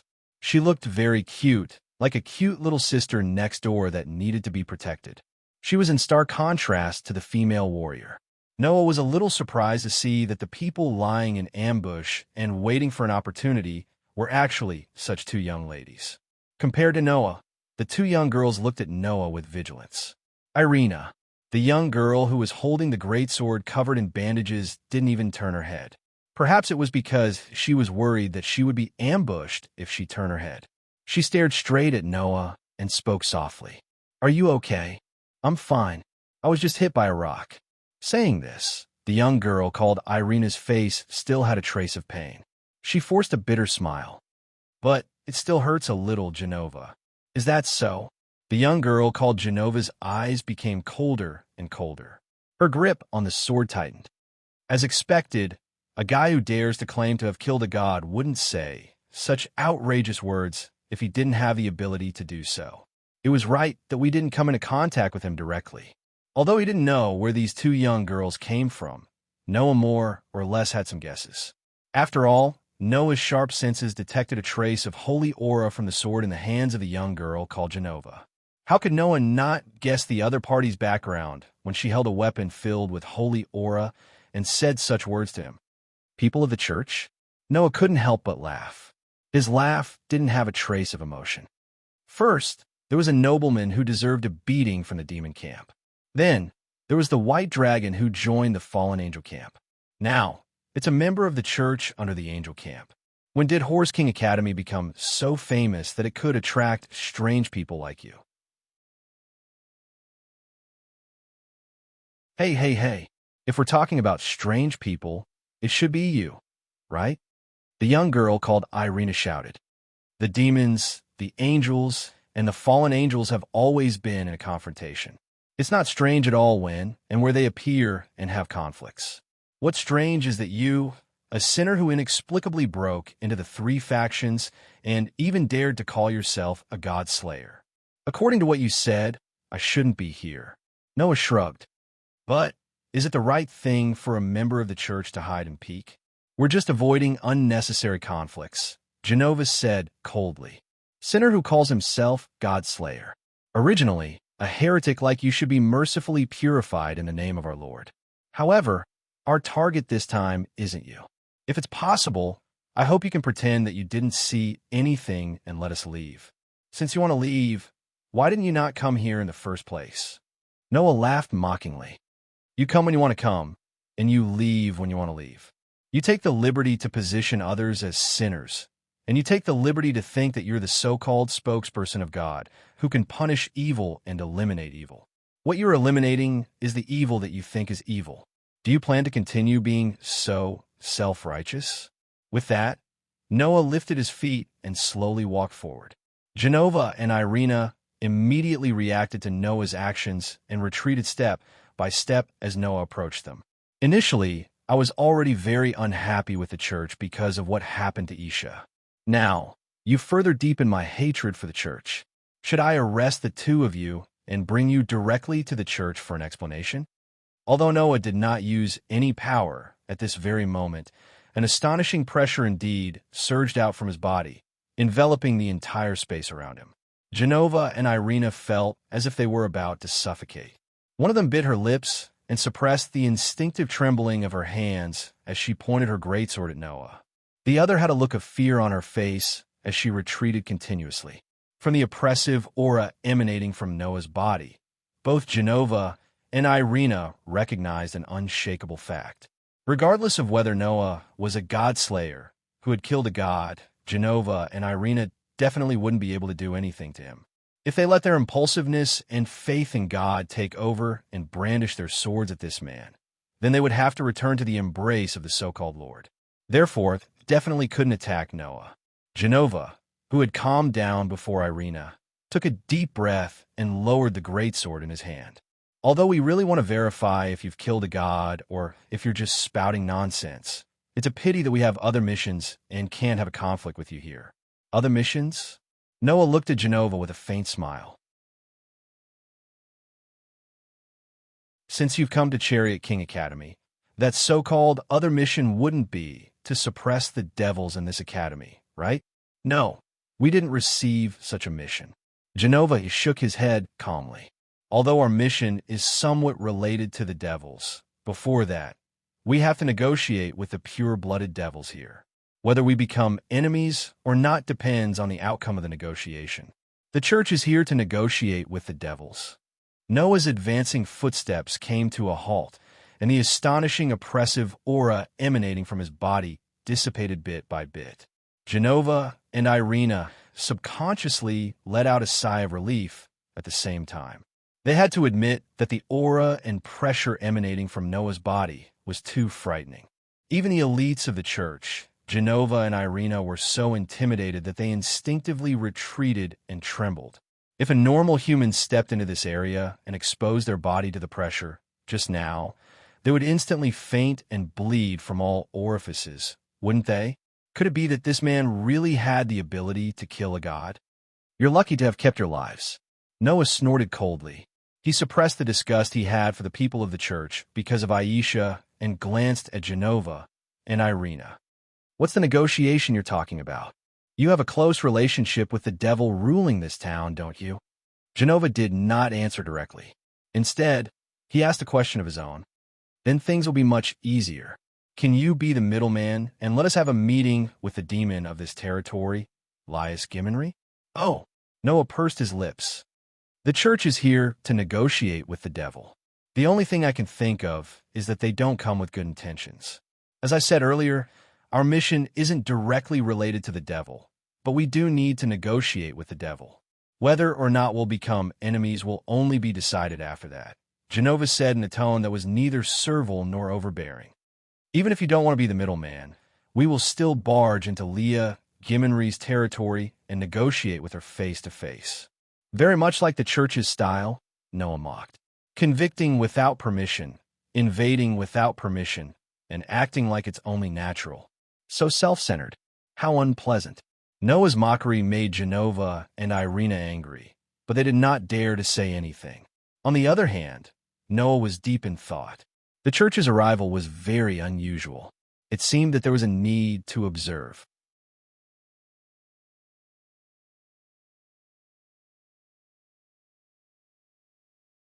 Chapter 6:15. Kachak. Noah opened the door to his apartment and walked in casually. He seemed to be in a good mood. Behind Noah, the two girls followed Noah into Noah's room with a humiliated look on their faces. If someone else saw this scene from the side, they would definitely have wild and fanciful thoughts. After all, this scene looked too much like the man had grasped the woman's weakness and was planning to force her to do something she was extremely unwilling to do. In fact, this was not entirely wrong, because Genova and Irina were indeed forced by Noah to follow Noah back to his home. Of course, Noah didn't intend to do anything to Genova and Irina. After bringing Genova and Irina into his room, Noah pointed at his messy room and ordered without any trace of politeness. Then, first, help me clean up this place. Clean again. Hearing this, the humiliation on Genova's and Irina's faces became even more intense. Then, the conversation they had half an hour ago at the entrance of FOA King Academy reappeared in the minds of the two girls. What? What did you say? As the sky gradually darkened, Genova and Irina stared at Noah in shock. Then, anger appeared on their faces at the same time. Are you trying to humiliate a devout believer? Irina shouted at Noah in disbelief and anger. Why do we have to become your slaves? Yes. When Genova and Irina suggested that Noah act as an intermediary for them to negotiate with Lias, Noah, who thought that it was necessary to observe the two girls from the church, made such a request as he rolled his eyes. That was, Genova and Irina had to temporarily become Noah's slaves. They had to listen to Noah's orders and do certain things. This request made Genova and Irina, who were angry with Noah but didn't dare to voice their anger, explode. First, you call yourself the God Slayer and blaspheme the God we believe in. Now, you want us, the believers of the church, to become your slaves and blaspheme our faith. Is this your goal? Even Genova, who had been cold all this while, raised his sword at Noah angrily. We just don't want to have unnecessary conflicts because we have a mission to complete. God Slayer, if you intend to insult us again and again, then even if the mission fails, we will fight you for the faith in our hearts. Oh, Noah raised an eyebrow. His expression did not waver at all. So, you're saying that you're not willing to pay even a little bit of a price for my help? Ask you for your help. Genova frowned and immediately reacted. Are you referring to the matter of us negotiating with Leah Gimenry? That's right. Noah spread his hands, a malicious smile on his face. Since you want me to bring you to Leah and help you, then in exchange, you should listen to my conditions. Or do the people of the church think that as long as they ask, others must cooperate with them and not reject them? Genova and Irina were speechless. However, After understanding what was going on, Genova regained his composure before Irina did. All right, if we have to pay such a price for your help, then we'll politely decline. That's right, that's right. Irina nodded repeatedly, her cute face showing a hint of indignation. Even without your help, we can find Leah Jamonli ourselves and negotiate with her. Upon hearing that, Noah smiled. His smile made Genova and Irina alert again. You don't know yet, do you? In the next second, Noah gave them such a message. The Leah you're looking for is already engaged to me. She's going to be my fiancée. Engagement? Genova and Irina looked at each other in dismay. Even though they were warriors born in a church that had no affinity with love, Genova and Irina still knew what a marriage contract was. However, what was Noah planning to do by bringing up an engagement at this time? Don't you get it? Noah reminded them when he saw Genova and Irina looking at each other. In other words, as the betrothed, this is also my territory. Moreover, my opinion is crucial to Leah. If you intend to reach an agreement with Leah and I object, you'll end up with nothing. Genova and Irina finally understood what Noah meant. They looked at Noah sharply and angrily. This man was indeed planning to threaten them. Saying that it's a threat is just nonsense. As if he saw through Genova and Irina's thoughts, Noah sneered. I know that you're from a church that's at odds with the demons, and I still brought you to Leah. Do you really think I'll believe that you're here purely for negotiation? If you're worried that we'll attack Leah Gimli, we can swear an oath to the Lord we believe in. Genova took a deep breath and looked at Noah coldly. With our faith as a guarantee, you'll believe us, right? Unfortunately, I'm a God slayer. I don't have any faith in anything.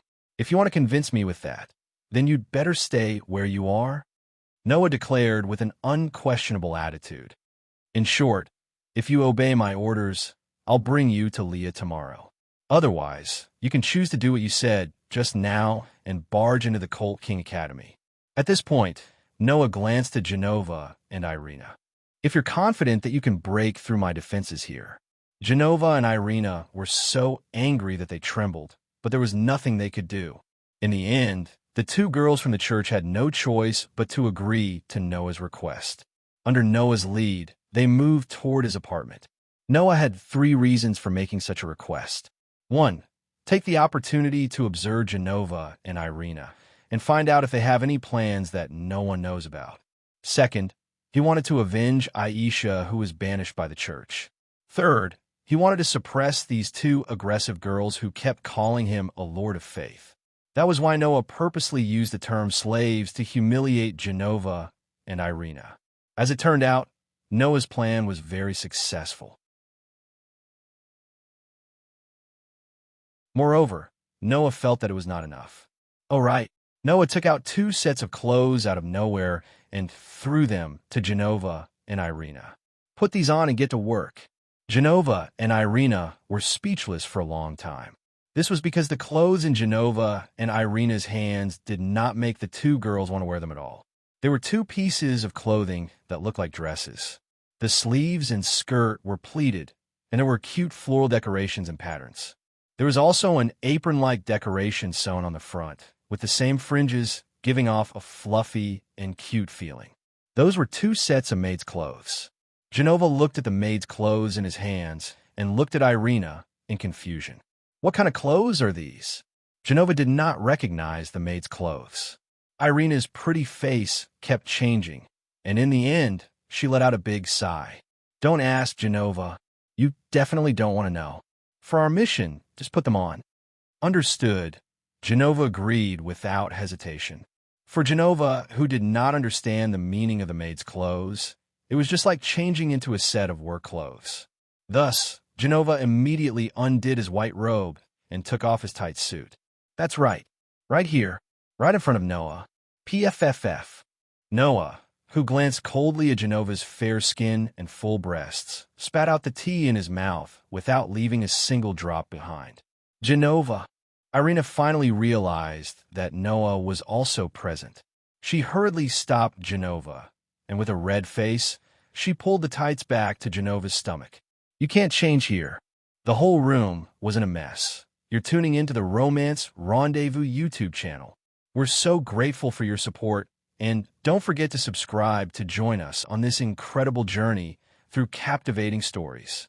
Your generosity through donations truly makes a world of difference, as it's the primary source of revenue that allows me to expand and enhance this channel for you.